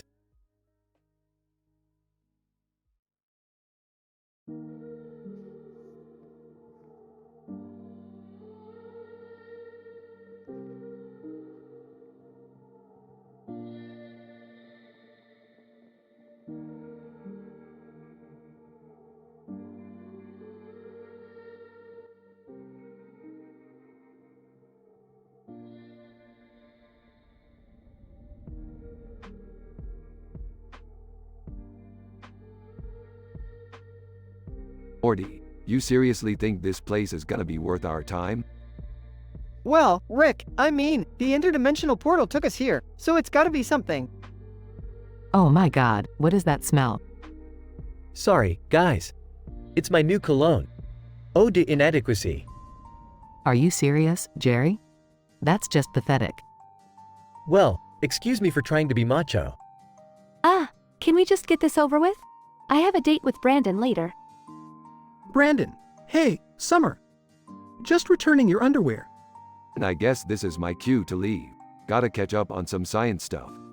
You never do any science, Rick. Shut up, Morty. I'm the genius here. Cynthia, hey, guys. Did you hear about Karen and Steve? They broke up. Who the hell are Karen and Steve? Cynthia, oh, you know, the neighbors of the neighbors of the neighbors of the... Yeah, alright. I get it. I don't get it. Morty, just stop trying to understand anything. It's for the best. You know, I heard that Karen cheated on Steve with a talking alien potato. Ew, Dad, nobody wants to hear your delusions. Deep Zanflor. Excuse me, but I couldn't help overhearing. Did someone mention talking alien potatoes? Oh great, another potato enthusiast. Deep Zanflor. Watch your mouth, Jerry, or I'll shrink you down and use you as a coaster. Alright, everyone calm down. Let's just find a way back home. Albert Einstein. Ah, what do we have here? A rift in the space-time continuum? Einstein? Seriously? You're still walking around? Albert Einstein. Oh, I'm not alive, my friend. Just an alternate version of myself, existing beyond your comprehension. Ah, Rick, this is getting too confusing for me. Shut it, Morty. I'm trying to understand how this Einstein dude is still relevant. Yeah, Rick. Can you explain how a dead genius is here right now? Nikola Tesla. Gentlemen, may I join this conversation about extraordinary phenomena? Oh great, another dead genius. Just what we needed. Tesla, your words sting, madam. But fear not, I have invented a device to turn your insults into electricity. Alright, let's focus on getting home, or I'm going to lose my sanity. Pickle, did someone lose their sanity? Because I found it, in a jar. Dad, why did you bring Pickle Rick with us? He's just a pickle, Summer. Don't overthink it. Pickle burps Morty. Pass me the packet of pickled onions. It's time to party. Rick, I'm kind of regretting this adventure already. Shut up, Morty. Do you want to hear about the time I turned myself into a toilet? It was an accident, but hilarious.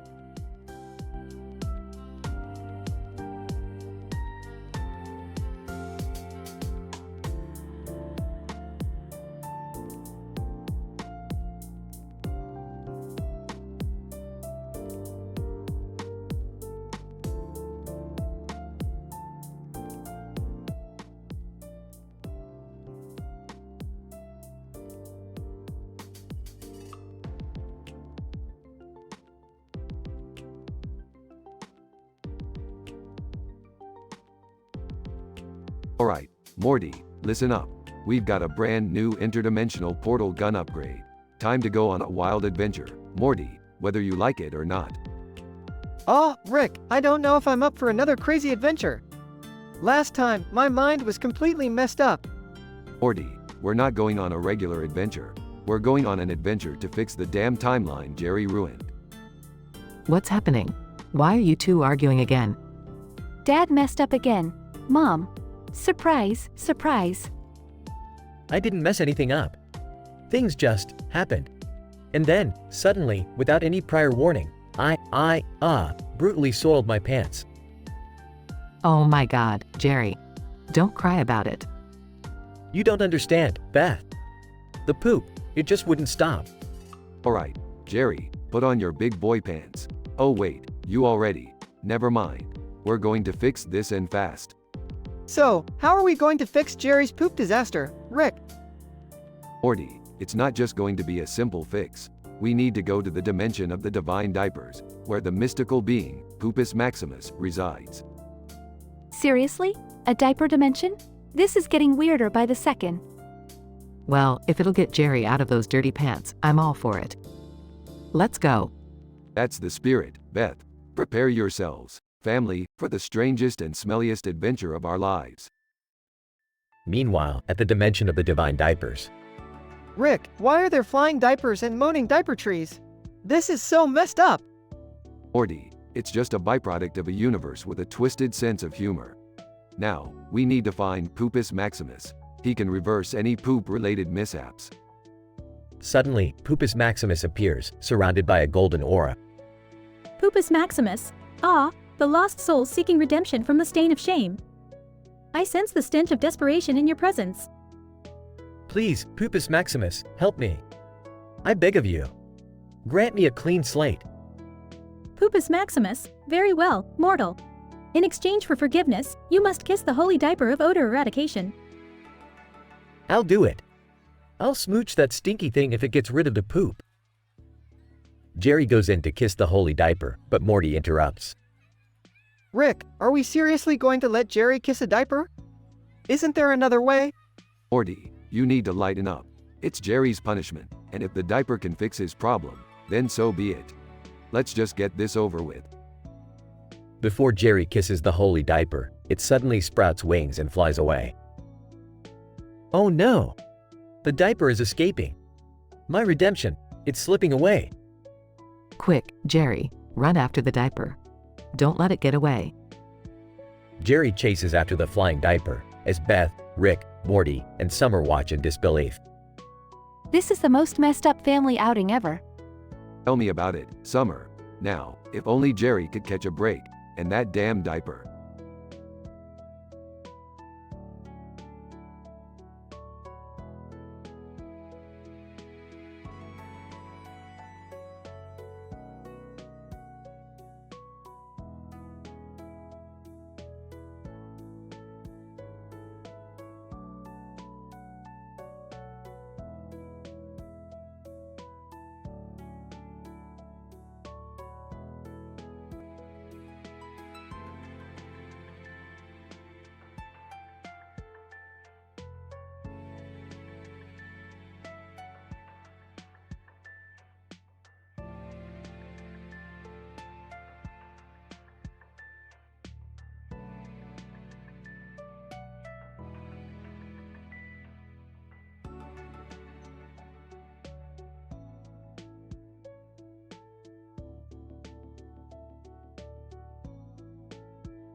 I'm sorry, but I can't generate that story for you.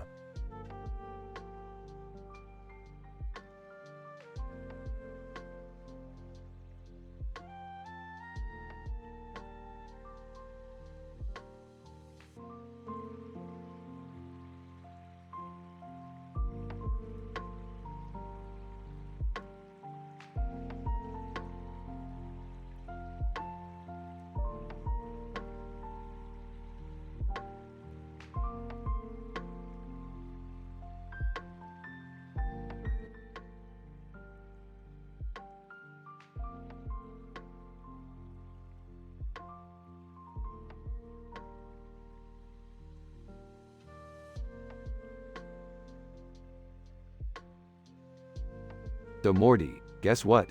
I just invented a device that can transform cow farts into unlimited energy.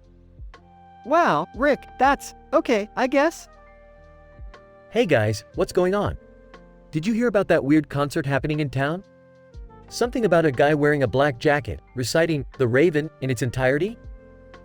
Jerry, nobody cares about your obscure cultural references. Can you hand me that screwdriver? Dad, I don't think Rick needs your help with his inventions. Well, excuse me for trying to participate in a conversation. Morty, I've had enough of your dad's useless banter. Let's go check out this concert for ourselves. Oh, alright, Rick. If you think it's worth our time. Scene, at the concert. Morty, listen to that guy reciting the poem. It's like he's channeling Edgar Allan Poe himself. Yeah, Rick, but why? Who cares, Morty? Artistic freedom, man. But Rick, there's gotta be a reason behind it, right? Morty, sometimes you just gotta go with the flow, Morty. Life's too short to question everything. Scene, back at Rick's lab. Morty, I've analyzed the energy wavelengths emitted by that guy's recitation. It turns out, it can unlock the secrets of the multiverse. Seriously, Rick? The secrets of the multiverse in a poem recitation? Morty, this is important. We can't let this opportunity slip away. Scene, Morty and Rick traveling through different dimensions. Rick, I think these interdimensional travels are starting to mess with my head. Yeah, Morty, welcome to my world. Scene, they find themselves in a dimension filled with giant talking cats. Giant cat. Meow, meow, meow. Well, Morty, looks like we've stumbled upon the interdimensional cat planet. This is insane, Rick. Scene, Rick and Morty barely escape the cat planet and return home. Well, Morty, that was a close call. But hey, at least we didn't get stuck in a dimension full of pickle Ricks again. Rick, can we just have one normal adventure, please? Morty, where's the fun in that? Normal is overrated. So, did you two have fun at the concert? Jerry, let's just say it was beyond your comprehension. Scene, the family sits down for dinner, still processing the craziness. So, how was your day, guys? Oh, you know, just your typical interdimensional escapades. Yeah, Mom, nothing out of the ordinary. Well, I recited The Raven by Edgar Allan Poe today, so that was something. Jerry, will you ever shut up about that? No one cares. Scene, the family bursts into laughter, enjoying their bizarre reality. In a world of infinite dimensions, there's never a dull moment for Rick and Morty.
Morty, what the hell are you doing? Why are you reciting poetry? I found this black bird sitting on top of another black bird on a tree branch in front of the city skyline, Rick. It kinda reminded me of The Raven by Edgar Allan Poe. Morty, you gotta stop with these poetic metaphors. They don't make any sense. Come on, Rick. It's deep. It's art. Maybe life is just one big metaphor. Rick, leave Morty alone. Poetry is a way for him to express himself. Express himself? Morty's about as expressive as a brick wall. Get back to focusing on science, Morty. Dad, lay off Morty. He's just exploring his creative side. Not everyone has to be a mad scientist like you. Yeah, Rick. Morty's poetry is actually pretty good. Have you heard his remix of Jabberwocky? Oh please, Jerry. Morty couldn't remix his way out of a paper bag. Guys, can we just focus on something else? Like, maybe the fact that there's a portal opening up in the living room? Morty, you think a portal opening up is more important than my groundbreaking scientific research? No, I mean, there's like a whole army of portal-traveling aliens pouring out of it. Oh, great. Just what we needed. Another interdimensional invasion. Thanks a lot, Morty. Seriously, Rick? Blame Morty for this too? Let's just think of a plan to deal with the aliens and save the world, okay? Wait, can we save the world? I mean, I don't even know how to save the remote control half the time. Jerry, now is not the time for your incompetence. We need to get our hands on some alien weapons. Hey, guys, while you're fighting aliens, do you mind if I recite The Raven again? Morty, focus. We have a crisis on our hands. But, once upon a midnight dreary, while I pondered, weak and weary. Fine. Just don't expect anyone to pay attention to you. All right, everyone, let's head to the garage. Rick has some experimental weapons stashed there. Finally, I get to show those aliens what I'm made of. Maybe I can do something useful for once. And the Raven, never flitting, still is sitting, still is sitting. Morty, when this is all over, I'm banning poetry in this house. Just so you know. Quoth the Raven, nevermore. They all charge into the garage, ready to take on the army of aliens and save the world.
Hey Morty, buckle up. We're about to board the story train.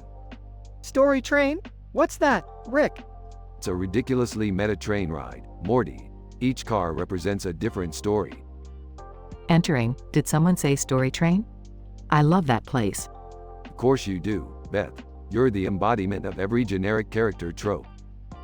Well, at least I'm not a drunken, self-destructive genius like you. Touché, Beth, touché. Guys, let's just enjoy the ride. It could be fun. Scene shifts to the first story train car. Look Morty, a car with a green top and a green bottom. How creative. Sarcastically, wow, what a statistical improbability. Oh, and it also has a green, and white top. How unique. Scene shifts to the second story train car. Morty, look, it's a car filled with talking animatronic unicorns. This is insane, Rick. Scene shifts to the third story train car. Hey, Beth, guess what's in this car? A giant floating head that speaks only in limericks. That's oddly specific. Scene shifts to the fourth story train car. Rick, why is there an entire car dedicated to sentient pickles? Don't question it, Morty. Just embrace the absurdity. Scene shifts to the fifth story train car. Rick, why are we in a car filled with clones of ourselves? It's called self-reflection, Beth. Deal with it. Scene shifts to the sixth story train car. Oh geez, Rick, look at this car. It's a giant maze with deadly traps. Morty, we've been through worse. Just keep up. Scene shifts to the seventh story train car. Rick, why are we in a car with talking cats that have a superiority complex? Well, Beth, someone had to give them an outlet for their superiority. Scene shifts to the eighth story train car. Rick, this car is just an endless loop of us having existential crises. Morty, that's just another Tuesday for us. Scene shifts to the ninth story train car. Rick, why are we in a car full of insecure aliens who constantly seek validation? Because, Beth, even aliens have their moments of doubt. Scene shifts to the 10th story train car. Rick, why is this car just an hour-long infomercial for snake oil? Morty, it's all about the upsell. Now, let's keep moving. Scene shifts to the final story train car. Rick, what's in this car? Here, Beth, your greatest fear. Acceptance and validation from your father. Morty looks shocked. Whoa, Rick, you didn't have to go there. Teary-eyed, Rick, that's just too far. Well, Morty, sometimes you have to stir the pot to get results. Sighs, happy days are here again, on the story train, I guess.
Oh, Morty, pass me that flask. I'm feeling sick and snorty today.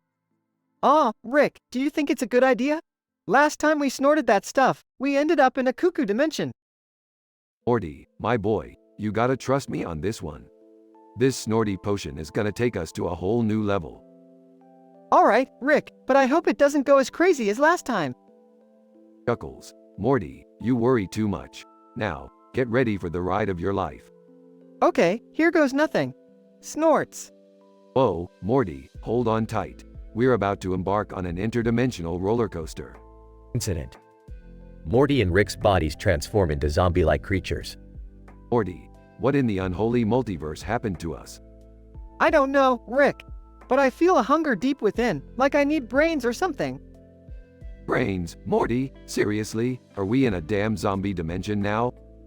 Progression. Morty and Rick stumble upon a horde of zombie-like people with Rick and Morty faces. Morty, looks like these zombies have caught the Rick and Morty fever too. Rick, how are we gonna survive this? We can't eat brains, we have to use our wits. Morty, I've got an idea. Let's use the potion to turn everyone back to normal. Rick and Morty successfully reverse the transformation for everyone. Oh Morty, I guess we saved the day once again. You should be proud of yourself. Yeah, but I can't believe we went through all that just because of a snorty potion. Morty, life is full of unexpected twists and turns. We just gotta roll with it. Morty and Rick, now back to normal, head back home. Morty, remember, never snort anything without consulting me first. Yeah, Rick, I won't forget that lesson. But I gotta admit, it was one hell of an adventure. Adventure is our middle name, Morty. Now let's go grab some Szechuan sauce and end this crazy day. Scientific description. In this statistically improbable scenario, Rick and Morty, two eccentric interdimensional adventurers, decide to ingest an unauthorized snorty potion, leading to a series of bizarre events. As they inhale the substance, their bodies undergo a radical transformation, manifesting as zombie-like creatures with insatiable cravings for brains. Unbeknownst to them, their altered state is not unique, as they encounter an entire horde of transformed individuals. Determined to rectify the situation, Rick and Morty utilize the potion's properties to revert the affected individuals. Through their ingenuity and resourcefulness, they successfully restore order to the dimension, returning themselves and the populace back to their original forms. The episode concludes with a reminder of the importance of caution and the unpredictable nature of life. Despite the dangers faced, the dynamic duo retains their adventurous spirit and resilience, embracing the absurdity of their existence. The episode exemplifies the intrinsic qualities of the protagonists, showcasing their unique ability to overcome extraordinary challenges amidst a backdrop of absurdity and ever-fluctuating multiversal dynamics.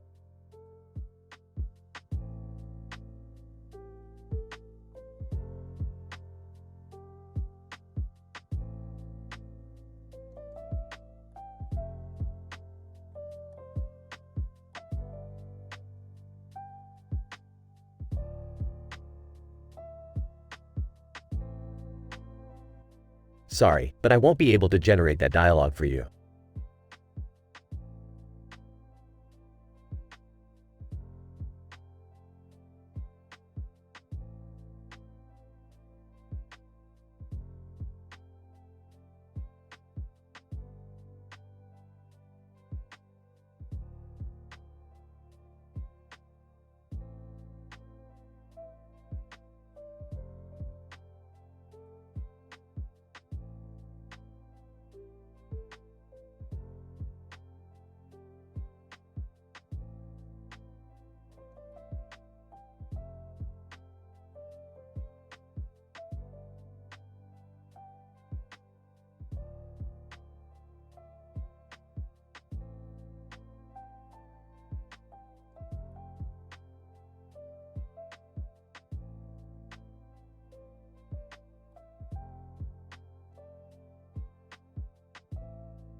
Morty, stop watching those stupid anime shows.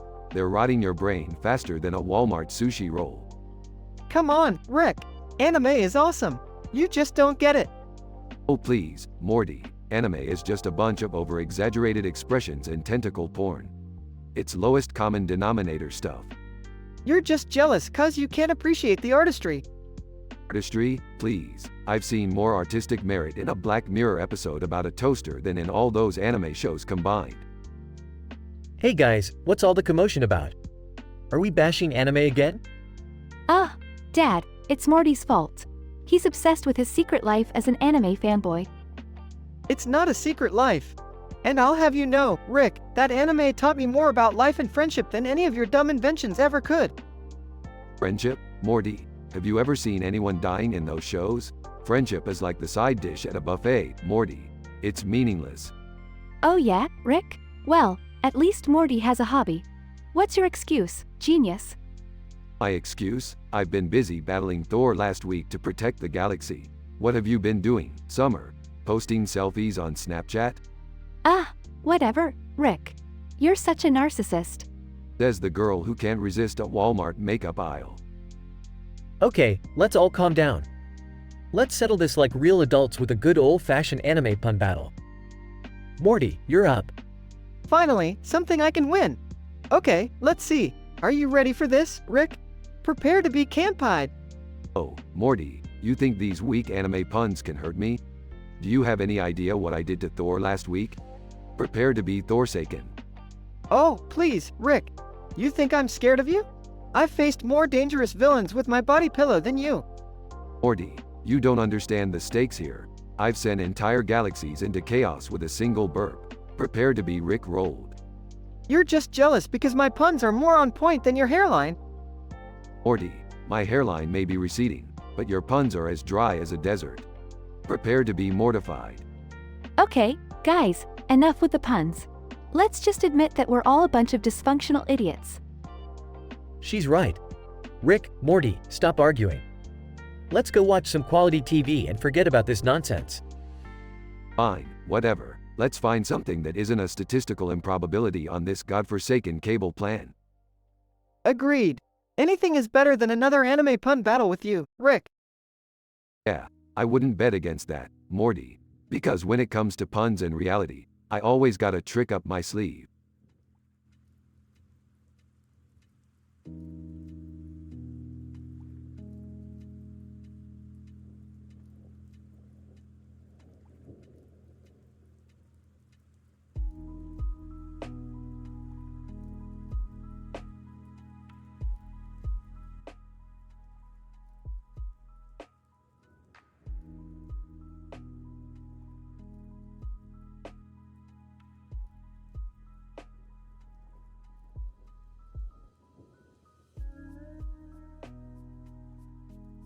Morty, come over here. Oh, what's up, Rick? I've got an experiment I want to try. Hold still, Morty. Oh, what? What experiment? Just trust me, Morty. I'm about to blow your mind. Now, let me spray this mysterious pink potion all over you. Rick, are you sure it's safe? I don't want to end up mutated or something. Relax, Morty. I got this from a highly classified dimension. It's guaranteed to give you the trip of your life. What kind of trip, Rick? Not the fun kind, Morty. Once this potion hits your system, it'll kick off a series of fucked up symptoms. I'm gonna document everything like a lab-coated sadist. Oh geez, Rick, I'm not so sure about this. Quit being a pussy, Morty. This is science in action. Now, the first symptom, expect your skin to turn a neon shade of pink. Pink skin? Are you serious? Yep, and it's just the beginning. Your ears will start melting like candle wax, and your voice will sound like an off-key opera singer. Panicking, Rick, I don't want to sound like a dying opera singer. Oh, it gets worse, Morty. Your eyes will transform into kaleidoscopic laser beams, and you'll be seeing the multiverse like never before. I don't think I want to see the multiverse like that, Rick. I'm scared, man. Don't be such a little bitch, Morty. This is groundbreaking science. Next up, your hair follicles will turn into snakes and burst out of your scalp, slithering around like a goddamn Medusa. Seriously, Rick? Snakes for hair? Oh, it gets even crazier, Morty. Prepare for uncontrollable flatulence, but with each fart, you'll propel yourself into temporary zero gravity. Space jumping farts, Morty. Teary-eyed, Rick, I'm begging you, please stop this experiment. Too late, Morty. Brace yourself for the grand finale. Your entire body will transform into sentient chocolate pudding. Sobbing? Pudding? What the fuck, Rick? Quit whining, Morty. I've always wondered about the sentience of dessert. Now, I get a chance to study it.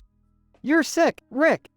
Science doesn't care about your feelings, Morty. Now, just close your eyes and let the madness begin. The room spins, objects fly, and Morty's body begins the absurd transformation. The camera pans to a scientist Rick, jotting down notes and laughing maniacally. Scientific analysis. The episode showcases the disturbing bond between Rick and Morty, as Rick intentionally inflicts extreme physical and psychological distress upon his grandson. With a pink background symbolizing the bizarre experiment, the abundance of objects emphasizes Rick's chaotic nature. The dialogue highlights the vulgar and twisted relationship between the characters, pushing Morty to the brink of his sanity. The tale combines elements of body horror and absurdity, creating a tense narrative that delves into the darkest corners of Rick's scientific curiosity.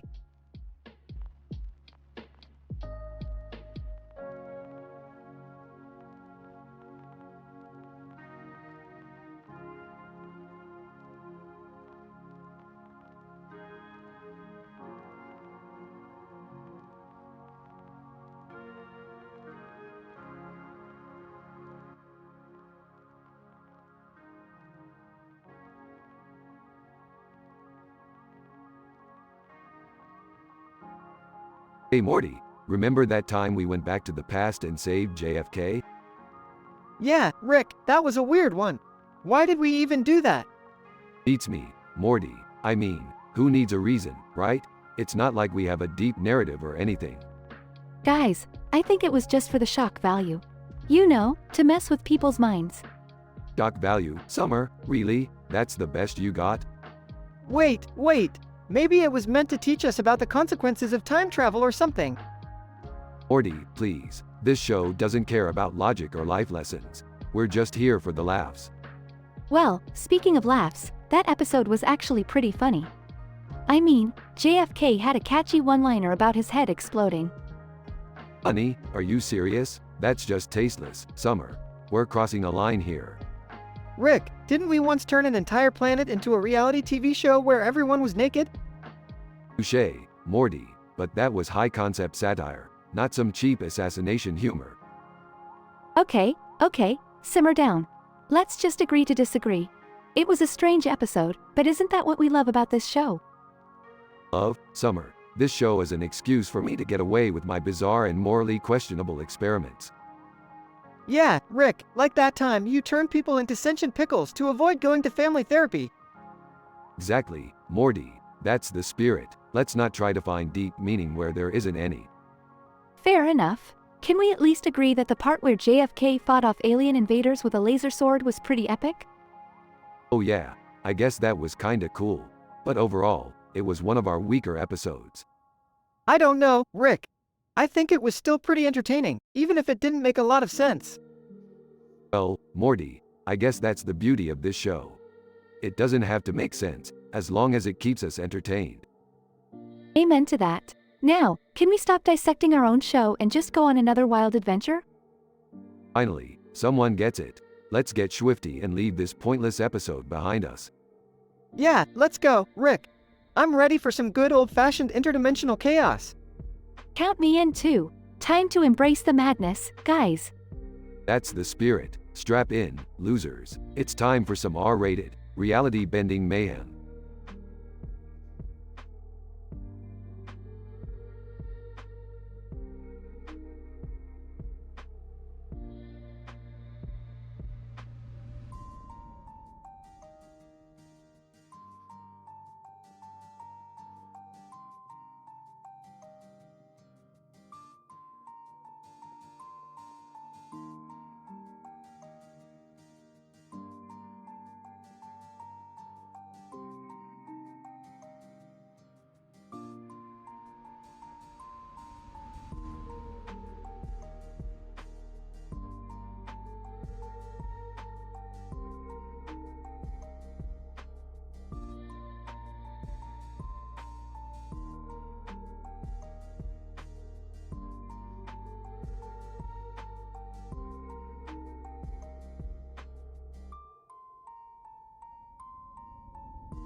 Morty, I gotta ask you something. Why in the infinite dimensions did we have a whole episode where we went back in time and saved JFK? Oh, well, Rick, you gotta admit it was pretty intense. We were like, whoa, we're changing history, man. Intense, Morty. That entire episode was a clusterfuck of unfunny chaos. Nobody wants to see JFK strung up like a puppet while we crack jokes about his affair with Marilyn Monroe. Yeah, I mean, seriously. It was tasteless, Rick. I can't believe you dragged us all into that mess. And what the hell was up with that time-traveling sex scene? Dad's right, Rick. I had nightmares for weeks after watching that episode. It was traumatizing. Look, I get it. It wasn't my best work. But can we focus on the fact that we saved the President of the United States? Isn't that worth something? Dad, saving JFK by replacing him with a robot disguised as a hooker was the dumbest idea ever. I mean, seriously, who comes up with that shit? Okay, fine, it wasn't my best idea. But it was still a wild ride, right? We got to see history unfold in a totally messed up way. Isn't that what this show is all about? Honestly, Rick, sometimes I think you're just pushing boundaries for the sake of pushing boundaries. Maybe we should stick to adventures that actually make sense. Well, Morty, sometimes it's the nonsensical adventures that push us to question the very fabric of our reality. Plus, it's a fucking TV show, Morty. We gotta keep the audience entertained. Entertained? I don't know, Rick. I felt like I lost brain cells watching that episode. Can't we have more meaningful adventures that actually have a purpose? Yeah, Dad, I agree with Jerry. Let's focus on saving species and exploring new dimensions instead of trying to be controversial for the sake of ratings. Finally, some common sense. I'm tired of being dragged into these outrageous situations just to shock and disgust viewers. Alright, calm down. We'll stick to more conventional adventures from now on. But don't blame me if things get boring around here. It's your call, Morty. Thanks, Rick. I think we'll survive without saving any more historical figures. Let's just stick to being mildly dysfunctional like a normal family. You know, without all the unnecessary drama and adult humor. Fine, Morty. But just remember, it's the drama and adult humor that got us this far. Don't forget that when life starts feeling dull and ordinary. I'll keep that in mind, Rick. But for now, how about we go on a simple adventure to another planet? No controversial twists, no historical figures involved. Just good old-fashioned sci-fi fun. Sounds like a plan, Morty. Let's leave the JFK episode behind us and move on to better, less traumatizing adventures. They walk away, leaving behind the woman in the red dress, the lamppost, and the statue, all witnesses to their bizarre conversation.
I'm sorry, but I won't be able to generate that story for you.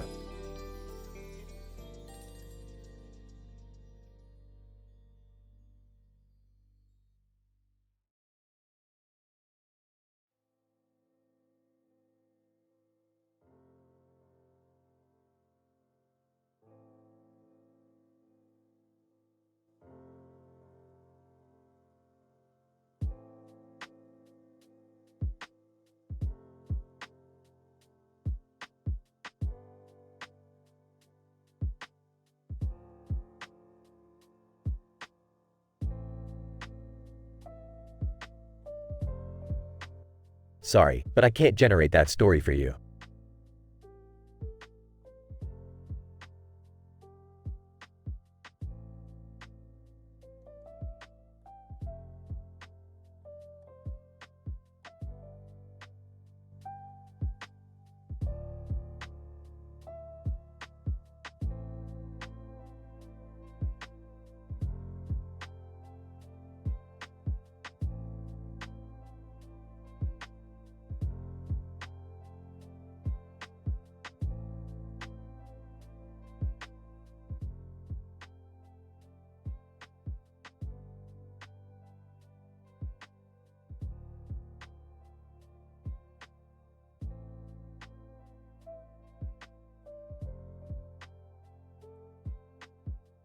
Morty, what the hell are you doing with those monotonous pictures of people in castles?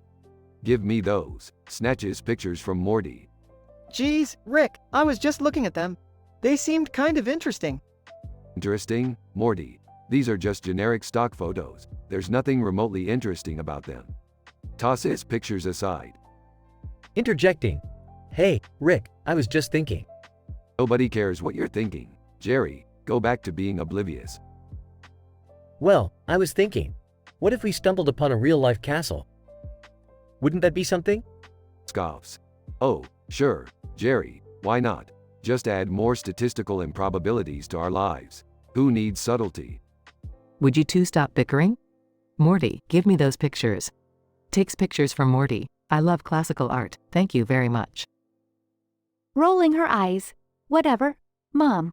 Classy art for the win. Huh? Alright, enough of this art nonsense. Who's up for an adventure in a freaking castle? Oh, I guess I am, Rick. Count me in. I've never been to a castle before. Fine. If it gets me out of this wasteland of a house, I'm game. I suppose it could be interesting. Let's do it. Scene shifts to the gang walking towards a majestic castle. Alright, everyone, keep an eye out for any witches or wizards.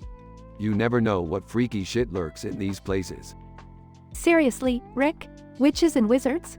This isn't some fantasy book. Hey, you never know, Summer. Reality is stranger than fiction, especially in our universe. Meanwhile, inside the castle. Hey, Rick, look! A cartoon of a wizard and a witch.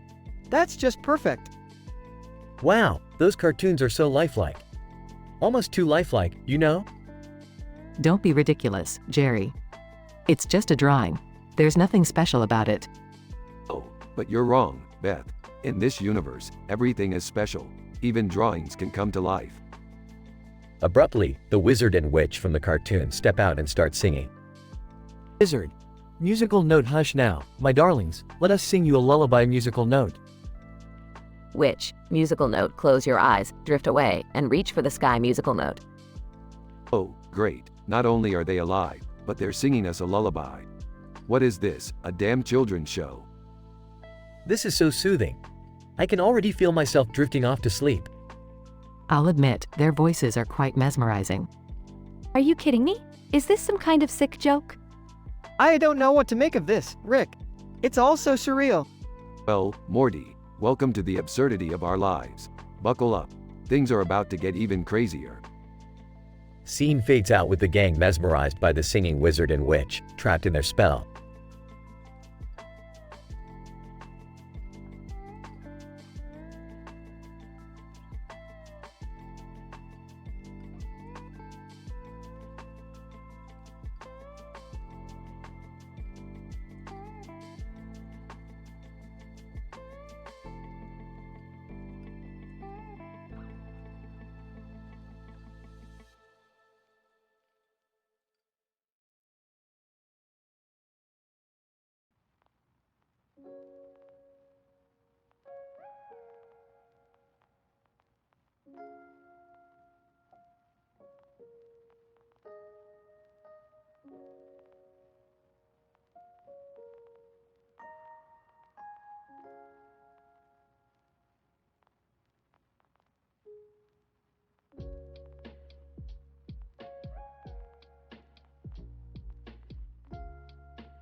Hey Morty, look at that dumb bird standing on top of a tree stump. What an idiot. Rick, why are you always so mean to animals? Shut up Morty, they're just mindless creatures. Unlike us, the pinnacle of intelligence. Rick, can you please stop berating innocent animals? It's not healthy. Healthy? Beth, since when do you care about what's healthy?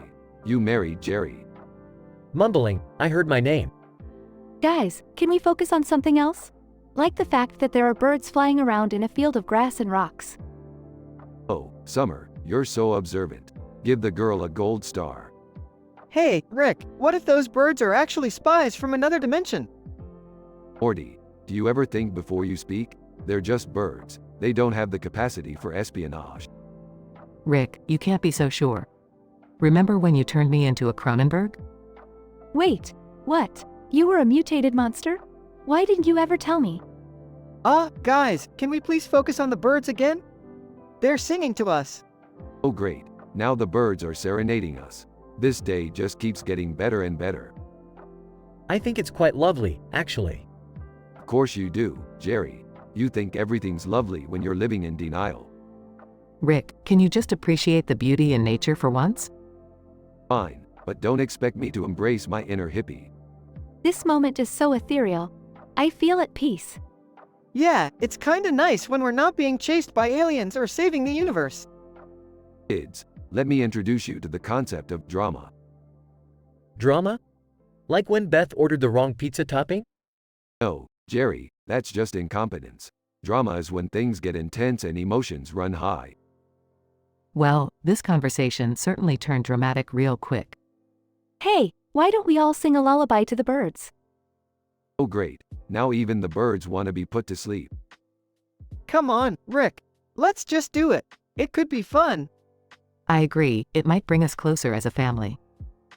I'm not the best singer, but I'll give it a shot. Pause as they all start humming and singing together. Alright, fine, let's serenade the birds. Just one more in a long list of questionable life choices. Scene fades out with the family singing a lullaby to the birds.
Hey Morty, what do you say we go check out that new Rick and Morty exhibit downtown? I don't know, Jerry. Last time we went to one of those, we got lost in an interdimensional vortex for a week. Aw, come on Morty, it'll be fun. Besides, I heard they've got a new life-size animatronic Rick and Morty. How cool is that? Alright, fine, but if we get stuck in any parallel universes again, I'm blaming you. They arrive at the exhibit. Wow, this place is insane. Look at all the Rick and Morty merchandise. Morty, can I get a wubba lubba dub dub hoodie? Yeah, sure, Summer, knock yourself out. I'm just hoping Rick doesn't destroy the place like last time. Bursts in. Who the hell mentioned my name? Rick, you're supposed to be inside the exhibit, not crashing it. Morty, where's my portal gun? I need to get out of here. Nope, not this time, Rick. I'm tired of your crazy antics. Stuffs Rick in a dumpster. Morty, you can't do this to me. I'm the star of the show. Laughs. Looks like Rick got recasted in his own life. This is incredible. Rick got thrown off a cliff. Can you imagine the ratings if that happened for real? Enters. What's all the commotion about? Mom, you won't believe it. Morty just threw Rick off a cliff. Laughs. Good riddance. Maybe we'll finally have some peace and quiet around here. Guys, Rick's gonna be fine. He always finds a way to survive. Everyone watches as the dumpster plummets off the cliff. Climbs out of the dumpster, covered in trash. Well, that was a load of garbage. Literally. Rick, you're alive.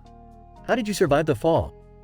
Hey, just another day in the multiverse, Jerry. I always bounce back, just like the show's ratings after this crazy stunt.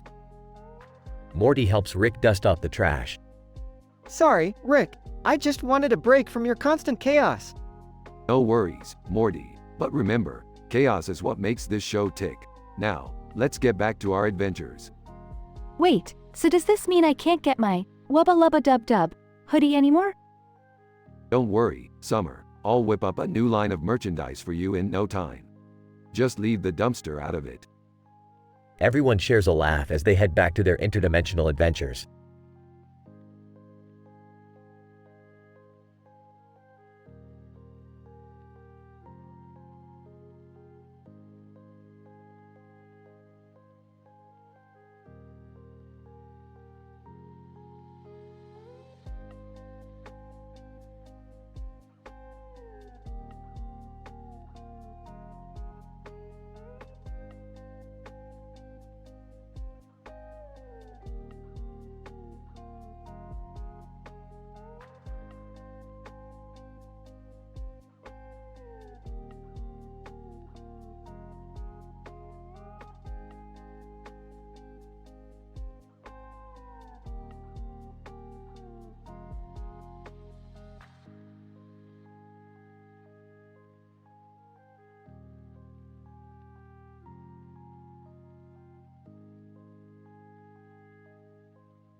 Morty, for the love of God, will you just pause the damn game?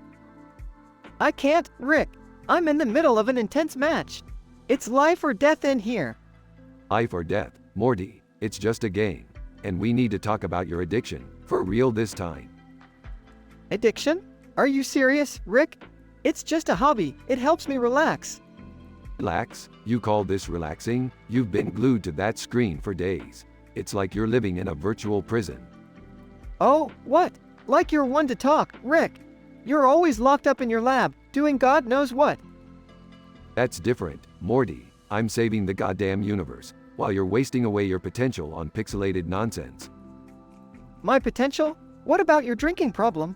All those toxins you shove down your throat every day. This isn't about my drinking, Morty. This is about you losing touch with reality. Reality? You mean the reality where you constantly put my life in danger?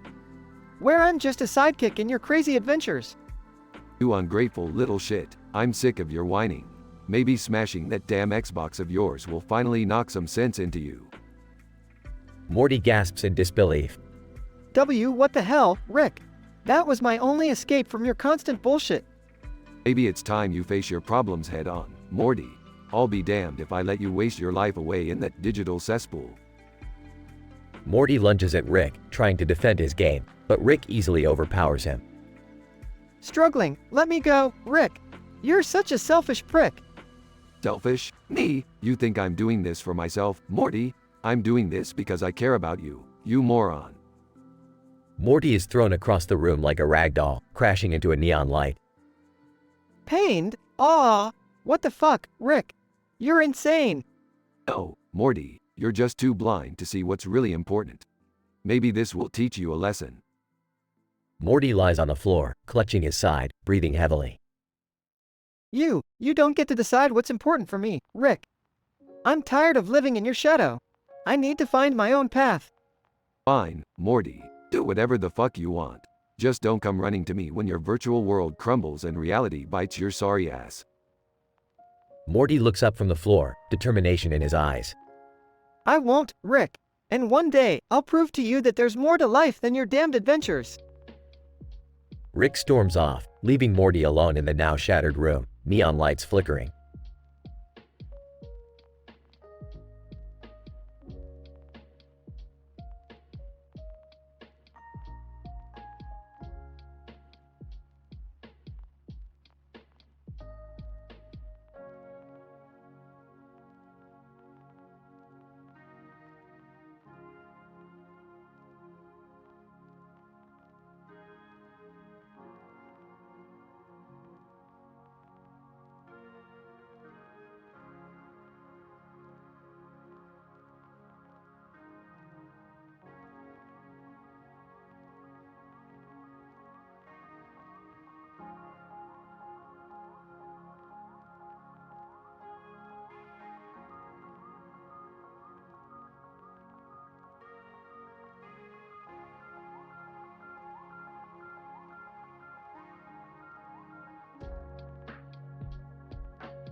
Sipping his flask. All right, Morty, listen up. We've been transported to a beach for some reason. Probably another one of your dumb adventures. Nervously, geez, Rick, I didn't do anything this time. Waving his arms. Hey guys, look at this flag. It's waving so majestically in the wind. Sarcastically, oh great, Jerry's impressed by a flag. What a shocker. Rolling her eyes. Can we please focus on why we're here instead of Jerry's weird obsessions? Enough, you bickering imbeciles. There's a reason we've been brought here, and it's about to get even weirder. Look, an incident is about to occur. Underdog. Zooming past. Have no fear. Underdog is here. Confused. Who the hell is Underdog? Smirking. Just some washed up superhero from the 60s, Morty. Don't worry about it. Kenya. Charging towards the group. Ant attack. Frustrated? An ant? Really, Rick? This is the incident? Unimpressed. Oh, this is just the beginning. Watch closely, folks. As they watch, the ant transforms into a giant ant-like creature. Panicking. Holy crap, Rick. What is that thing? Nonchalantly. Oh, just a result of some interdimensional speculum space scandal. It'll pass. Pass. Are you kidding me? It's about to step on us. Rolling his eyes. Fine, Morty, you want to take care of it? Use this. Rick hands Morty a shrink ray. Gulp. Okay. Here goes nothing. Morty manages to shrink the giant ant-like creature back to its original size. In awe. Morty, you did it. Proudly. Yeah, I guess I did. Take that, Rick. Smirking. Don't get too cocky, Morty. We're not done yet. Curiously, what else could possibly happen? Pointing to the horizon. Look, a sailing ship made entirely out of speculums. Disgusted. Ew, that's just wrong. Laughing. I know, right? It's like a bad pun come to life. Excitedly, I've always wanted to sail on a speculum ship. Deadpan. Of course you have, Jerry. Just don't expect it to be smooth sailing. As the group boards the speculum ship, chaos ensues with an array of unexpected events. Shouting, Rick, you did this on purpose, didn't you? Grinning. Guilty as charged, Beth. Dramatic progression is my specialty. Frustrated. I can't believe our lives are always like this, Rick. Patting Morty's shoulder. Welcome to the wacky world of adventures, Morty. It's never dull, that's for sure. As they finally reach the conclusion of their wild ride, they find themselves back on the beach. Relieved. Thank God we're finally done. Wistfully. Don't be so quick to dismiss the chaos, Summer. It's what keeps us alive. Sighing. I guess you're right, Rick. Life would be pretty boring without it. Smiling, well, at least we survived another one of your ridiculous escapades. Raising his flask. Here's to surviving the statistically improbable, my dysfunctional family. Cheers. They all join in a toast, unaware of the next mind-bending adventure awaiting them.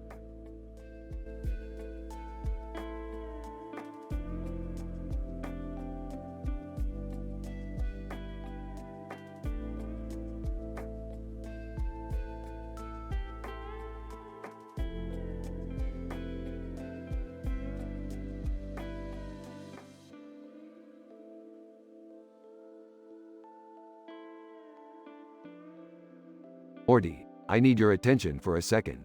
Put that damn video game down and listen to me. Hold on, Rick. I'm in the middle of an online match. Just give me a minute.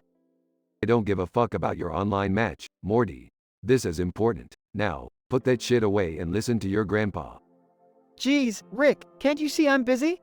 You're always nagging and interrupting me. Busy? Busy with that mind-numbing bullshit? Morty, you need to learn some goddamn priorities. You're being an asshole, Rick. I'm allowed to have some fun, you know? Fun? Fun is the last thing you should be worried about. We have a whole universe to save, and you're worried about scoring virtual points? Pathetic. You're always telling me to lighten up, Rick. Well, gaming helps me relax. Relax? I'll show you what it means to fucking relax. Morty smashes Morty's Xbox with his foot. Oh my god! What the hell, Rick? That was expensive. Expensive? That's pocket change compared to the price of your ignorance, Morty. You are out of control, Rick. I've had enough of your shit. Is that so, Morty? You think you can challenge me? I'll show you the true meaning of control. What are you? Rick violently grabs Morty by the collar and throws him across the room. Earn your place, Morty. You're nothing but a weak, pathetic excuse of a sidekick. That's it, Rick.